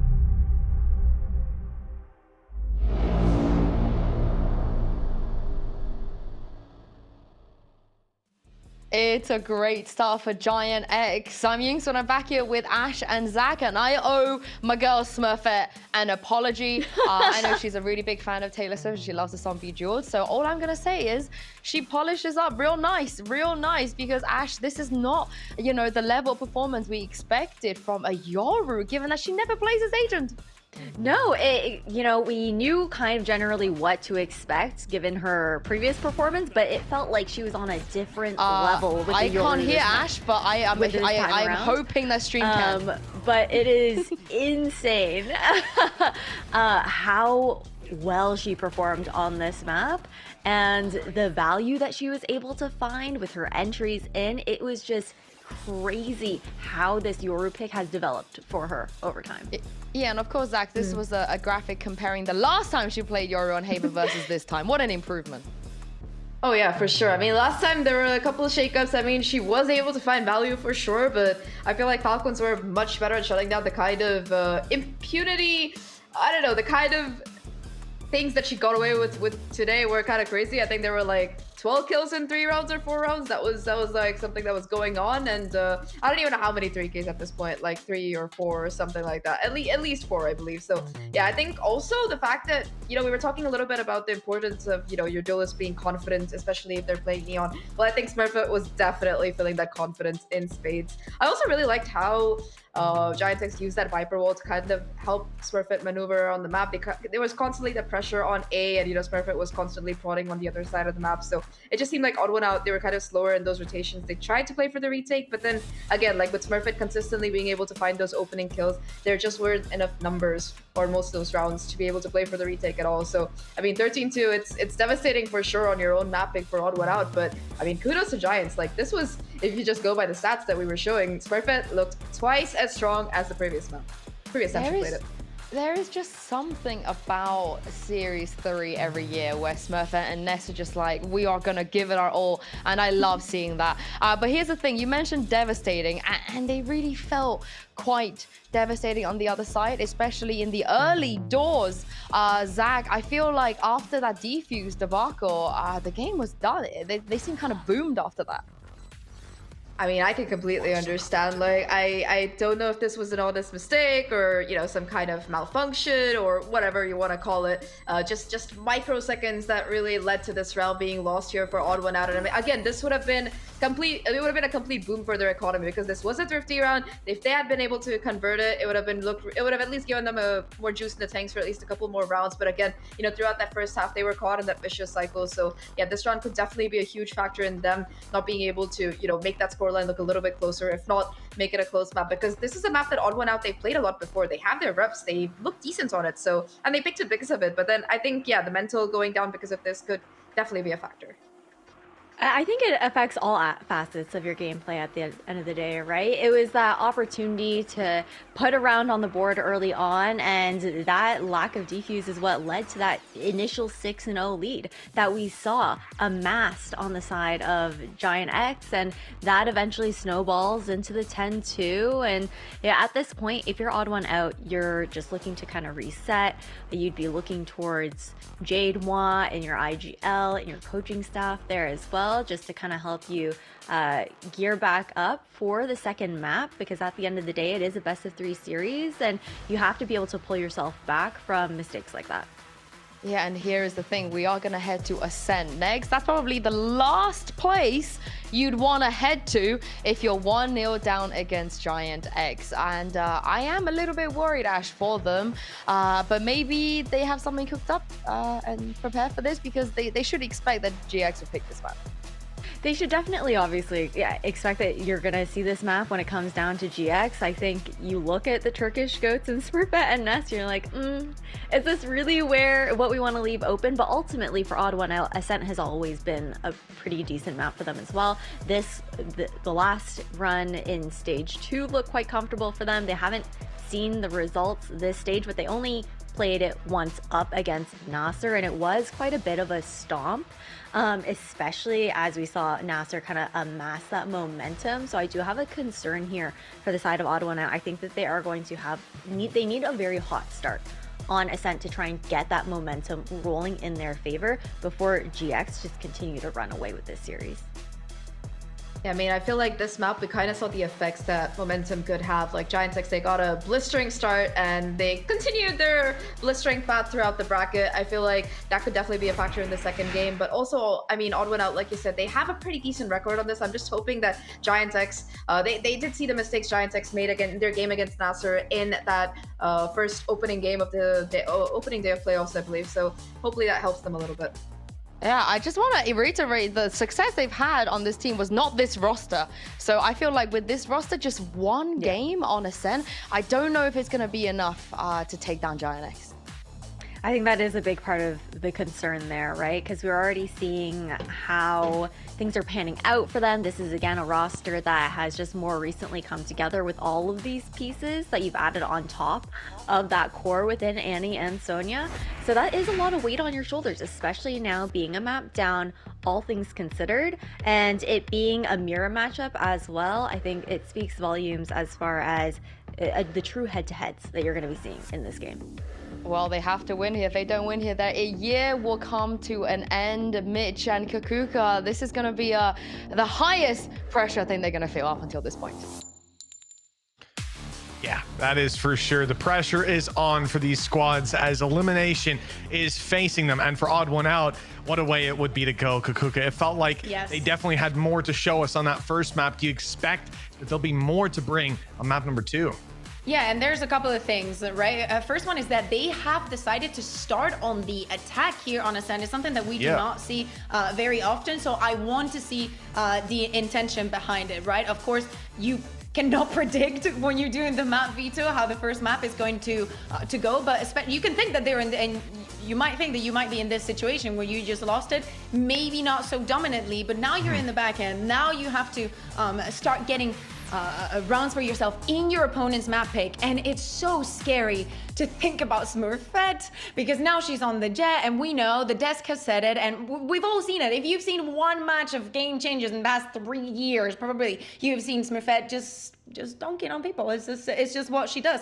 And if she's able to like get the operator online early and actually be a pain to Odd One Out, this could be very similar in the score.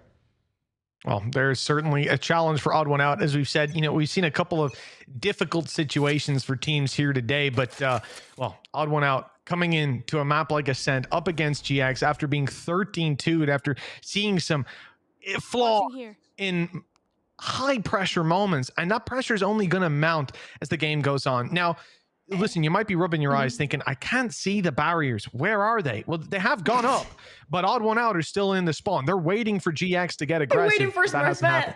Yeah, they are. Very slowly. Yeah. Finally, some utility being used. I like it. This is my kind of gameplay, Ness. Wall bangs in the pistol round. Jade's already taken a bit of damage. Sonya not too healthy either. Shields have been taken off. Health has been damaged. But still, Odd One Out yet to make it out the choke point. Here comes the flash drone and big swing. Yori already pre-firing. Ness able to grab one Smurf. That's here too. And there's no getting away with this. They left one player on the other side of the map, a lurker, but now a 1 versus 5. A one-man army, perhaps 15 health. Well, that is quite the task. 30 seconds left. Complicated for Devilaxa to even get something. Sarah's going to close this round out. And, you know, we also can talk about that we were seeing a little bit of the highlights. And even though the compositions are, as we remember, we see some moving around because Sasvik was playing on the KO the previous time that they played. Jade was playing on the KO. And Devilaxa was playing on the... Sorry, Devilaxa was playing on the KO. Jade was playing on the Omen. So they decided to swap all these roles around. Probably a little bit of comfort that they're trying to find there when it talks about responsibilities and who goes with who. But again, another pistol round for Giant X, especially with the position that they're in. Yes, it's very hard to make a lower bracket run, but this is the kind of performance that you expect from a team like this, even in this situation. They will definitely be a contender for anybody coming up against them. Off rip, the opening pick goes their way, and they're not up against a lot of resistance. This is mostly classics from Odd One Out, and you know, maybe you look at this map and you think well, hold on, give an opportunity for Smurfette to pick up the ace because it's already 3 under her belt, and she's going aggressive with a player tucked in the corner. Look, you talk about this round with classics, and I don't expect a lot from Odd One Out. In fact, it's not really noteworthy for the most part, but picking up orbs, that could have some value to it. And Smurfette, well, at least one more picked up. That's 4, just 2 away from Bladestorm. But the other thing, just real quick, was Odd One Out. This map at a glance might look like it's an incredible record. You go back and you look at their match page. 11 games in a row they won this before they lost last time. That's incredible. They'll bounce back easily, right? Then you look at the roster and realize that's not the same roster. And so the only game they have on record is a 13-5 loss against Nasser, where they didn't get any rounds in the attack. It was a close first half at least, and then they got stomped. So it's not the most hope-inspiring. Let's say that. Let's say they got their 5 rounds in the first 6. Oh, that's not great. But that can all change, Mitch. And if it is going to change, it has to change now. That's it, right? Hey, listen, maybe you look at that as an opportunity. Sure, they lost 13-5 in the only map that they've played with this roster, but they learned, right? And at least you would hope so. We'll see if they can put that into practice here. Already trades off rip, which usually aren't too bad for attackers, but GX have a lot of weaker weapons here. So already picking up an opening duel is nice. This challenge for Smurfette will be very tough, though. A headshot is needed up against all these players. I mean, in Smurfette, you have to trust, right? That was quite lucky. I couldn't even see. No, because the wall was too thick. I think all she saw was a leg. That opportunity was a little bit more workable. Still, with Miori dropped and Smurfette sent packing to the back of B site with no support. Surely she can't hold on for too much damage, but Sarah picks up 1, and that makes it quite doable. The spike only just now being tapped, and the players have arrived on the site. Flash over top, stalls in the plant, but big swing around the back. Leaves Sarah all alone. 1 pick found, 1 more needed with the Bulldog. Caught her jumping, but still it goes the other way. A 3-piece picked up in the first round on the board.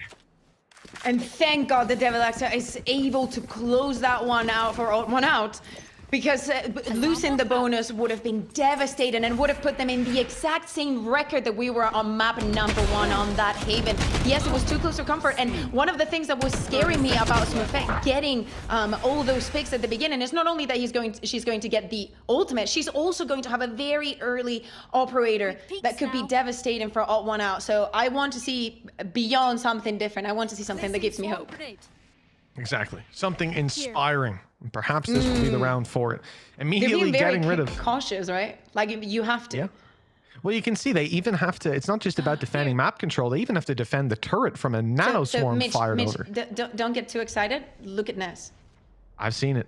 Oh, the big boy is out. The Odin's here to play, and the reveal's being held. There it is. Okay, they're a little far back, but there's still some players inside of main. Targets for Ness. Steps heard close, though. Now it's time to change approach. Shock darts go through. They're caught behind the nanos. The dash gets 1 out. Ness wants to make it to backside now. Have a safe spot to spam that Odin from. The drone to try to find a victim, but they're already close. Dropping down onto the side as we speak. Spams from Miori, not landing, but Ness rattling off those shots will at least slow them. Will deal the damage, but reveal her position in the meantime, and they are cleaned up on site, leaving Jolina 1v3, 50 on suspect, but the rest are healthy and willing to fight. With the plant going down now, Jolina has all 3 trapped in the site, but they're together, ready to take this fight. Not looking at the right angle more than 1, but look how quick Suspect was to adapt. Beautiful stuff for Odd One Out, and they've equalized it early on.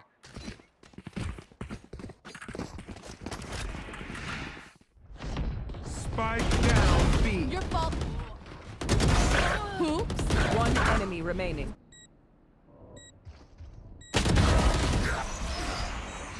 Placing alarm bot.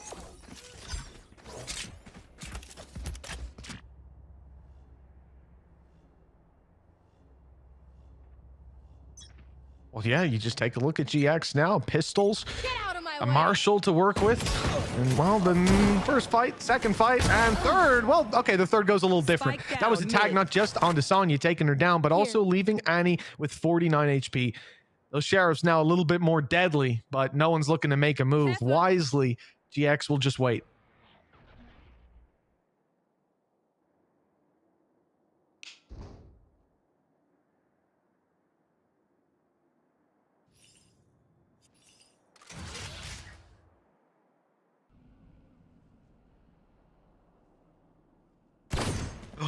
Could have been if that shot landed for Sarah. This would have gotten a little bit more spooky, but odd one out still with the control. Bladestorm close. Already seen one, and it's a little labored, but they got there in the end. Luckily, GX still have a fight in them because that Bookie's picked up a double and through the smoke. Jolina's closed it. 30 HP. It's a narrow margin, but enough to put GX back in the lead.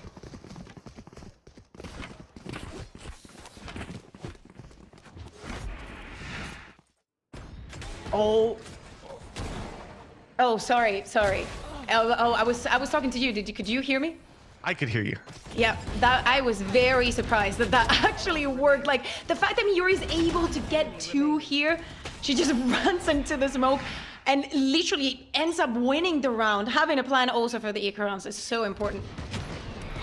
But this one was on a different level. Though we've seen this play before. We have. This time they thought that maybe they would have stopped the play. The recon couldn't go through because Jade hit the knife, but they were wrong. Ness already picked up one and follows up with another, this time without the reveal. It's the spam straight down the line of engagement and a shock dart to do even more damage, sending them packing with 28 HP. Suspect can't sit in main anymore. In fact, nobody can. No one wants to mess with Ness. And hey, listen, I'm okay with that call. The Odin has sent them running. An odd one out of no space to fall back into. A 3v5 with low HP and no idea of the positions that GX have taken across the map. Mitch, I think you just created a segment. Don't mess with Ness. Like, it is what it is. It probably is a compilation of Odin just because you made it. So it's just Odin, Ness, Odin moments. So I think I've got a few. Just pitching that to production, right? Real quick. Ness might even have been one of the first people I got to do the full, like, when they're just mowing down 100 bullets into a wall, taking players. I love it. Makes me happy. Doesn't make the other players happy, I'll tell you that. GX on site A, about to be attacked. Gonna be Sarah and Jolina.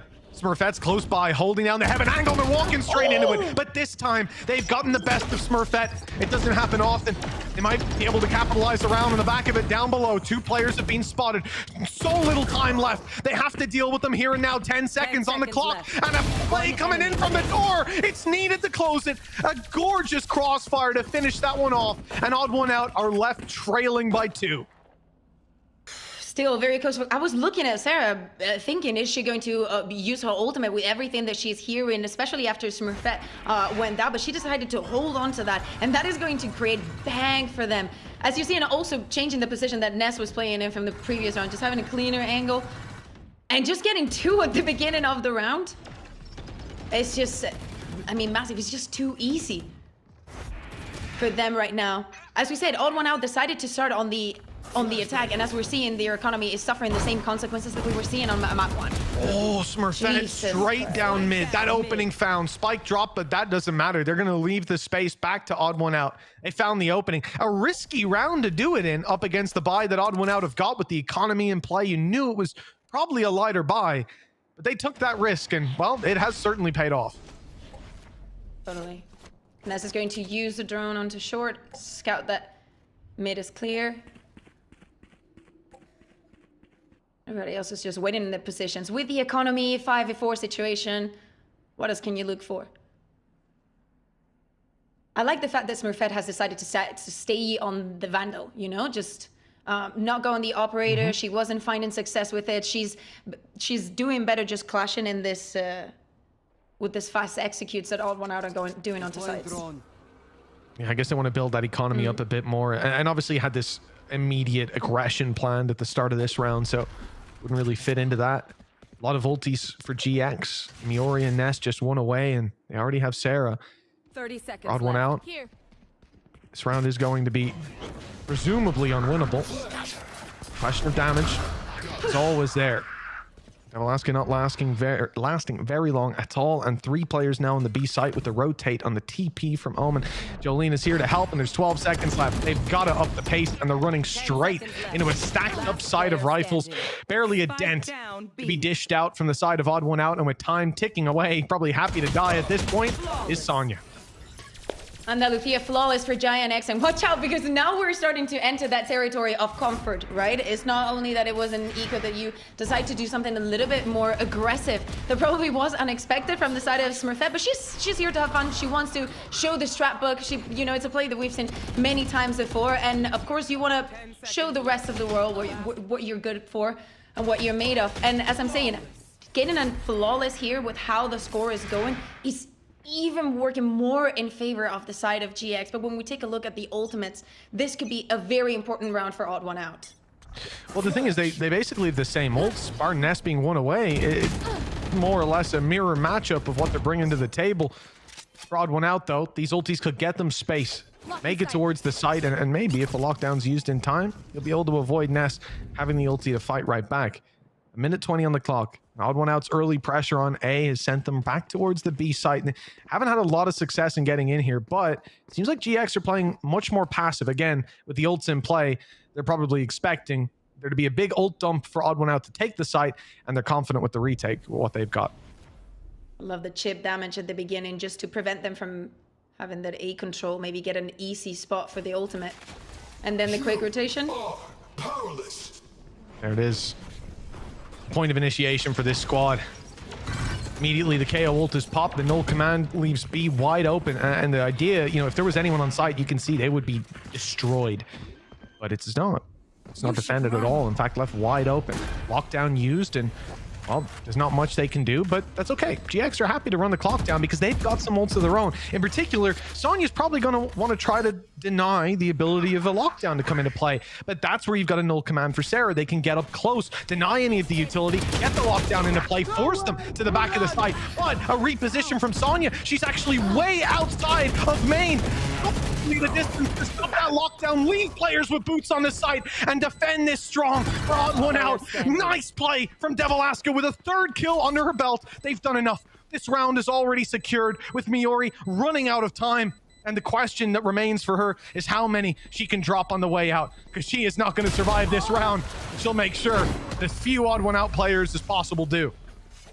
And Sonya goes down to that. As you were saying, the fact that she stayed out of the side, we understand the disruption from Giant X. Right after using the lockdown and getting the first kill, you run in because you could expect that the Sova is maybe playing for backside and maybe trying to prevent that from happening. So good position from Sonya here. And Devalaxa just locking down the site here on B. Completely necessary round for them, so it's good to see that they get it. Smurfette is back on that operator. I'm saying she wasn't finding a lot of success, and is actually in this small micro place where they just set her up for a good play that she shines the most. But she's not one-dimensional. I actually love that. The fact that the Odin stood there spraying too. There's a chance someone's just going to... Hey, listen, it's always going to be a highlight for me. But the fact is, you know, a lot of the time you're going to swing that Odin to try to take him down. They're out in the open on short, but it's all a bait to try to get the opening pick. Odd One Out are very, very patient. They've been waiting for GX's aggression in a lot of rounds, and I think the only one they didn't, Smurfette dashed into them and killed one from this very position where the drone is. So, you know, I understand them being that little bit more patient in the future rounds. Yeah. Tara's also trying her best to spot her at the beginning of the round. Okay, you've got all this space. What are you going to do with it now? All the utility from Miori is just waiting at the entrance to site. And Giant X seems very aware of what they're giving up. Yeah, well, they absolutely are. They know the space that's conceded. The problem is, look at Annie's spot. they can immediately initiate off of this. Cloudburst down. They're giving up the space. They're falling back. Okay, no need for further aggression. I like the call from Odd One Out. It's a patient one, but they have deposited Annie up close. Sure, Jade is dropping. Oh, wait, actually, no, Annie's here now. I'm pretty sure she just fired a shot now. Element of surprise is gone. She's got to take this fight. Heads up duel. Hunter's Fury pop. Nade forcing her into the open. Just that reload comes in, but then Nade finishes off the kill just in time, keeping Sarah alive, giving GX the 2-player advantage on the retake. One below, one in main, both in smokes and hard to root out. Can't get eyes on them, and it's Odd One Out coming back from a massive disadvantage to close out this round and keep that gap closing. The high pressure of this round makes no sense. The fact that Devil and Suspect are able to close this, like, we understand that some of the duels, yes, they got the opener, they got the spike down, but GX had so much to work with. And even in this situation where Annie goes down, you can understand why they're probably more comfortable in this role. So we were talking about that 13-5 that they had, that they lost. But for the side of Odd One Out, people look much more comfortable. Like, Suspect is in a comfort zone. And of course, after getting a couple more rounds, it's time for a timeout after 9 rounds. Yeah, GX being forced into an uncomfortable spot. Again, this game starts out 5-2 in the lead.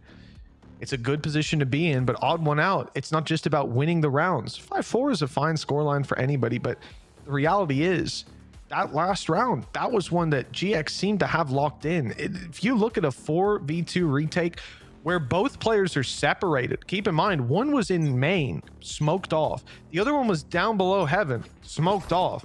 And they both managed to pull out these monumental performances, not even one of them falling. For GX, that is a round that they cannot tolerate, because you're going to lose that in a 4v2. What happens in the 4v4 next time, right? So it's definitely the right call to take a moment here to reassess it. 3 more rounds left of this first half.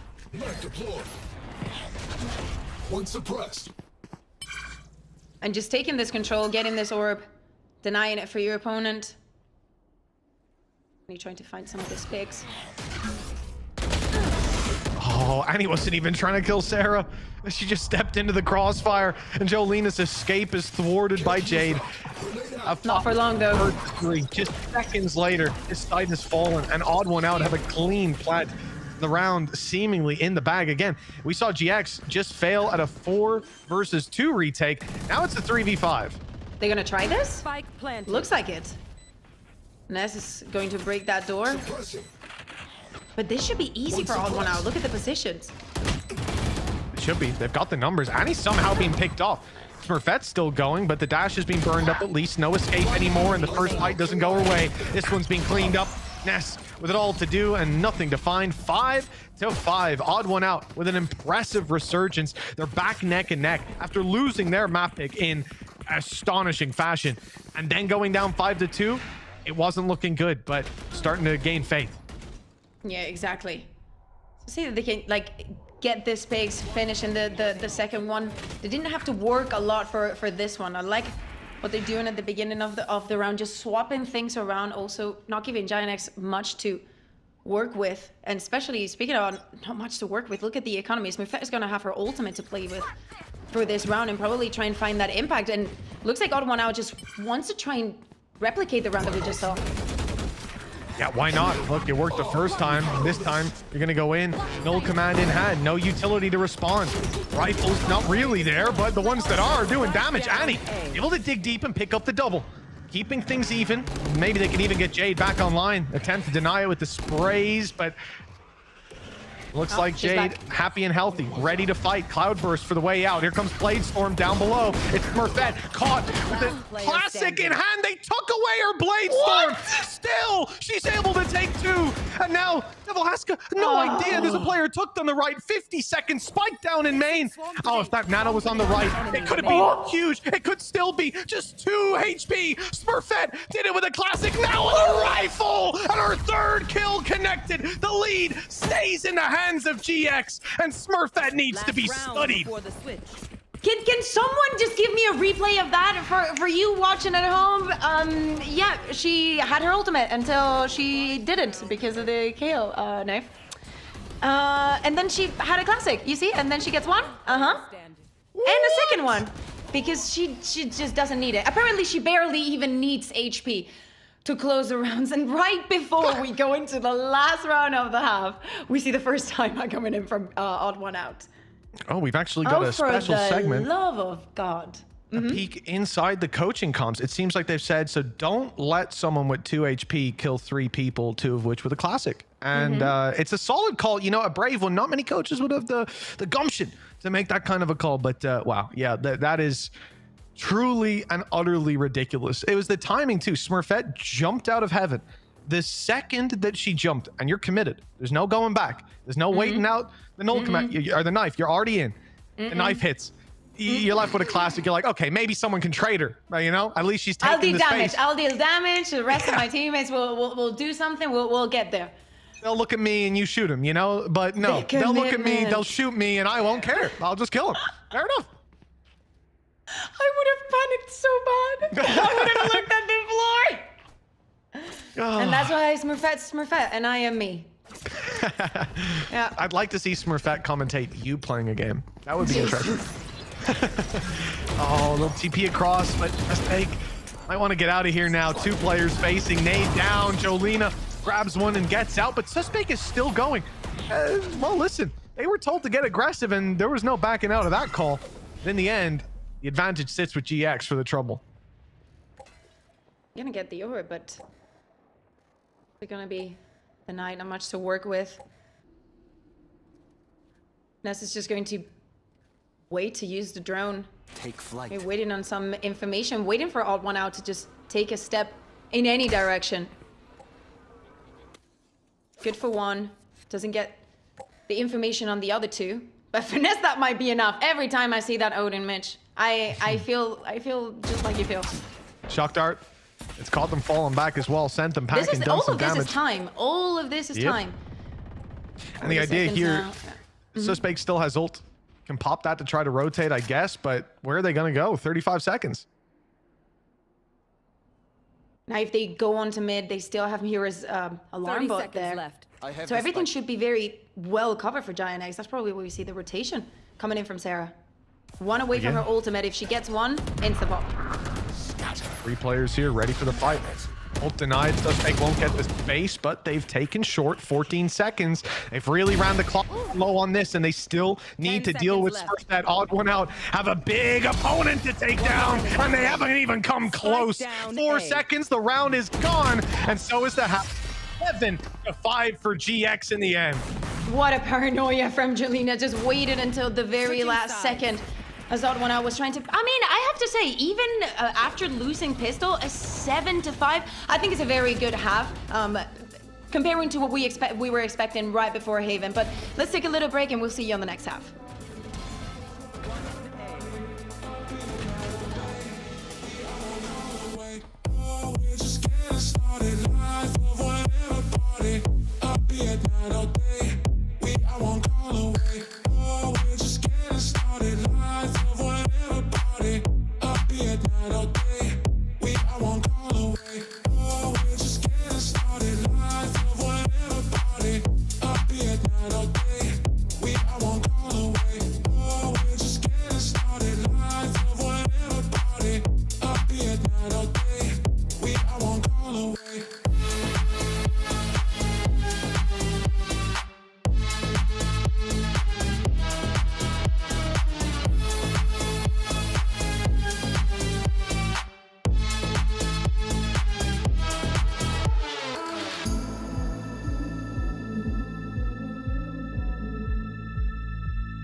Welcome back, folks. 7-5. GX leading and already 1 map to the good. They just need to send their map pick to take this a little bit further in the lower bracket and to send Odd One Out of the tournament. This first map didn't go according to plan, but it seems like Odd One Out have some teeth to their ascent. Yeah, totally. But Mitch, I think that still there's some we need to talk about those pistols, right? I think that they were such a key element in the first best of 3 that we had today. And it could be a major one in this one, especially if it goes the Giant X way. I'm sorry, Mitch, you were not listening to me, and that is entirely my fault. It's all good. It's all good, but I'm sure it was very insightful. It was. It's important that the people at home were listening to it. That's all you need to know. I It's all good. definitely did not say anything about you. I'll listen back to it later. I know you will. And so I get all the extra information. I think that's what I'm looking for. But 7-5, GX. Yeah, look, they've had a pretty good first half, but there have been a lot of bumps in the road this time. Odd One Out have put up one hell of a fight. Now defense, they can pick up a pistol. They're right back into winning ways. 3 players around Pizza ready for this crunch, but it's Smurfette they face. Only good for 1. That's a great trade early for the defensive side. This is devastating. That's the spike in mid. Yeah, I don't know about this one. You lose a player, Spike goes solo up. That causes problems now for GX. Even players getting close. Short pinch as well from Odd One Out. They want this map control. They don't want to hold the site. They want to hold the Spike. And it seems like the check could be there. Stuck is Jolina, 13 HP. Teammates coming from market, but too late to the party. There'll be 3 players sat in mid defending the Spike and a smoke that they have to walk through. I love the attempts. Miori, listen, start wall banging and you're getting my vote, but there's going to be one hell of a challenge. Up goes the drone, one spotted further away, but the one down below evades their vision for now with the smoke fading. I thought Alaska was going to take the fight. Okay, Timmy! It's going to kill! Go, Timmy! Alaska down! And this is looking doable. Ness tucked in the corner, 12 seconds, 5 HP left. Suspect just needs to survive, but that's a rough task in the open. It's GX winning the pistol round in a chaotic fashion. I'm leaving. I'm out, Vince. How did the turret get a kill? Can someone tell me on a scale from 1 to 10 how intentional that was? How is Timmy always the king? Because what, Killjoy, you're out of range. Like you just, yeah. I mean, I get that, but Man, I'm that's telling so you, unlucky. Yo, everything that can go wrong for Odd One Out goes wrong. Happened on Haven, and this one again. Oh. You know as well, the second that Sonya heard that turret activate again, she's just like, oh no, this is over. In fact, You always expect that it's not you. You always expect that it's not you. Well, It's like when the principal comes into the class and it's like, I'm looking for someone. You just pray it's not you. Me. Well, unfortunately, this one I'm hasn't sure gone that in according your to case plan. it was you. It was always me. Well, GX, they're taking control of the site and they are not giving it back. Smurfette very quickly claiming the A site, getting a plant in. An alert from Miori finding value. It's only a sheriff, so not the end of the world if she goes down. The rest of the squad sat there with a pretty healthy buy for the next if they keep all these weapons. So again, 8-5, definitely a time for the conversation of damage, but for Odd One Out, 2 players left and one of them still trying to deal with this sheriff. It's not looking likely that they'll be taking all too many weapons out of GX's hands. Yuri finding a double there. She didn't even use like any utility or anything, so she's big chilling for next round. Mega economy round. Jade is good for 1, preventing the flawless to go through, but 4 for 4 pistols for Giant X in this best of 3. Only 4 rounds away from continuing onto this lower bracket to try and make that run, to try and make it to Istanbul. And of course, Game Changers Championship. But especially with the amount of points that they have, they should be big chilling. Yeah, in that round as well. If they win today, that is. It's just looking likely. I mean, you look at GX in the moment, just there in the previous round, they lose 1 player. And Miori rotates in time. They swap the weapons round and they manage to save all 4 rifles. So they not only win that round, but have a massive economy booster. Right now, it's basically a full buy round, but they still have money for the next. An Odd One Out have lost mid control. Pressure's on for the B site defenders. Let me Devil Aska alongside Sonya, ready for this fight, and here comes the cavalry. 4 players straight dash in with the flash and not able to find anything. That's a disaster. Sonya now stuck on the backside and deleted, overwhelmed by the numbers, and he does well on the side, but in goes Miori for a sneaky play. Caught 1, knows about the second and cleans it up. It didn't start out too well, but it's finishing beautifully, and GX, if you even want to call it a bonus round, they seem to have secured this one with Annie locked out in a 1v3. Utility waiting for a firing squad. More utility. What is she supposed to do? Die. That's what she's supposed to do, and she does it well. GX 10-5 now. I mean, I think that the call is that they know that Miori is very low on HP, so if she's able to get one of those bullets through and make it into a 1v2, it is definitely winnable for her. But we saw a lot of this executes coming in on the first half from the side of Odd One Out, and they were so effective. Even with Smurfette going down, the work that Miori's putting onto mid on this map, both the previous round and this one, needs to be studied if it continues like that. It has been a difficulty for the side of Odd One Out, and now they've got pistols, so possibly 11-5 that we're looking at, and that uphill battle, it becomes quite a mountainous climb. And Smurfette, she doesn't even need a utility. She honestly, I don't think she cares. She's just W key onto site. She sees someone, she needs to get that kill. The site is going to be empty for them. Of course, do not have all this information, but there was a stack from Odd One Out. And look at Miori! Snuck her way right up behind. Again, the Sheriff willing to take some risks. A Spectre to back it up. It's not the strongest of buys, so you throw out a curveball, and it's already found its value, not just in the kill, but keeping these players paranoid. As you can see, Jolina did just the same. Stuck in on the other side of the smoke, scared to even step in. They'll eventually do so. Jolina is there to greet them. So is Smurfette. This one coming to a quick conclusion, yet to lose the player, and they finally will. It's the Spectre that falls with 4 rifles carried through to the next, an 11-5 lead. Ult's coming online. It looks like GX have got this series on lockdown. And after 4 rounds, I love what you're doing today, Mitch. Very good work. Thank you. But especially after 4 rounds, having Miori go in for that last kill, even if she goes down, she also secures her ultimate for this round. So as you were saying, ult's building out 3 on the side of Giant X, including that lockdown. Yeah, the other 2 probably not going to be the difference maker. What could be the difference maker is that operator, because if Giant X is able to win this round, honestly, just call it a day. Yeah, that's sort of where we're at. We're getting close to the end. Annie, though, well, she wants this to run that little bit longer. Already taking down Ness with the early aggression. The operator spotted. Not much GX can do about it. Play into the A site so far. Smurfette hasn't needed utility. It's just been about going and killing. This time, that doesn't quite work out. The mouse wheel gets her again. This time, she won't win the fight. Jolina picks up a double, surviving with a sliver of health, but just about enough. Eventually falling. That's an unfortunate peek into the operator, but Miori, okay, Miori's being spotted and being dealt with. Cooling down. Oh, it's got to be done. That's a big play from Annie. Not one that worked out, but luckily there were plenty more players there. A little bit shaky there, not starting to blend after you hearing a lot of players coming in, maybe trying to bait. We expected the round to be of extreme importance, and definitely that operator had all the effect that they were expecting. For it taking Ness right at the beginning of the round, and also Smurfette, even though she's been very effective in getting onto the side, she hasn't been that effective in getting the kill, which is the best thing that could have happened to you if you're an Odd One Out. But also, just think about how conditioned Miori's been. Every single round she's lurking. Every single one of them. Like, Sonya literally had to make sure that she was dead and done for before even considering going on to A. Deploying drone. Straight into Annie yet again.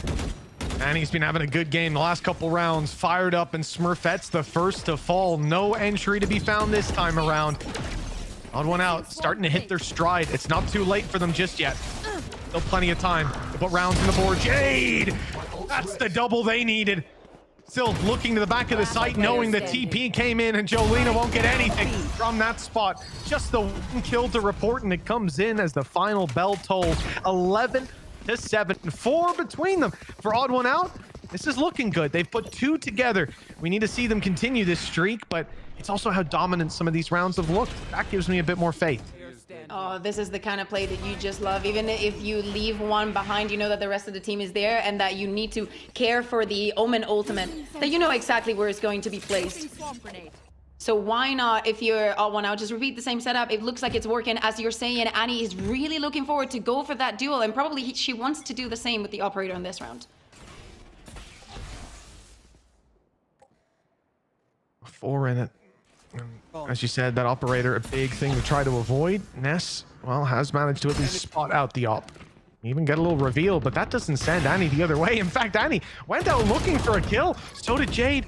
She hasn't found quite the same success, even lack thereof, but going down, that's pressure applied to Suspect. 4 players are in B main right now. The A site's defended by just 1. And if Suspect goes down, this round could be the beginning of the end with GX on 12. That's Famish one, but Suspect not rooted from position. Repositions for the 4th, and the ace just a bullet away, and it's found by Suspect. Odd one out, needed a hero, and the call is answered. 11-8 now. What an absolute play in the time span of how long was that? So Miyuri gets the opener onto Jade. Suspect, she knows that she has a job to do here. You would expect 1 maybe, but getting 4 here and then just getting this last pick, knowing that the last one, of course, has to be coming in from main. That, of course, calls for a timeout. Calls for a timeout. You need to stop that momentum build in there. The last 3 rounds in a row going for the side of Odd One Out after having such a decisive and dominant beginning of the half for Giant X. They need to get things back into the drawing board. Well, put it this way, you're 11-7. We're starting to think maybe Odd One Out have got a way back in. They might be able to slip back into the party, and all of a sudden, you've got a player, I think at the time, 2nd bottom fragger of the server, steps up for an ace clutch when she's isolated on one side of the map. I mean, her teammates aren't even near middle. They're on B, and all by herself. She holds it down. That is gonna, I mean, putting wind in your sails. Man, I'm so sad that we don't have like player camps. Can you imagine? Something's broken. Something in her room's broken after that. It'd be my wrist if it was me, I'll tell you that. My goodness. I don't know, flicking around like that, it's just, I'm surprised. I'm not surprised we got a timeout. Everyone needs a rest after that one. My goodness, what an incredible play. 11-8 with 4 ultimates for GX. Not great weaponry. Apparently they just want to go fast on this one. Smurfette has a rifle and a blade storm. Doesn't decide to use it here, but Jade obviously has ulti online, so maybe just conscious. It's very likely that Null Command comes in to ruin their day. Plant is found. Smurfette's getting aggressive. Is there going to be a flash? Is there going to be something? There's a drone for sure, and they try to push past it, but they're caught. She's just going down at the beginning of the round. That's it. Paranoia is in. The push is underway. Jolina knows it. They're finding kills across the board and not stopping. Devalaska eventually taken down to spam through the smoke to deal with their defuse tapped, and that just draws the spams. That was the whole plan. Kill after kill going their way, and Odd One Out showing no signs of stopping. This site was defended by 1 player last time. Now it's retaken. Seems like they've got the A site figured out and found themselves a little bit of momentum at the very end of the race. We may still have a game on our hands here. I am so surprised, right? Because they have so many things to work with, as you were saying. That Bladestorm being available, but still going with the rifle, not dropping it. But they didn't queue for any of the other ultimates that they had. The site being free gave them a full sense of security of, oh, you know, maybe we can just play for the retake, but for the postman. But he was so quick from Odd One Out, especially with Smurfette going down time and time again in this round. That's Devalaska, right? Like a number of big rounds from her in this map, and that last one especially opening up every single duel. She loses even one of those duels, and GX have a foothold. They have somewhere to play those ultimates from. Now they do this time have somewhere to play the ultis from, and they'll do just that, almost catching Annie, and indeed hunting her down. Suspect tried to get ahead of that ult.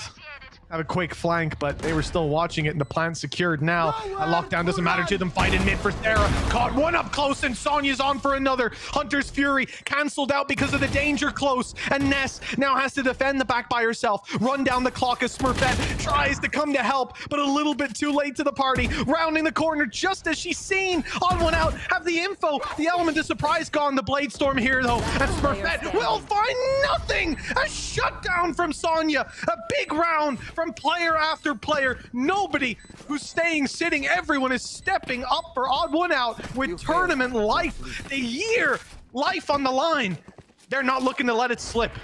You would think that the pressure would get to them, but being able to play a round like this one with Miyuri waiting perfectly timed to get the kill after the ultimate, and the extremely late refrag just to also catch off nets from the back. I am amazed of what I'm seeing from Odd One Out, how clean, how very well planned these rounds are. And as I was saying, all those ultimates that were not used on the previous round, they were used on the 21st round. And, oh, it did not look good. Oh, Annie trying to do that little play into mid. No updraft for this one. It's just straight down mid. Now find the trade at least. Mid control held. But odd one out. And that defense is thinned out that little bit. It seems like they're going to make the call to stack up the A site, leave Killjoy utility for B. And that's where the spike is going. Been having a bit of trouble. Like, getting this spike down hasn't even been one of them in some of these occasions. But now in a 4v4, holy cow. The way test the waters, regroup. Sonny's gonna use this drone, not getting anything for it. Mid is completely clear. And it looks like they're making the right decision, right? Like, you have Devilaxa with per turret. If they decide to go B, for the rest, we just stack on A. She jump peeked mid as well. This is the thing. Devilaxa's keeping so much And has the alarm information. bot, so it's, yeah. They know that that position's locked down. They're ready. The cavalry is here, and Smurfette doesn't even get the dash activated before she's shut down in the choke points. Tanya waiting for someone to tap that button. No one does, so she steps out of the smoke. Todd and Sarah with her third kill is looking for a little more. Suspect, another big play needed, but this time it won't come through. The A side has fallen, and GX have 2 chances to send odd one out of the lower bracket. This has been one hell of a fight from that defensive side, but they may just have slipped up at the finish line. Oh, and this one, it was also a very good plan for odd one out. Like, the read was there, the position was there, there was only a smoke in the way, and Sarah. That is just having one of those days, winning those very crazy fights, but it ended up just on that 1v1. Again, I still think like I need to see Smurfette having the impact that is expected of her. You know, like seeing her going down, trying to go on the aggression. Still, the role is fulfilled. And as you said, now they have 2 chances to close this out. Because if this goes to OT, we're going to Icebox. Yeah, just an impeccable round from Sarah. And like we're looking back, you see Sonya was in the smoke, ready for the switch to be tapped, and she made the right call. I don't think going out of the smoke was the wrong idea. Her teammates were fighting. You have to participate in the fight. Don't just stand by and listen to it. But the fact that Sarah is able to find 2 quick kills, turn in for the third, odd one out. Uphill battle. A mountainous ascent in front of them, but 2 rounds to gather us to an overtime. Potentially bring us to a third map. GX. Well, we haven't seen a Smurfette round in a little while. We might need to. Miori's been dropped. Here. But now the movement from Giant X has to be accelerated, apparently. Well, they want to. They've got no control, no flank protection. Instead, you got to go seize the ground, seize the day. That's exactly what they try to do. Sarah stepping it up for 1. The damage done as well. Lighting Annie up. They've managed to clear the site. 30 seconds They've even managed to get Ness embedded, but with no Killjoy turret. B main flank is underway. Jade has managed to slip by. Ness could flank the defenders. Jade could flank the attackers. It's anyone's game. All comes down to Ness's timing. On her way. She's missed it completely. Oh, they've delayed them. This is odd one out, pumping the brakes might cost them heavily. So heavily, in fact, look at where Ness is. He'll grab the first and the second caught, bow and arrow in hand. This one seems to be done. Jade needs a big clutch 1v2, and we'll find the second. Jolena flashed up with the smoke. We'll keep her safe for a moment. The time ticking, and Jade finds it, but getting that defuse across the line is a distant dream. Odd one out are gone. They've been sent out of the lower bracket by GX. One hell of a fight on map number 2, but it wasn't enough. You know, some of the people would think that it is time to avoid the operator, but catching it in the middle of a reposition is what GX wanted to go for here. Impeccable for the side of Ness, just taking that spot from Miori that she was covering before to just get these kills from the back and guaranteeing the round, especially with the time in here. And it has to be devastating for odd one out. They were doing such a good job in that second half, shutting them down time and time again, and it's rounds this close that took them out of the tournament. Yeah, and a very close, a scrappy start to it as well in the first half. They bounced back very well from that first map, which was, as we said, it looked like it definitely should have been closer from some of the rounds we saw play out. GX managed to make it look more dominant, but here in the second map, that wasn't the case. Maybe we've been robbed of a third map here today, Kakuka, but either way, I'll say I certainly enjoyed my time. This was some interesting gameplay. Those neons will live with me for a while. Yeah, exactly. I'm still surprised because so far in playoffs, I believe we've only have 2-0s. Like the groups were so close that I am so like it was OT after OT, like every match, like either go in the distance or you know, at least the maps being very close to one another. So I want to see some more of that action, you know, especially in the upper bracket. And the teams that remain getting those 2-0s, I think, is still a good sign for what remains of the tournament for them. Perhaps they'll still be able to do damage again. Neither of those teams know who they'll be facing off against because we've got upper bracket matches to carry out. But I'll tell you, it doesn't matter who falls down, Kakuka. It doesn't look like there's any competition that will be easy in this stage. Oh, I mean, I'm completely biased because the two teams that we've seen won today, like especially, I'm so like surprised with Giant X performance. I will say though, everybody out there, the pistols, please, in both best of threes that it looks like I'm being a teacher and I'm just like sending the homework being like, the pistols, everybody, this will be in the exam. But for both of the best of threes, the team that won took all 4 of them. And especially in this last map, I think that we would have gone to Icebox if, you know, that advantage hadn't been taken. Yeah, I think I'd agree with you, especially the little burst of rounds that we've seen follow up that pistol in a lot of these games. It has been a very exciting and energetic day here, but it has also been quick and brief, unfortunately. So that means that's the end of our casting here today, Kakuka, and it's time to send this over to the analyst desk once again. Quick and brief. Honestly, Mitch, why are you acting like you're not coming back tomorrow? Like you're gonna be here again tomorrow casting, bring back the quickness and the briefness, of course. I got Ash and Zach joining me once again. Yeah, it was a pretty quick day, but that map towards the end, like Kakuka said, maybe we would have gotten a map 3. Possible. I feel like although it was a quick day, I feel like years were also taken off of my lifespan today with some of the rounds that we saw. There was so much craziness, and I feel like it was just honestly kind of I wouldn't say a perfect way to end Ascent there for the side of Giant X, but I think how methodical and how well played that last round was and the timings that they were able to find speaks volumes as to how well drilled they looked in this series.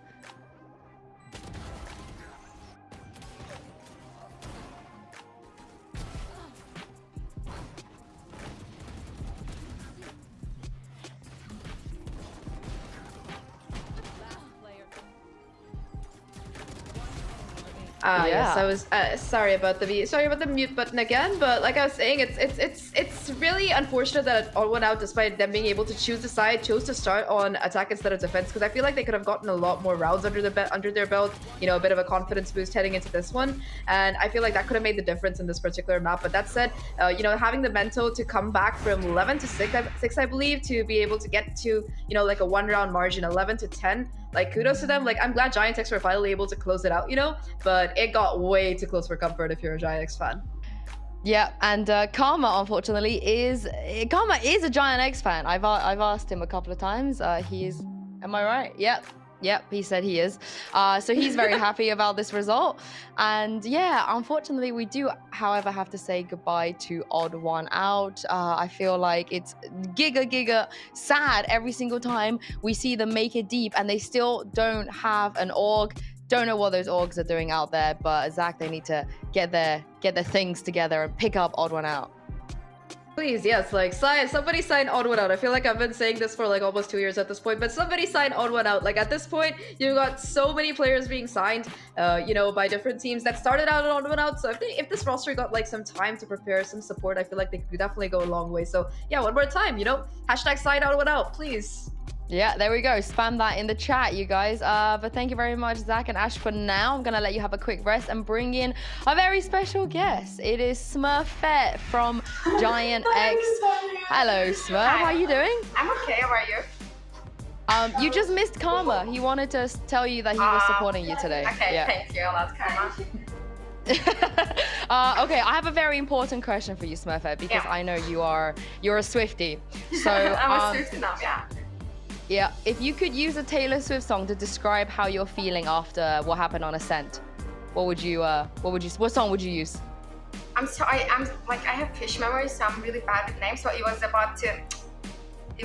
name was called Old Me, like it was something like that. Like, oh, okay. Oh, you know, I know exactly what you're talking about.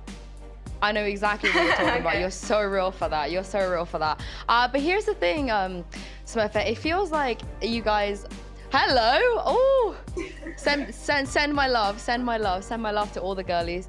It feels like every time you guys get to this stage of the year, you have like a lot of the other teams, maybe they slow down a little bit, or maybe there's roster changes coming, etc. But for you as a player, especially, you seem to be so comfortable when it's qualifying for Juicy Champs, or when it's at the end of the year when you're supposed to be tired. You just never run out of stamina. How do you do it? I don't know either. I just wanna, you know, make it to champions again, because I went one time and I just wanna go again. And then I'm working like so hard individually, and I wanna, you know, win something. I don't wanna finish third place all the time, or like go out from lower brackets. I just wanna win, please. I know exactly how you feel. But this is the thing though, the Yoru, I know you've been working hard, but I didn't think you'd be working hard on a different agent. How are you finding that?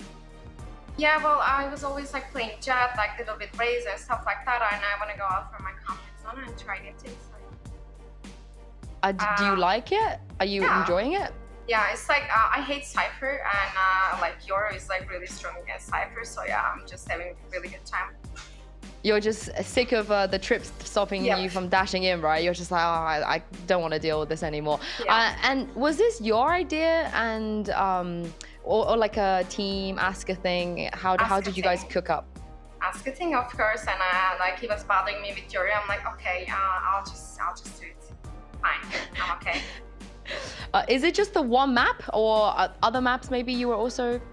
No, it's for now one map, but in the future it can change, of course, because I like Europe. Oh, okay, that's really, really good to hear. What about the other agents? Because obviously there's, I cannot believe you've never played Reyna. How crazy is that? I don't know, I never like, it was always Jet. And then like back in guild times, Claudia was playing Reyna, so I never like had a chance. And I just like didn't play her, I don't know why either. Are those other duelists on the card for you now? You're really branching out to other stuff? I mean, I'm playing Neon, although I am not playing good with her at the moment, but I am trying to play good. In practice, I play good, but I don't know what happens in tournament. It is what it is, I guess. But yeah, I think to work on my Neon as well. Everybody is playing Neon though right now, right? In GC, it's such a highly kind of picked agent. It feels like everybody is playing Neon. Yeah, I'm gonna be one of them as well. Oh, okay. I mean, you're going to have many opportunities. One thing I wanted to quickly ask you about is your teammate, Ness. You know, she said that her biggest strength is her mental state, but her biggest weakness is also sometimes her mental state. So I wanted to ask you, you know, being with one player for such a long time, it's rare in Game Changers. I can only think of maybe one other team, or maybe two maximum, that's had this kind of relationship with a really core kind of duo. So what's that like been for you guys, and how important and how big of an advantage do you think when Ness is in a great mental state? You know, when you are fragging, you guys, it looks like you're unstoppable. Does it feel that way? I mean, she's correct. Like, even though she sometimes feels down, like mental wise, I know she can like do it all the time. So like, I'm like so confident about her. But yeah, like this game is all about mental and like confidence, and she's like she's and me, and I mean like up and downs, but like we have to like stay on up all the time if we want to win something. So we're working on that as well.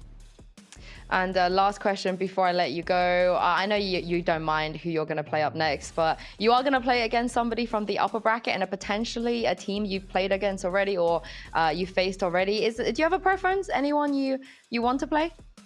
No, I don't. I just want to play without tech issues. One of these days, you and me both. We can blame the casters. It's fine. That's what I do all the time. It was Mitch and Kukuka today. We can blame them. But thank you very much, Smurfette, for joining me, and best of luck in the rest of your tournament. Thank you so much.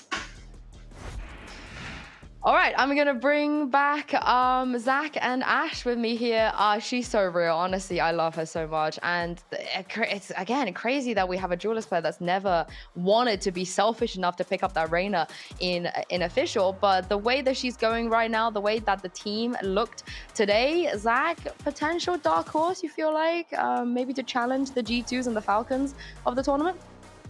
Oh, definitely. I feel like Smurfette, you know, a player, when she is feeling it, she can definitely, like, you know, go head to head with whoever's playing duelist on G2. I think that we saw that in that first year of GCC being established, and I think that, you know, if she's feeling it, she's definitely like a player to watch out for. But I think in general, Giantex, they've been a team that's consistently been able to make that top 3, but not go much further. So I think this time, as long as they make it there, I think they should be feeling pretty comfortable about their chances. But, you know, you still want to be able to win that trophy. And I think, you know, with all the curses that we've been talking about, how G2 have not been able to win stage 3 so far, maybe it'll work out for them. You know, I feel like they definitely do have the potential, the capability for sure. But that said, I feel like this iteration of G2 is definitely my contenders to take it all.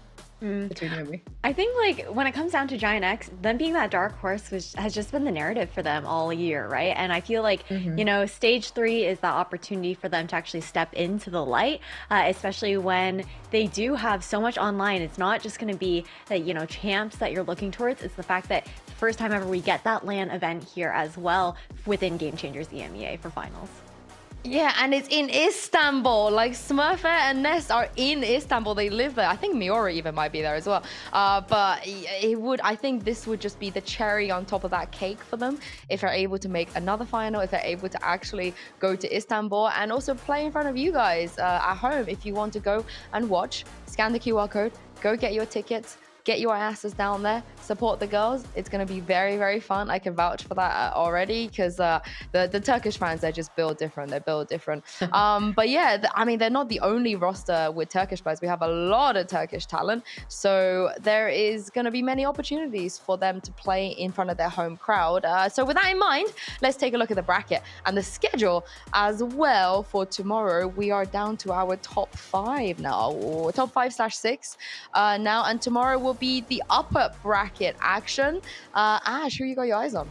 Who do I have my eye? I think I've got to have my eyes on G2 versus Heroic, to be honest. I feel like that is tomorrow's match to watch with how good Heroic has looked. The Valkyries have looked throughout this stage and how they've kind of improved over time. I know that technically, I guess... No, okay, no. I wasn't... Pretend like I wasn't going to say anything. I'm locking that in. That's my final answer. Okay, love it. I mean, I definitely am interested in that one as well, especially because, you know, Heroic, they've had such a heroic group stage for sure, like really being able to go toe-to-toe. But that said, you know, I feel like as G2 versus any team at this point, like, I feel like my bet has to be G2. Maybe I'm just a biased G2 stan here, but I think their record just speaks for itself this year. But on the opposite side, you know, I am excited about the MENA Derby here. I feel like Falcons, they've been looking good all year, but Nasser, I think this time in particular, they've been on fire, especially with them being able to take down GX at a 2-0. So I'm pretty excited to see how this one goes, because, I mean, this one also will sort of contribute towards whether Falcons is going to qualify or not for sure, you know, whether Nasser can keep their chances up. There's a lot of questions that are left to be asked here regarding the 3rd slot or even that 2nd slot. So I think that's why that 2nd game is something that really interests me. Yeah, a lot of great action here in Game Changers. We're going to be here all week, so make sure you guys tune in again tomorrow. Thank you, YouTube, for joining me today. Congratulations to the teams that made it to the next round. We're going to be back tomorrow, starting with G2 versus Heroic. Have a lovely evening, and we'll see you then.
Do you